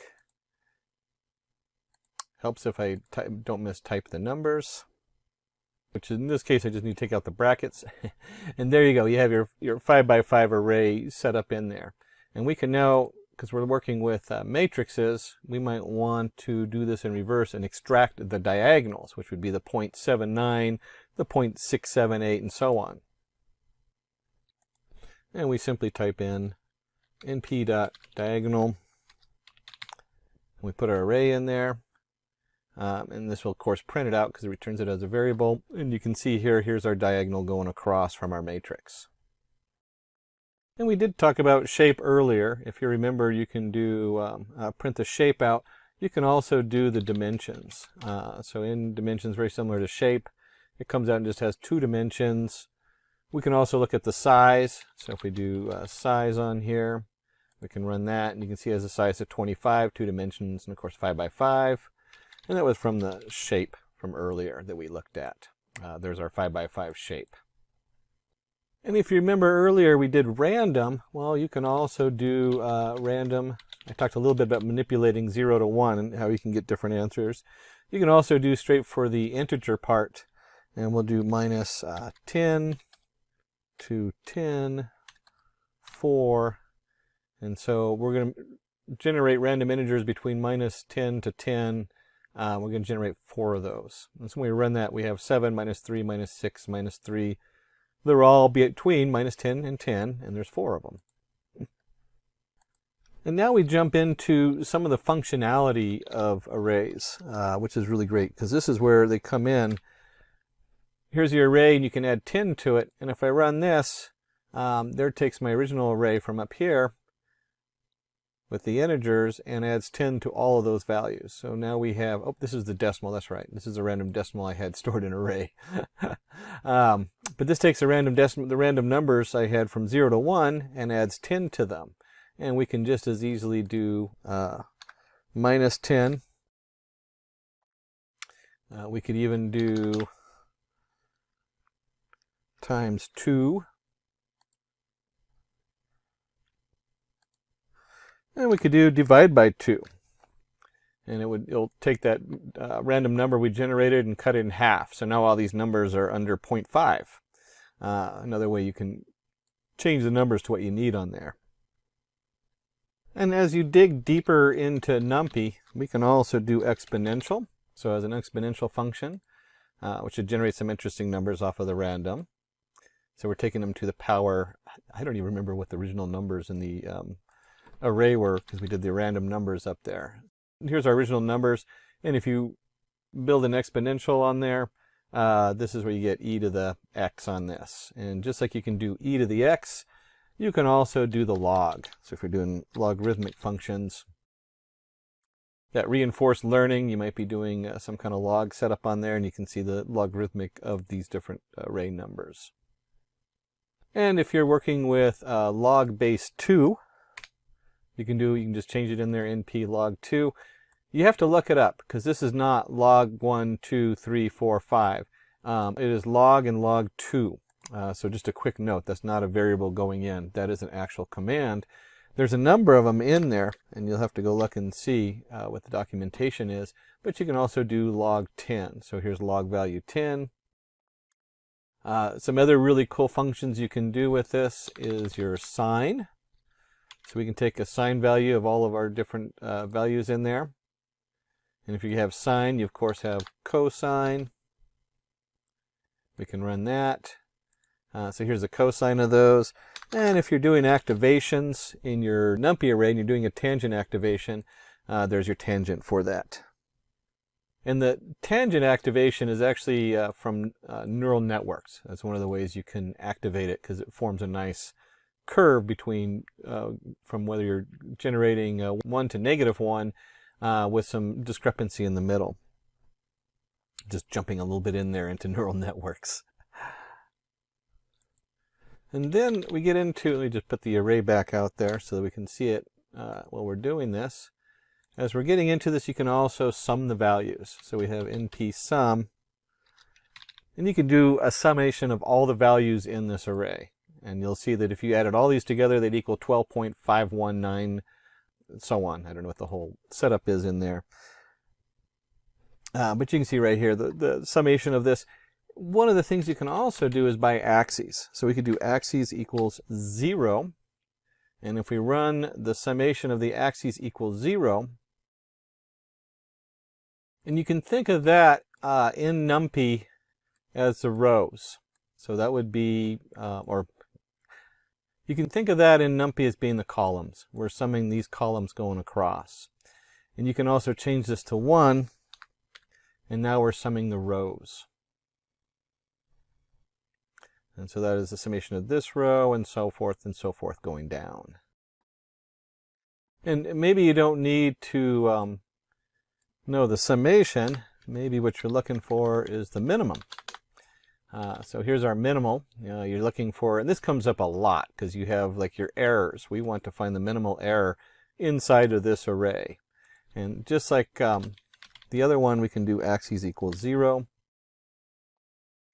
And you can see here 0.0645 is the smallest number in this first column is 0.0645, and so on. And if you have a minimum, well, you might also want to know the max. Maybe we're looking for the maximum profit. And here we go. You can see maximum 0.79 is the maximum on this first column. And just like we did before, you can change this to a 1 on axes. You can take the axes out of here and just find the max value for the whole array. And the max value in here was 0.8344, so on and so on. And since we're talking data analytics, we want to go ahead and look at the mean. Pretty much the same as the average. This is the mean across the whole thing. And just like we did before, we could also do axes equals 0. And then you'll see this is the mean of this axis, and so on. And we have mean. We might want to know the median. And there's our median, our most common numbers. If we have median, we might want to know the standard deviation. Or if we have the average, a lot of times you do the means and the standard deviation. We can run that, and there's our standard deviations along the axes. We can also do it across the whole array. If we're going to do standard deviations, there's also variance, which is your VAR. And there's our variance across the different levels. And so if we looked at that, we looked at variance, we looked at standard deviation, the median, and the means. There's more, but those are the most common ones used with data analytics. And then going through your data and figuring out what you're going to present to the shareholders. And some other things we can do is we can actually take slices. You'll hear that terminology. And a slice might be, like we have a 5 by 5 array, but maybe we don't want the whole array. Maybe we want from 1 on, we don't want the 0 in there. So we got up to 4. And maybe on the second part, we just want 2 to row 3. And so this notation right here says 1 to the end. And if we run this, you can see how that generates a single row to the end, and then row 2 and 3. Now remember, it doesn't include 3. That's why we only get the 1 column. So if you wanted 2 and 3, you would need to go ahead and go 2 to 4. So it goes up to 4. We could also do this in reverse. Just like we learned earlier, we can go -1. Whoops. And when we go to -1, it's the same thing because we have 0, 1, 2, 3, 4. This is the same thing as 2 to 4. It goes 2 to the last one. Also very common with arrays is you're going to want to sort them. So we still have our array up here that we randomly generated. And we might want to sort it. And we'll go and throw an axis back in there. Axis equals 1. If we run this, you can see from the axes that it sorts it, the 0.2 being the lowest value to the highest value by the row. We can also change this, of course, to axis 0. If you're sorting it by columns, so maybe your values are based on columns. And then, of course, you can do the whole array, and we can sort that. Don't usually do that, but I guess sometimes that might come up. And so you can see right here we have a nice sorted array. Something else, let's just go ahead and reprint our array so we can look at it again. Starting to get too many boxes up there. Something else you can do with an array is we can take and transpose it. This comes up more than you would think. When you transpose it, you'll see that the rows in the column are transposed. So where 0.79, 0.57, 0.064 is the column, now we've switched it and we have 0.79, 0.42 as the index. You can see this really more dramatic if we take a slice, and we'll just do a slice of the first couple, and then we'll just do all the other, the full rows. And if we run this, you can see how it comes up a little bit different. And we'll just do the same slice up here so you can see how those two look next to each other. There we go. There's our slice. Run. And so you can see the slice comes up and it has 1, 2, 3, 4, 5 columns.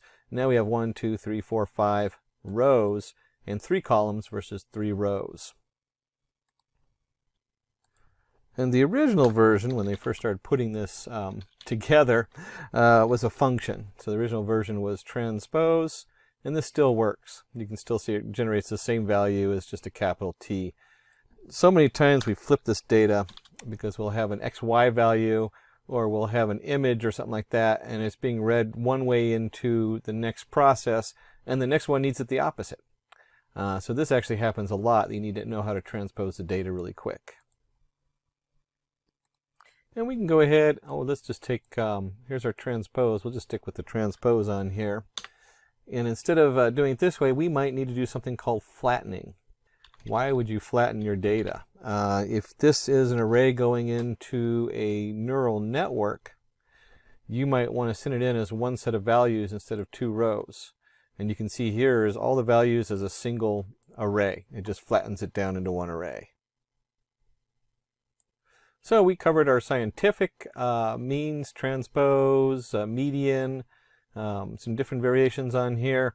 Some of the other things we want to do is what happens if we want to append to our array. So let's create a new array. I'm getting tired of looking at the same set of random numbers we generated earlier. So we'll go ahead and create a new array here, something a little simpler so it's easier to see what we're doing. And 4, 5, 6, 7, 8. That's good enough. We'll just do 4, 5, 6, 7, 8. And if we print this array, there it is, 4, 5, 6, 7, 8. And we might want to append something to the array. So we have our array, we need to extend it. You got to be very careful about appending things to your array, and there's a number of reasons for that. One is runtime.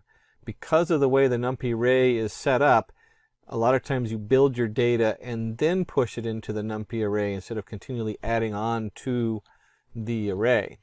And then it also it automatically generates a copy for protecting your data.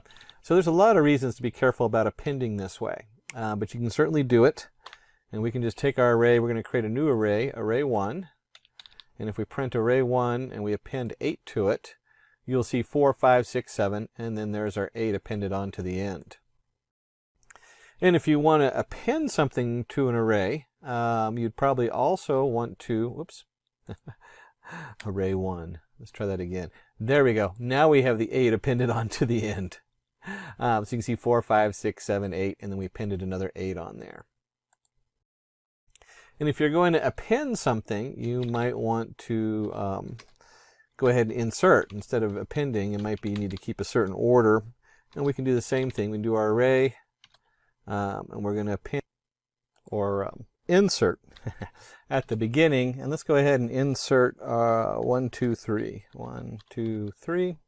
And we go ahead and print our array 2. We run it, and you can see 1, 2, 3 is inserted at the beginning. Insert's a lot more powerful in that you can put it anywhere in the array. We can move it to the 1 spot, and there we go, 1, 2, 3. We can do a -1 just for fun, and you'll see it comes up 1, 2, 3, and we're counting backwards by 1. I imagine you can do a -0 and run this, and it turns out that -0 puts it back at the beginning, because that's why it registers as 0, just takes a minus sign off. And just like we add numbers on, we might want to delete numbers. And so let's do an np.delete. Well, let's keep it a little bit, make it a little easy here to watch. We'll go ahead and create an array 3, and we'll do np delete. We were just working with array 2, and what we want to do is delete 0 space. So if you look at this, here's our array 2. Array 2 starts with 1. And when we delete the space on here and print that out, we deleted the 1 right out of there. And we can also do something like this, where we can do it as a slice. And we can do, let's do 1, 3. And if we run 1, 3, you'll see we've deleted the 1 space and the 3 space out, which deleted our 2 and 4. Now, keep in mind, when you're messing with adding lines and deleting lines, you have to be really careful, because there's a time element involved as far as where the data is coming from, and it's really easy to delete the wrong data and corrupt what you're working on, or to insert stuff where you don't want it. So there's always a warning when we talk about manipulating NumPy arrays. And just like anything else we're doing, we'll create an array C, which equals, we'll just do our NumPy array that we just created, our NumPy array 3, and we can do copy. So you can make a copy of it. Maybe you want to protect your original data, or maybe you're making a mask, and so you copy the array, and then the new array make all these alterations and change it from values to 0 to 1 to mask over the first one. And of course, if we do array C, since it equals a copy of array 3, it's the same thing, 1, 3, 5, 6, 7, 8. And now we're getting into combine and split arrays. I end up doing a lot of this, and I don't know how many times I end up fiddling with this and having a mess. But you do it a lot. You know, you combine your arrays, you split them, you might need one set of data for one thing, another set of data for the other. So let's go ahead and create 2 arrays, array 1, array 2. And I want you to note, and the terminology we're going to look for is concatenate. And what that means is we're going to take, we'll call this array cat. I like array cat. There we go. Our array cat, our concatenated array, we're taking array 1 and 2, and very important to really pay attention to your axes and your counts. I can't merge two arrays that have, like, if their axes are messed up and I'm merging on axis 0, it's going to give me an error and I'll have to reshape them. So you got to make sure that whatever you're concatenating together works. And what that means, as you can see here, we have 1, 2, 3, 4, 1, 2, 3, 4, and then 5, 6, 7, 8, 5, 6, 7, 8 along the 0 axis. These each are 4 values. So it's a 2 by 4 value. And if we go ahead and switch this to 1, you can see how that flips it a little bit. So now we have 1, 2, 3, 4, 5, 6, 7, 8. It's interesting that we chose that one. If I did something like this, where this is now, there we go, and we concatenate it, run this, and it gives me an answer okay because I have 2 by 2, and I'm using axis 1. But if I switch this to axis 0, where now it's got 3 and 5, it gives me an error. So you got to be really careful on that to make sure that whatever axes you are putting together, that they match. So like I said, this one, oops, axis 1. Axis 1 has 2 entities, and since we're going on axis 1 or by row, you can see that it lets it merge it right onto the end there. And you could imagine this if this was a XY plot of value, or the X value going in and the predicted Y value coming out, and then you have another prediction and you want to combine them.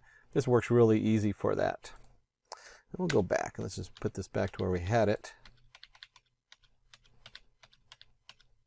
Oops, I forgot how many changes I made. There we go. We'll just put it, whoops, I messed up on my concatenation order here.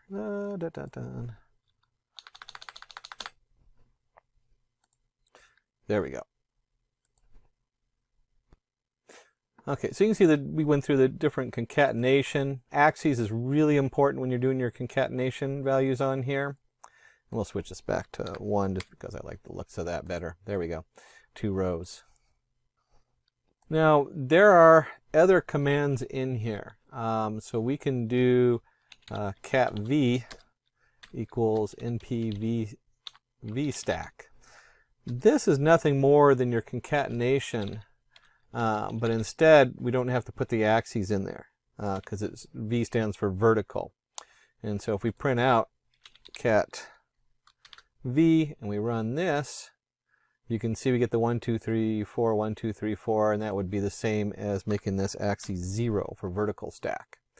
And if you're going to have a vertical stack, you can also have an H stack. So if we change this from V stack to, oops, here we go, H stack, and we'll just change this from cat to cat, and I run this, it's the same as doing axis 0. The process is identical in the background. This is like a legacy setup, your V stack and your H stack. Most people just use concatenate and then put the axes in there because it's has a lot more clarity and is more commonly used nowadays. The last section in NumPy we're going to cover is kind of data exploration, and that'll make a little bit more sense in just a moment. Sometimes they call them set operations. But let's say we have an array, 1, 2, 3, 4, 5, 6, 3, whatever it is. You can see we generate a nice little array here. And what I want to go ahead and do is find the unique values in that array. So maybe I'm generating what they call a one-hot encoder. And so these values then all become, I need to know how long my bit array is going to be. So each word, each word is represented by a number, and then I want to know just how many of those words are in there. If we're doing word count, very popular thing to do. And you can see here when we do unique, we have 1, 2, 3, 4, 5, 6. Those are our unique values. Some of the things we can do with the unique values is we can also, instead of doing just unique, we can do uniques, our unique values, and counts of each unique value. And this is very similar to what we just did up here, where we're doing np unique, but we're going to add a little bit more into there. And it's just part of the arguments in this. And we want to do return counts equals true. So instead of just returning the unique values, we want to know how many of those unique values are in each one. And we'll go ahead and print our uniques. and print our counts. When we run that, you can see here we have our unique value 1, 2, 3, 4, 5, 6, just like we had before. And then there's two of the first of 2 1s, 2 2s, 2 3s, 2 4s, 1 5, 2 6s, and so on. And you can go through and actually look at that if you want to count them. But a quick way to find out your distribution of different values. So you might want to know how often the word the is used versus the word and, if each word is represented as a unique number. And along the set variables, we might want to know, let me just put a note up here. We're going to start looking at intersection, and we might want to also know differentiation, and neither. So when we're, neither. So when we're looking at now is we want to know, hey, where do these two arrays intersect? And we have 1, 2, 3, 4, 5, 3, 4, 5, 6, 7. We might want to know what is common between the two arrays. And so when we do that, we have NP intersect, and it's a 1D array, one-dimensional array. And then we need to go ahead and put array 1, array 2. And if we run this, we can see they intersect at 3, 4, 5. That's what they have common. And because we're going to go ahead and go through these and look at a couple different options, let's change this from intersect 1D. And we'll do the same thing. We'll go ahead and print this. So we might want to know the intersection where they have commonalities. Another unique word is union of 1D. So instead of intersect, we want to know all the values that are in both of them. So here's our union of 1D. When we run that, you can see we have 1, 2, 3, 4, 5, 6, 7. So it's all the different values in there. And the last, one of the last words, we have 2 more to go, is we want to know what the set difference is. And so that's where you'll see that, if you remember set, we talked about that being what they call these things.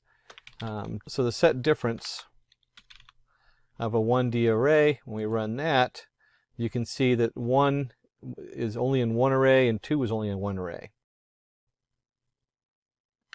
And if we want to know what's in array 1 but not in array 2, we might want to know what is in array 1 but not 2 and what's in 2 but not 1. And this would be the set XOR 1D on here. So we have the 4 different options here where we can do an intersection. What do they both have in common? We can do a union. What are all the unique values in both arrays? We can see the difference, what's in array 1 but not array 2, so set diff 1D. And then set XOR, what is not in 1 but is in 2, and what is not in 2 but in 1. So we dug a lot in NumPy because we were talking, there's a lot of different little mathematical things going on in NumPy. A lot of this can also be done in pandas, although usually the heavy lifting is left for NumPy because that's what it's designed for. Let's go ahead and open up another Python 3 setup in here. And so we want to explore what happens when you want to display this. This is where it starts getting, in my opinion, a little fun because you're actually playing with it and you have something to show people. And we'll go ahead and rename this. We're going to call this pandas and pyplot. So pandas pyplot, just so we can remember for next time. And we want to go ahead and import the necessary libraries. We're going to import pandas as PD. Now remember, this is a data frame, so we're talking rows and columns, and you'll see how pandas work so nicely when you're actually showing data to people. And then we're going to have NumPy in the background. NumPy works with pandas, so a lot of times you just import them by default. Seaborn sits on top of the matplot library. So sometimes we use the Seaborn because it kind of extends. It's one of the 100 packages that extends the matplot library. Probably the most common used because it has a lot of built-in functionality. Almost by default, I usually just put Seaborn in there in case I need it. And of course we have matplot library as pyplot, as PLT. And note we have as PD, as NP, as SNS, as PLT. Those are pretty standard. So when you're doing your imports, I would probably keep those just so other people can read your code and it makes sense to them. That's pretty much a standard nowadays. And then we have the strange line here. It says ampersand matplot library inline. That is for Jupyter Notebook only. So if you're running this in a different package, you'll have a pop-up when it goes to display the matplot library. You can, with the most current version of Jupyter, usually leave that out and it will still display it right on the page as we go. And we'll see what that looks like. And then we're going to go ahead and just do the seaborn, the sns.set, and we're going to set the color codes equals true. Let them just keep the default ones so we don't have to think about it too much. And we of course have to run this. The reason we run this is because these values are all set. If we don't run this and I access one of these afterward, it'll crash.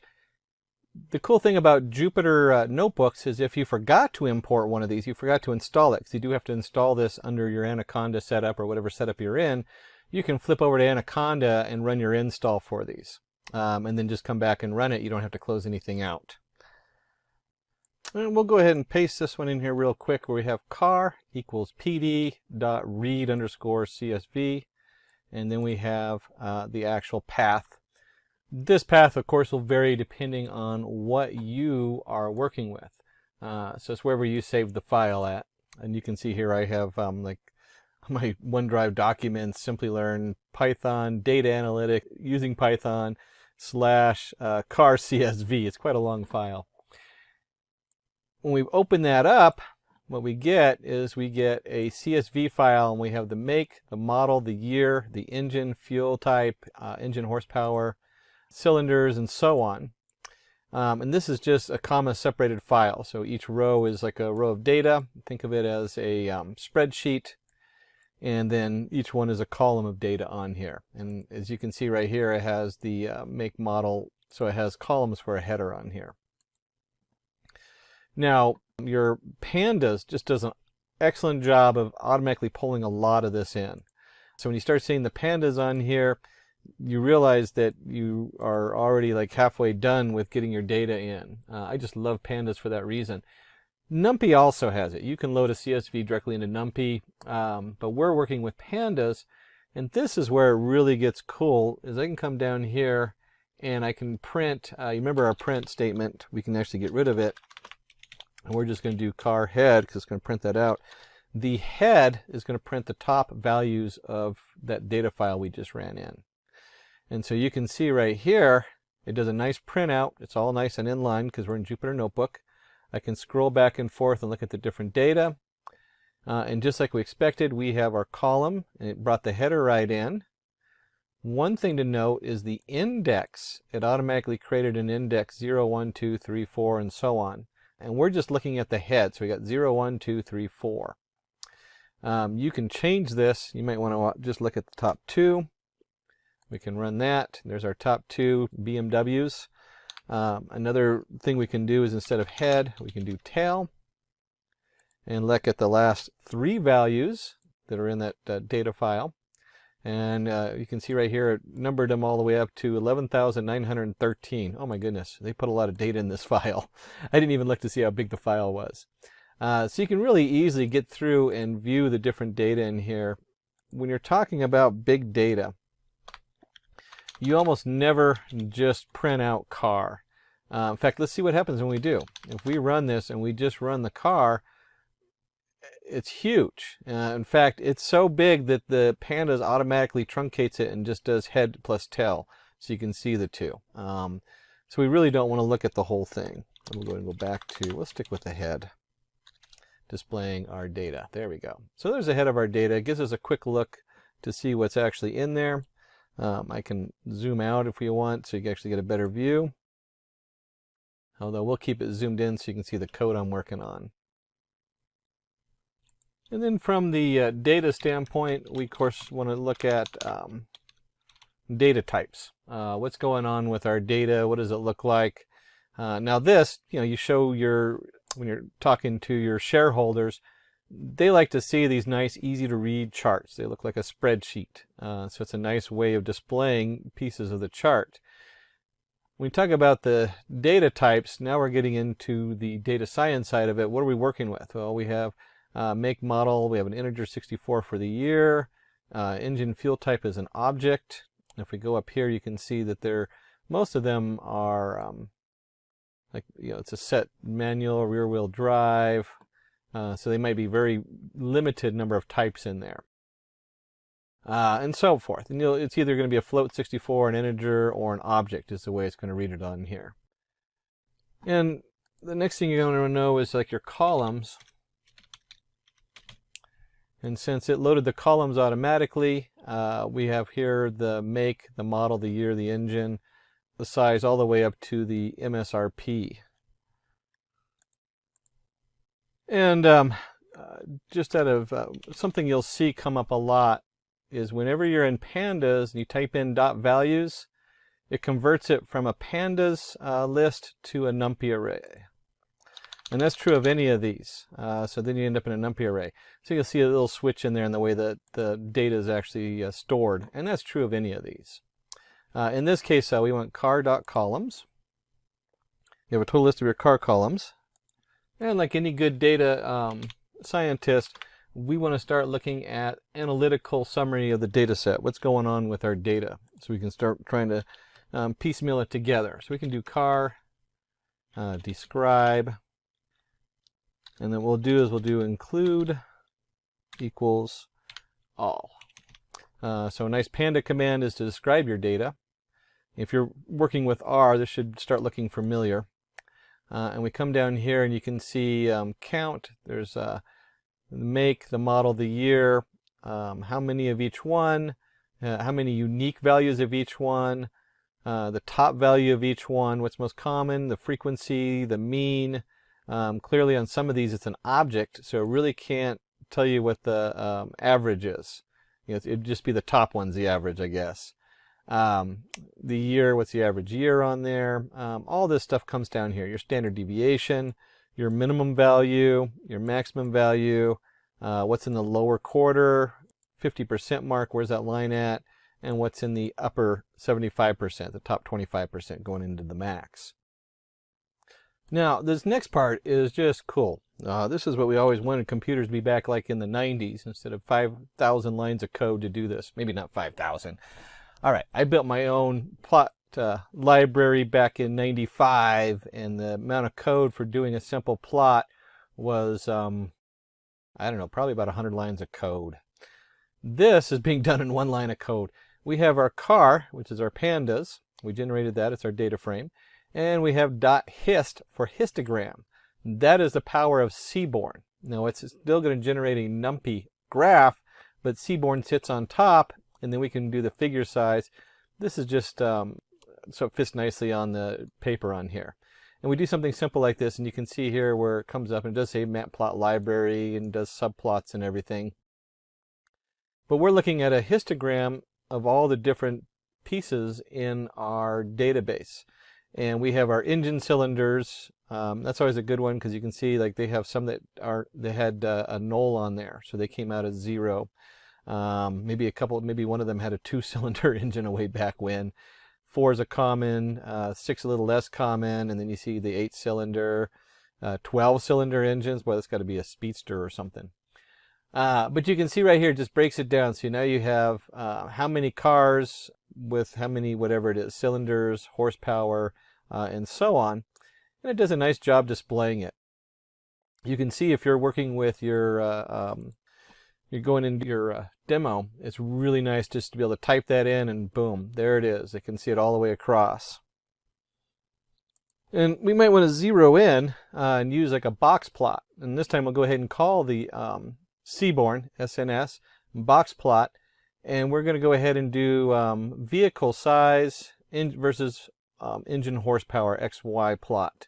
And the data comes from the car. So if we run this, we end up with a nice box plot. You see our mid-size, compact, and large. You can see the variation. There's our outlier showing up there on the compact. That must be a high-end sports car. Large car might have a couple engines, and again, we have all these outliers and then your deviation on them. Very powerful and quick way to zero in on one small piece of data and display it for people who need to have it reduced to something they can see and look at and understand. And that's our Seaborn box plot, or SNS.boxplot. And then if we're going to back out and we want a quick look at what they call pair plotting, we can run that, and you can see with the Seaborn, it just does all the work for you. It takes it just a moment for it to pull the data in and compile it. And once it does, it creates a nice grid. And this grid, if you look at this one space here, which is, you might not be able to see the small number, it says engine horsepower. This is engine horsepower to the year it was built, and it's just flipped. So everything to the right of the middle diagonal is just the rotation of what's on the left. And as you expect, the engine horsepower gets bigger and bigger and bigger as time goes on. So the year it was built, the further up in the year, the more likely you are to have a heavy horsepower engine. And you can quickly look at trends with our pair plot coming up. And look how fast that was. It took it a couple, moment to process. But right away, I get a nice view of all these different information, which I can look at visually and kind of see how things group and look. Now, if I was doing a meeting, I probably wouldn't show all the data. One of the things I've learned over the years is people, myself included, love to show all our work. We were taught in school, show all your work, prove what you know. The CEO doesn't want to see a huge grid of graphs, I guarantee it. So what we want to do is we want to go ahead and drop the stuff that might not be interested in. And I'm not really a car person. Our guy in the back is, obviously.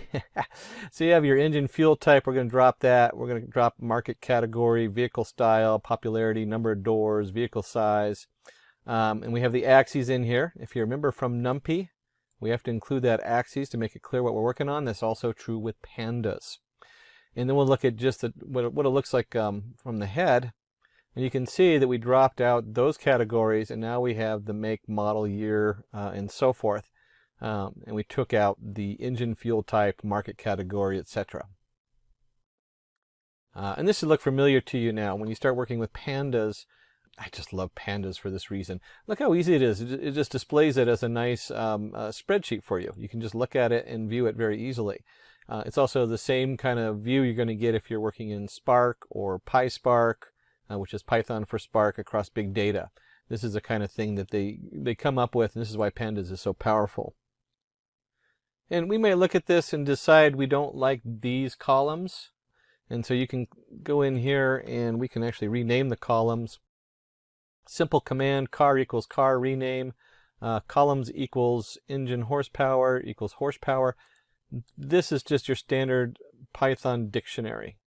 So it just maps them out. And instead of having like the lengthy, if here we had engine horsepower, we just want horsepower. We don't need to know it's the engine horsepower. Engine cylinders, we don't need to know that it's for the engine, because there's only one thing we're describing if we're talking about cars, and that's cylinders. And we'll go ahead and just run this. And again, here's our car head, and you can see how that changed. We have model year and horsepower versus model year, engine horsepower, engine cylinders, and just cylinders. Again, we want to keep reducing this so it's more and more readable. The more readable you get it, the better. And of course, we can also adjust the size a little bit, so that when it prints out, instead of splitting it on two lines, we get like a single line. We can do that also. That's just your control mouse up or plus sign you use in Chrome. That's a Chrome command. And if you remember from NumPy, we had shape. Well, pandas works the same way. We can look at the shape of the data. So we now have 11,914 rows and 10 columns. So you see some similarities because pandas is built on NumPy. And questions that come up just like you did in NumPy, we might want to know duplicate rows. And so we can do car. And look at this switch here. We're doing a selection. This is a pandas selection with the brackets. But we want to select it based on car.duplicated. So how many duplicates on there. So it's starting to look a little bit different as far as how we access some of the data on here. This can be a logical statement. And we get the number of duplicate rows. We have 989 rows by 10 columns again. And this is one of those troubleshooting things that we end up doing a lot more than we really feel like we should. We might go ahead and do like a car count just to see how many rows we're dealing with. And then right after that, we might want to go ahead and say, hey, let's drop duplicates. So remember we did all the duplicates on there. So car equals car dot drop duplicates. And then we can print the head again. We'll just do car head here. And you can see the data on there looks the same as before. And just note that we did car equals car dot duplicates.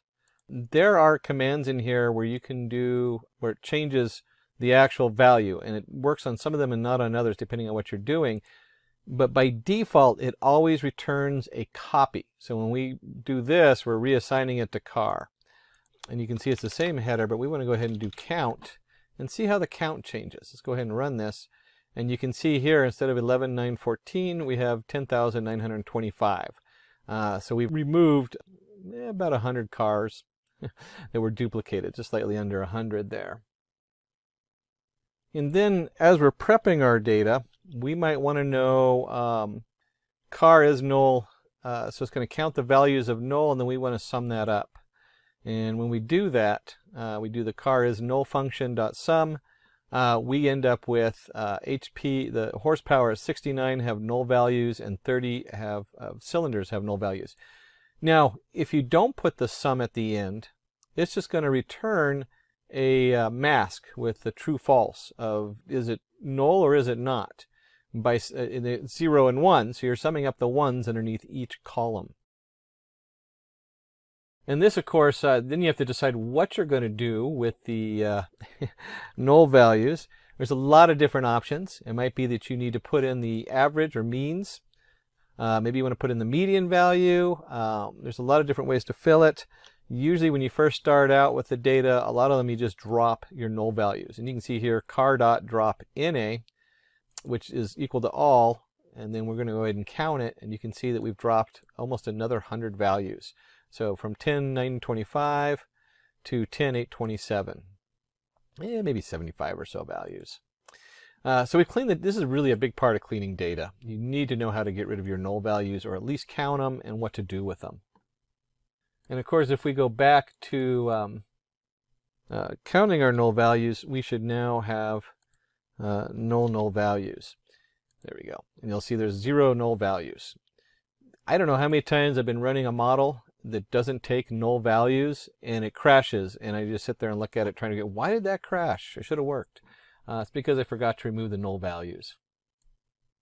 So we've been jumping around a lot. We're going to go back to finding outliers. And let's go ahead and bring that back into our Seaborn. And if you remember, we did a box plot earlier. This time we're going to do a box plot just on the price. And you can see here our price value, and we have the deviation with the 2 thinner bars on each side of the main value. And then as we get up here, we have all these outliers. In fact, we have one way out here that's probably a really expensive high-end car is what we're looking at. If you were doing fraud analysis, you would be jumping on all over these outliers. Why are these deviation from the standard? What are these people doing? Again, this is probably, like I said, a really high-end expensive car out here. That's what we're looking at. And we can also look at the box plot for the horsepower.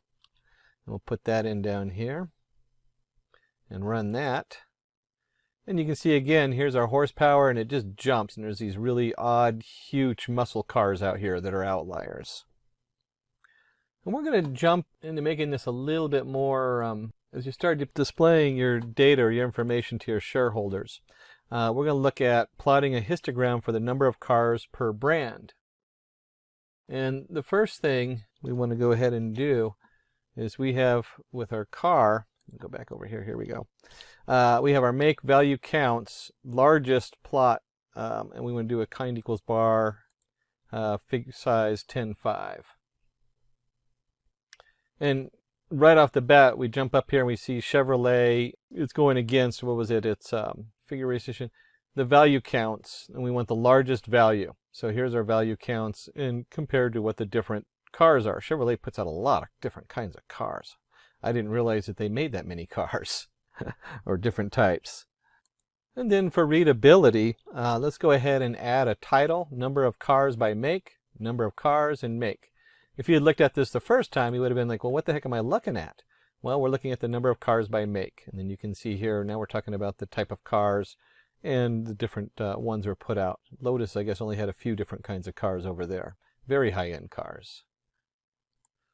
And then as doing data analytics and as a data scientist, one of the things I am most interested in is the relationship between the variables. So this is always a place to start. We want to know what's going on with our variables and how they connect with each other. So the first thing we're going to do is we're going to go ahead and set a figure size because we want to make sure it fits our graph. We'll just go ahead and set this one plot figure set to figure size 2010. If you never used the matplot library, which is sitting behind Seaborn, whatever is in the PLT, this is what's loaded. It's like a canvas you're painting on. So the second you load that pyplot as PLT, anything you do to that is affecting everything on it.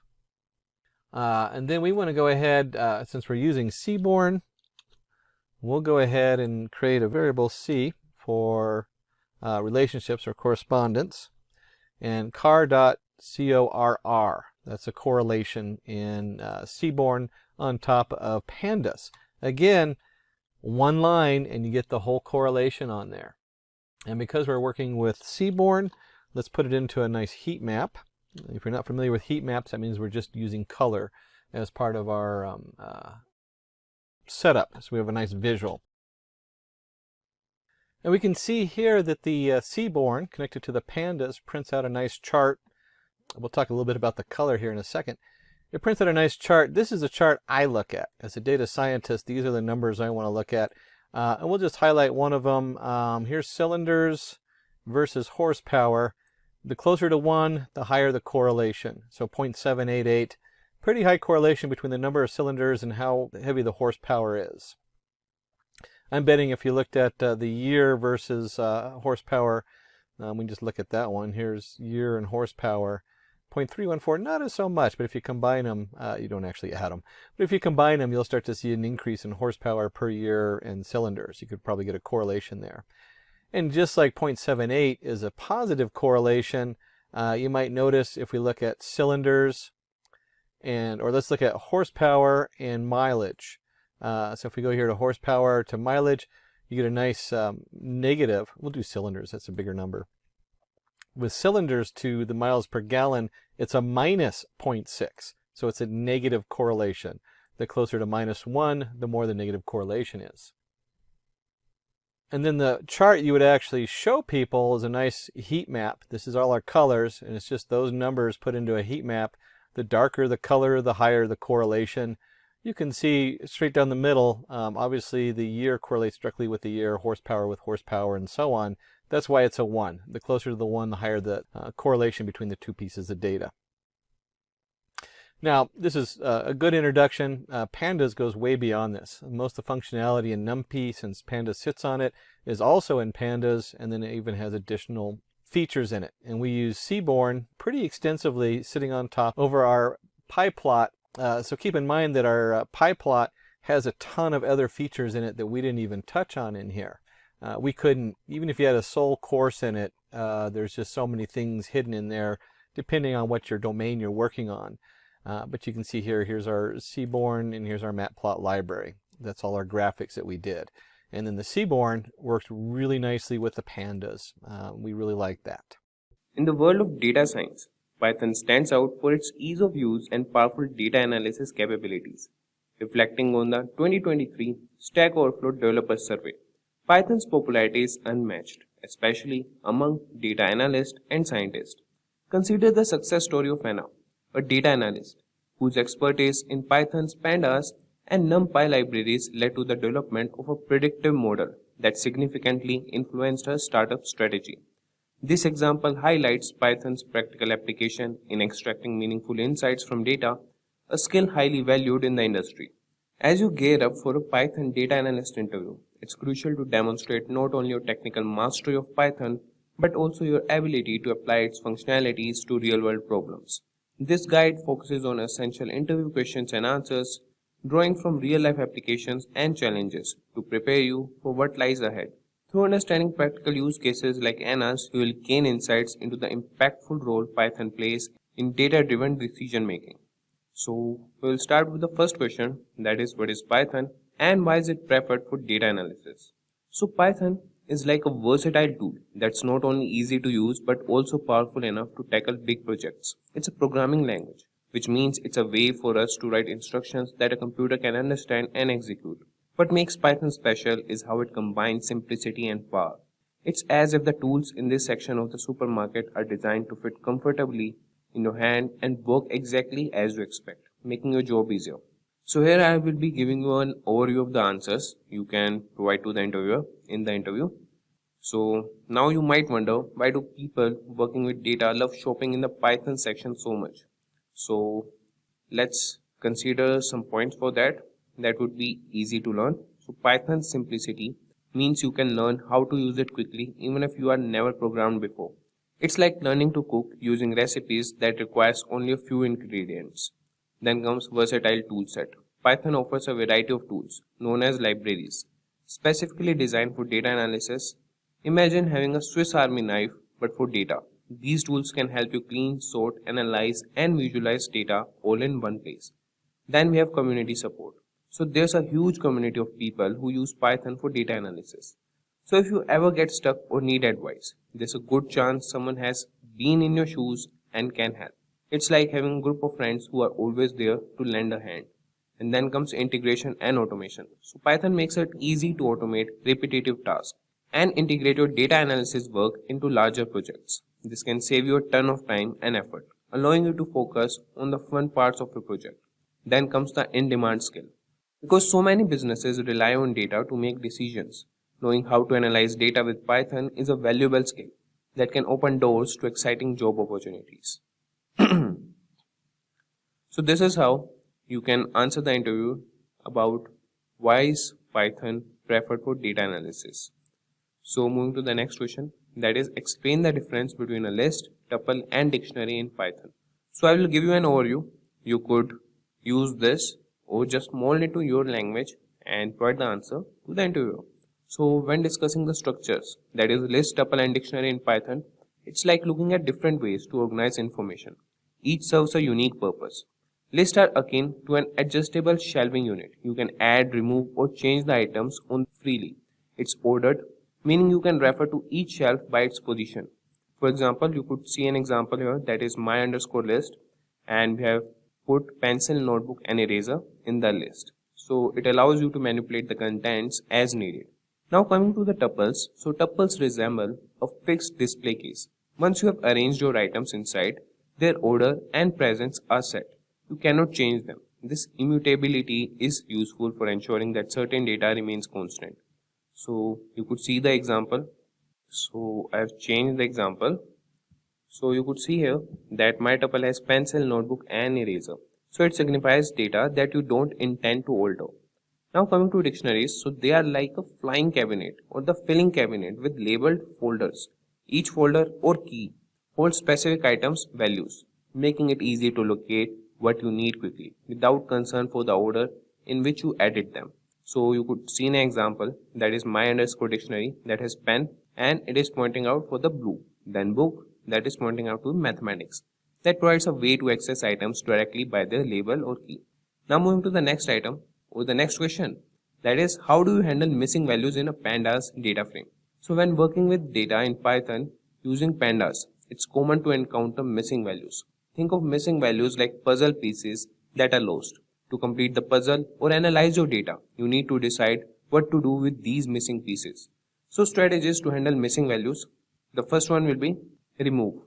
So if the missing value is like a lost puzzle piece that isn't crucial, you can simply remove that row or column. This is straightforward but can lead to losing valuable information if not done cautiously. For example, you could just use df.drop_na. So this is how you could use it. Now coming to the next option, that is fill in. So if you think of the missing piece as something you can guess or approximate, you can fill in the missing value with a guess. This could be the average of the ordered pieces, the most frequently appearing piece, or a placeholder like 0. For example, you could use df.fill_na and you could pass the value inside it. So the choice between removing and filling in depends on your specific data set and what you are trying to achieve. If maintaining the integrity of your data without the missing pieces is crucial, filling in might be the best option. If the presence of incomplete data could skew your results, removing those entries might be safer. So this is how you could tackle this. Now moving to the next question, that is, what are lambda functions in Python and where would you use them? So imagine you are in the kitchen about to make a quick snack. You could pull out a big food processor for a small job, but sometimes it's easier to use a simple knife. In Python, lambda functions are like that handy knife, a quick one and a one-time tool for small tasks. So let's understand the lambda function. Lambda functions are small anonymous functions defined within the lambda keyword. They can have any number of arguments but only one expression. Perfect for when you need a simple function for a short period. You could see the syntax, that is basic form, lambda arguments, expression. Now we'll see its examples of use. Number one is sorting. Imagine you have a list of names with their ages and you want to sort them by age.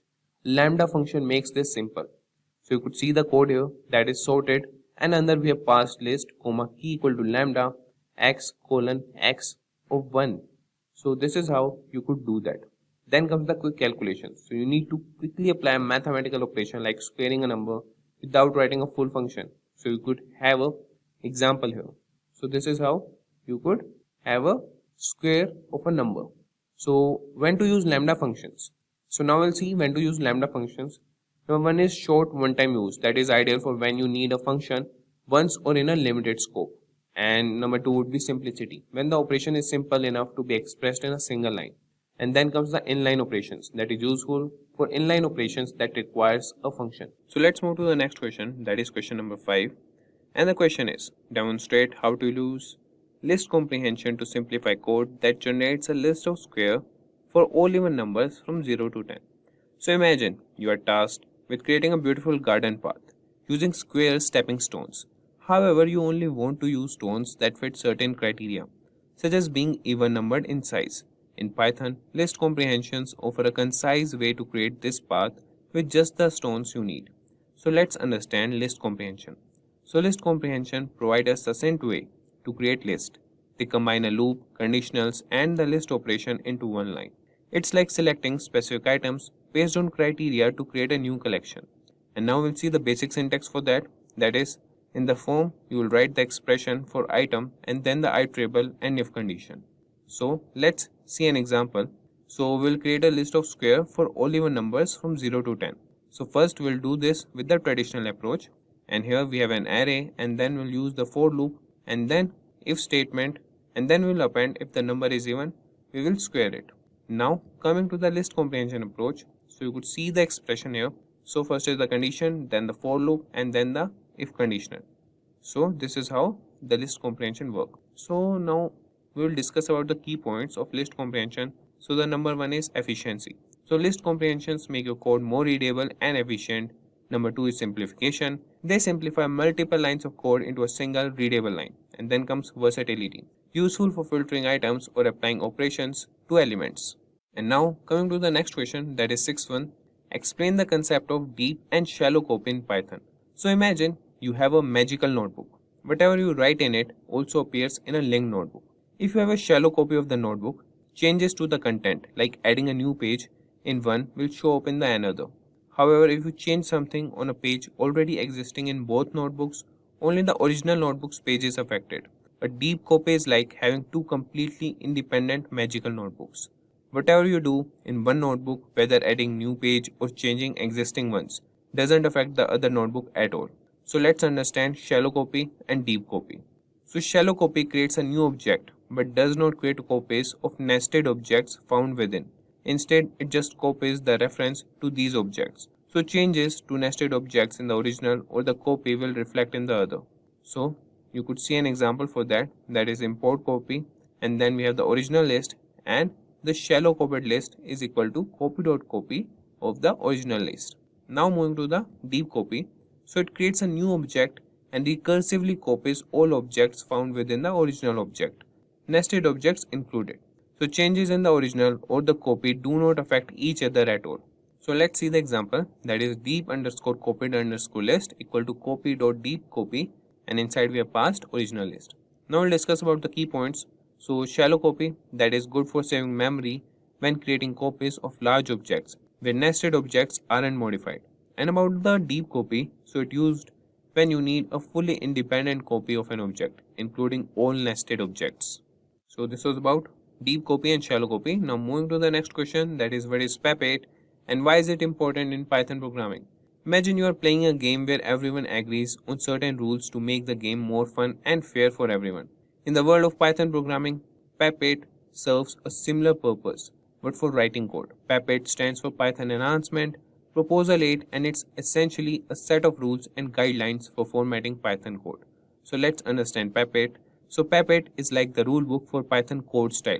It covers recommendations on how to format your code, such as how to name variables, how to indent your code, and other best practices. Think of it as the etiquette for Python programming. Ensure that everyone writes code in a consistent and readable way. And let's discuss why PEP8 matters. So the number one reason is readability.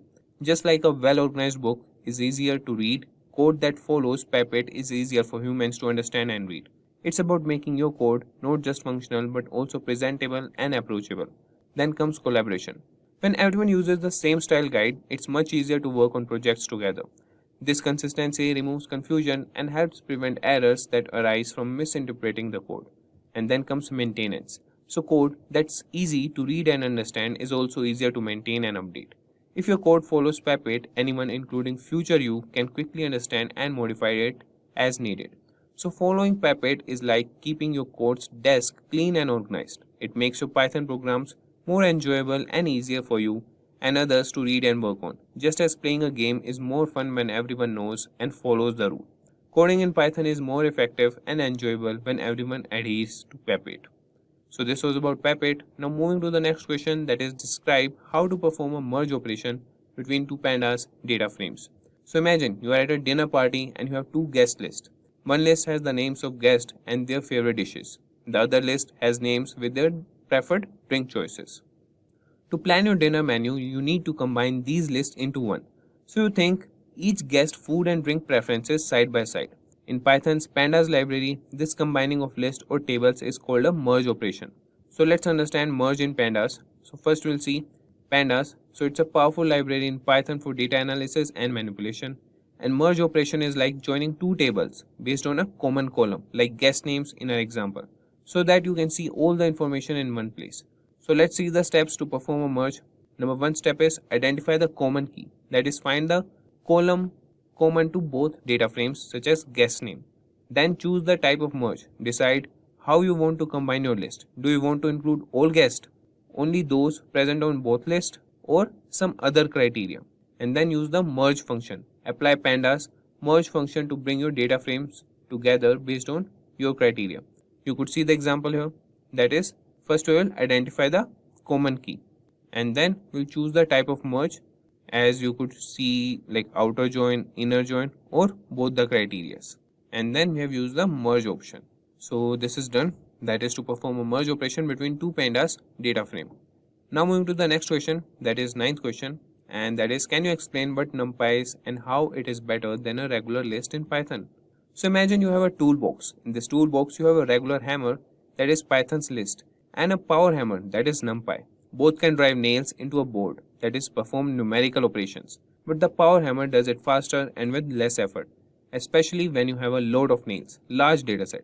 NumPy stands for Numerical Python, and it's a library especially designed for numerical operations. It introduces an object called an ND array, that is n-dimensional array, that is more efficient than Python's regular list for a few reasons. Now we'll see those reasons. Number one is performance. So NumPy arrays are stored at one continuous place in memory, allowing faster access in comparison to list. So this means operations on NumPy arrays can be done much quicker than on list. Then comes functionality. NumPy comes with a vast library of mathematical functions that can be performed on arrays, making it incredibly powerful for scientific computing. And then comes memory efficiency. A NumPy array is more memory efficient than a list, allowing you to work with larger dataset. So this is why NumPy is better than a regular list in Python. Now moving to the next question, that is, how do you improve the performance of a slow running Python script? So imagine you are in a race with a backpack full of tools you think you might need. As you run, you realize the backpack is slowing you down. So to speed up, you would streamline your backpack, carrying only what's essential and being organized for quick access. Optimizing a Python script follows a similar principle. So here's how. Number one is profile before optimizing. First, find out where the heavy items are. Use profiling tools to identify the slow parts of your script. It's like checking your backpack to see what's making it too heavy. Then you can use efficient data structures. Some data structures are faster than others for certain tasks. It's like choosing a lightweight, compact multi-tool over carrying separate tools for each job. You could leverage NumPy for numerical tasks. If your script does a lot of mathematical calculations using NumPy, as we discussed earlier, you can significantly speed things up, similar to swapping out a manual tool for a power tool. And then you could avoid global variables. Accessing global variables is slower than accessing local ones. It's akin to having the tools you frequently use in an easily accessible pocket rather than in the bottom of your backpack. And you could use built-in functions and libraries. Python's built-in functions and standard libraries are optimized for speed. Using them instead of custom solutions can be like using a well-paved road instead of hacking your way through the jungle. And then you could use limit of loops. So loops, essentially nested ones, can slow down a script. Where possible, use Python's list comprehensions or NumPy's vectorized operations. It's like choosing a path that goes directly to your destination instead of wandering around. So by focusing on these strategies, you could significantly improve the speed of your Python script, making your coding race more of a sprint than a marathon. Now moving to the 11th question, that is, what is the purpose of the group by function in pandas, and provide an example of its use. So let's say you have a big box of crayons sorted by color. You want to count how many crayons you have in each color. In Python's pandas library, the group by function helps you do exactly that with your data.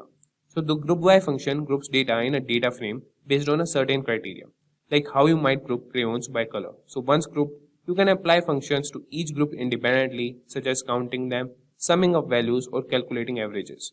So here how it works. Number one is group. So the first group by that separates the data into groups based on your chosen criteria. It's like sorting your crayons into groups of the same color. Now coming to the apply, so next it applies a function to each group. This could be calculating the average, sum, count, etc. If we are sticking with the crayon analogy, this is like counting how many crayons you have in each color group. And then comes combine. Finally, it combines the results into a new data frame. You end up with a summary of your original data organized by the grouping criteria. So it's like having a neat list that tells the count of each color of crayons. So now moving to the next question, that would be 12th. So how can you create visualizations using Matplotlib or Seaborn? Provide an example. So imagine you have just taken a beautiful hike and you want to share the experience with your friends. You could describe every detail in words, or you could show them a photo that captures the essence of the adventure. In data analysis, Matplotlib and camera and filters for data, allowing you to create visual representations that capture the insights from your data set. So talking about Matplotlib, that is the camera. So Matplotlib is a plotting library in Python that allows you to create a wide range of static, animated, and interactive visualizations. Think of it as your camera for data visualization, giving you the tools to create basic graphs like line charts, bar charts, and scatter plots. And then comes the Seaborn. But before that, you could see the example here, that is import Matplotlib as PLT. Then we have X and Y, and they have the numbers there, and then you could plot the graph there. And then comes the Seaborn, the filters. So Seaborn is built on top of Matplotlib and provides a high-level interface for drawing attractive and informative statistical graphics. So Seaborn is like adding filters to your photos, making your visualization more aesthetically pleasing and easier to interpret with less code. And you could see the example here, that is import Seaborn as SNS, and then you could set the theme and the line plot. Now coming to the next one, that is 13th question. So now guys, let's understand overfitting. So overfitting occurs when a machine learning model learns the details and noise in the training data to the extent that is performs poorly on new data. It's like memorizing the answers to a test rather than understanding the subject. And now we'll see how to prevent overfitting. So number one is use more data. So having more data can help the model learn better and generalize well. It's like learning more about types of fruit to improve your overall understanding. Then comes simplify the model. Sometimes using a simpler model can prevent overfitting. This is akin to focusing on the basic characteristics of fruit, like color and shape, rather than memorizing every spot on the apple's skin. And then comes cross-validation. This technique involves rotating the dataset through training and validation phases. It's like practicing with different sets of fruit every time to ensure you really understand them, not just memorize them. And then comes regularization. So this technique adds a penalty on the more complex features of the model. Think of it as discouraging the model from paying too much attention to the less common characteristics of the fruit, and then comes early stopping.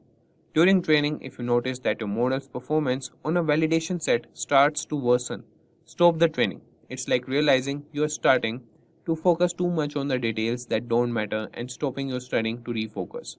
And in conclusion, overfitting is like studying too hard on the specifics and missing the big picture. By using strategies like gathering more data, simplifying your model, and practicing with cross validation, you can help your machine learning model to learn better and be more adaptable.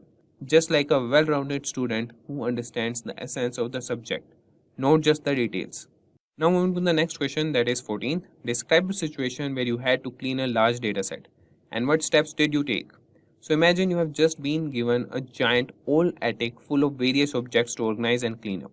Some items are valuable and need to be kept, some are duplicates, and others are just plain junk. Cleaning a large dataset in Python is somewhat similar. You are aiming to tidy up the data so that it's useful for analysis. So we'll see the steps for cleaning a large dataset, that is, remove duplicate data. That is just like removing duplicate items in the attic that you don't need more than one of. In datasets, duplicates can skew your analysis.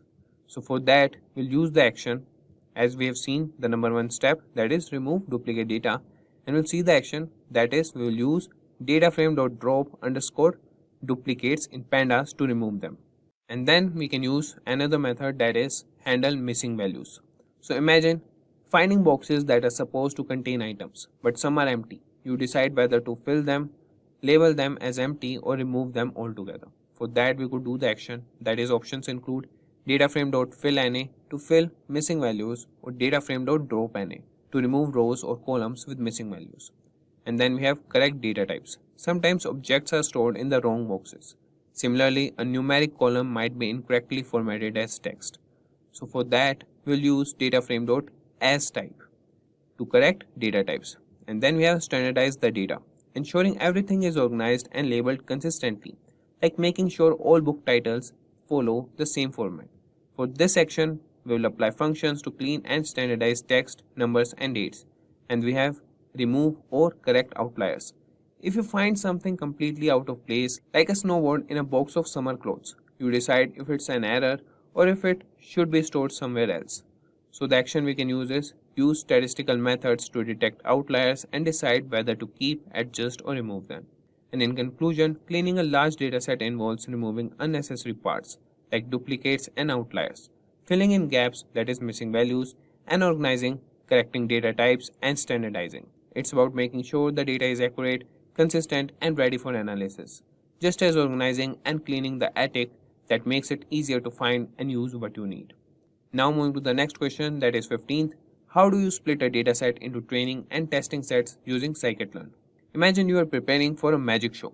Before performing in front of a live audience, you practice your tricks with a friend to get feedback. Similarly, when you are working with machine learning models, you need to practice or train your model on a portion of your data and then test it on another portion to see how well it performs. So this process helps ensure your model can perform magic with new, unseen data, not just the data it learned from. So we'll see using scikit-learn to split data. So scikit-learn is like your magic kit for machine learning in Python. It has a tool called train_test_split that makes dividing your data into training and testing sets a breeze.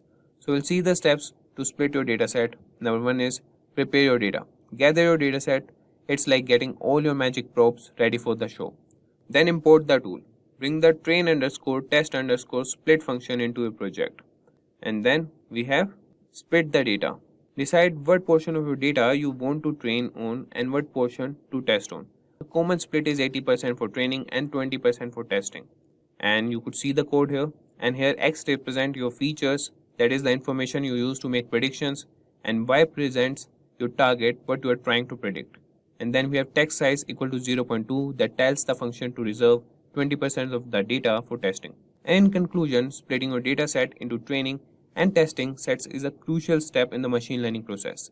It's like rehearsing your magic tricks before the big show, ensuring your model is well prepared to amaze with its prediction on the new data. Using scikit-learn's train_test_split, this process is simple and straightforward, allowing you to focus on perfecting your model's performance. That is 16. Explain the difference between supervised and unsupervised learning with examples. So imagine you are learning to paint. In supervised learning, you have an instructor who gives you a picture to paint and guides you, telling you when you are putting or getting it right and where you need to improve. So this is like having labeled data in machine learning, where you know the correct answers or labels for your training data, and you are trying to predict those answers for new data.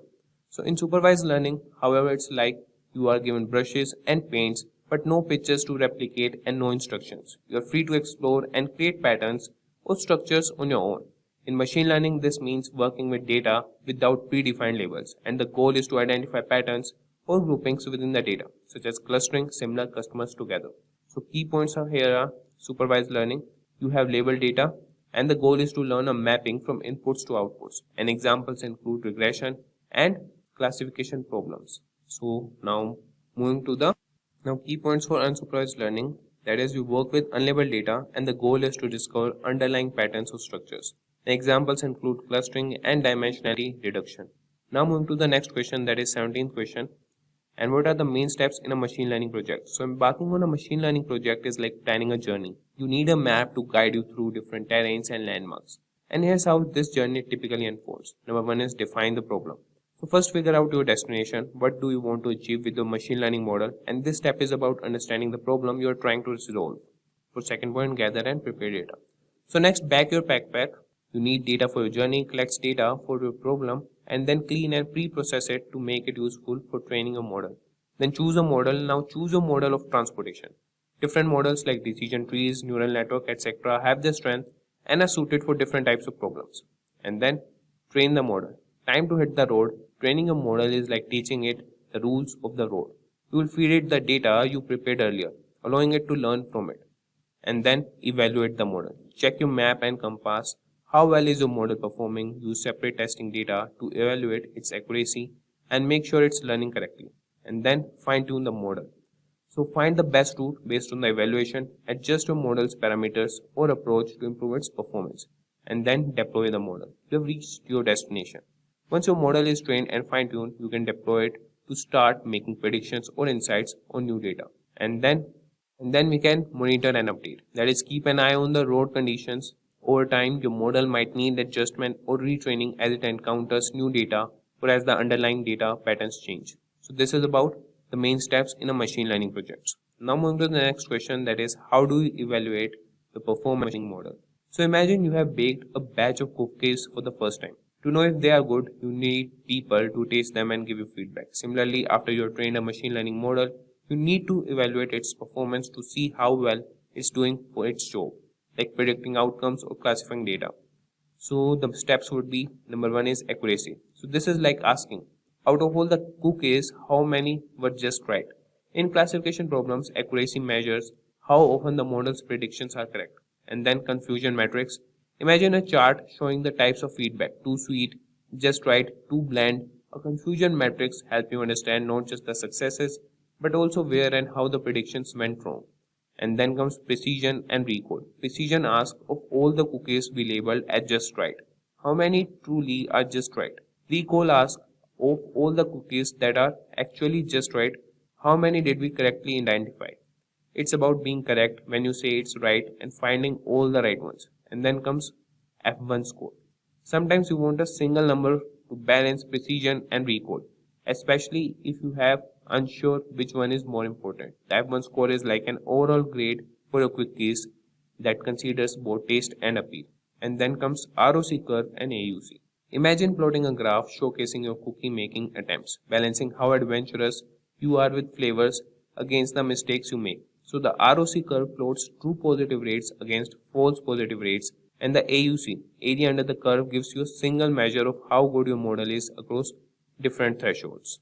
Now moving to the next question, that is, provide an example of using SQL in conjunction with Python for data analysis. So imagine you are a detective trying to solve a mystery. You have a huge room full of file cabinets, your database with information of various cases. Now you need a smart, efficient way to find exactly what you are looking for without rummaging through every file by hand. Here's where Python and SQL join forces to help you out. So the Python and SQL, the detective duo. So SQL is like your search tool for query of the database directly, pinpointing the exact information you need, such as details of a specific case. And you know Python, that is like your assistant detective. that helps you to analyze the information, draw insights, and present them in a way that's easy to understand. So now we'll see a simple scenario. You are interested in finding out the number of cases solved each month to see when your team was the most effective. So use SQL to retrieve data. So you write a SQL query to extract the number of cases solved by month from your database. So you could see how we have written here, that is select month and count as case solved, and from case files where status is equal to solved, group by month.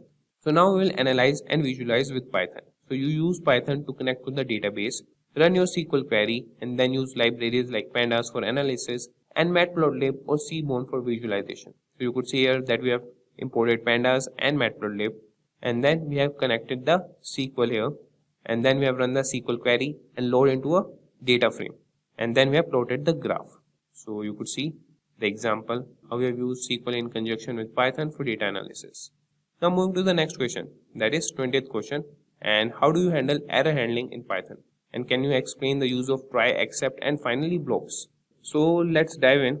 Imagine you are walking through a forest on a path you think you know well. Suddenly you find a tree that has fallen across your path and you need a plan to deal with the unexpected obstacle. In Python situation, this is like running into an error in your code. So the try, except, and finally blocks help you navigate these unexpected errors gracefully. So the try block, this is where you walk along your planned path. You place the code that you think might cause an error inside the try block. It's like saying, I will try to go this way, but there might be a tree in my path. And then we are coming to the except block. So if you encounter a fallen tree, an error, the except block is your alternate route. This block catches the error and lets you handle it, preventing the program from crashing. You can specify different types of trees to look out for and different detours. So you could see the example here, that is try walking the path, except, oh no, a tree, take a detour. So you take a detour from here. And then we have the finally block. Whether you encountered a tree or not, the finally block is like reaching the end of your work and taking a moment to reflect. So this block runs no matter what. Even if there was an error, it's often used for cleanup actions like closing a file or releasing resources. So you could see the code here, that is finally relax at the end. Thank you for joining the Data Analytics full course by Simplilearn. By completing this course, you have taken a significant step towards rewarding career in data analytics. With the high demand for data experts in 2024, you are now well prepared to land a top job in the field and enjoy a lucrative salary. Staying ahead in your career requires continuous learning and upskilling. Subscription to know more.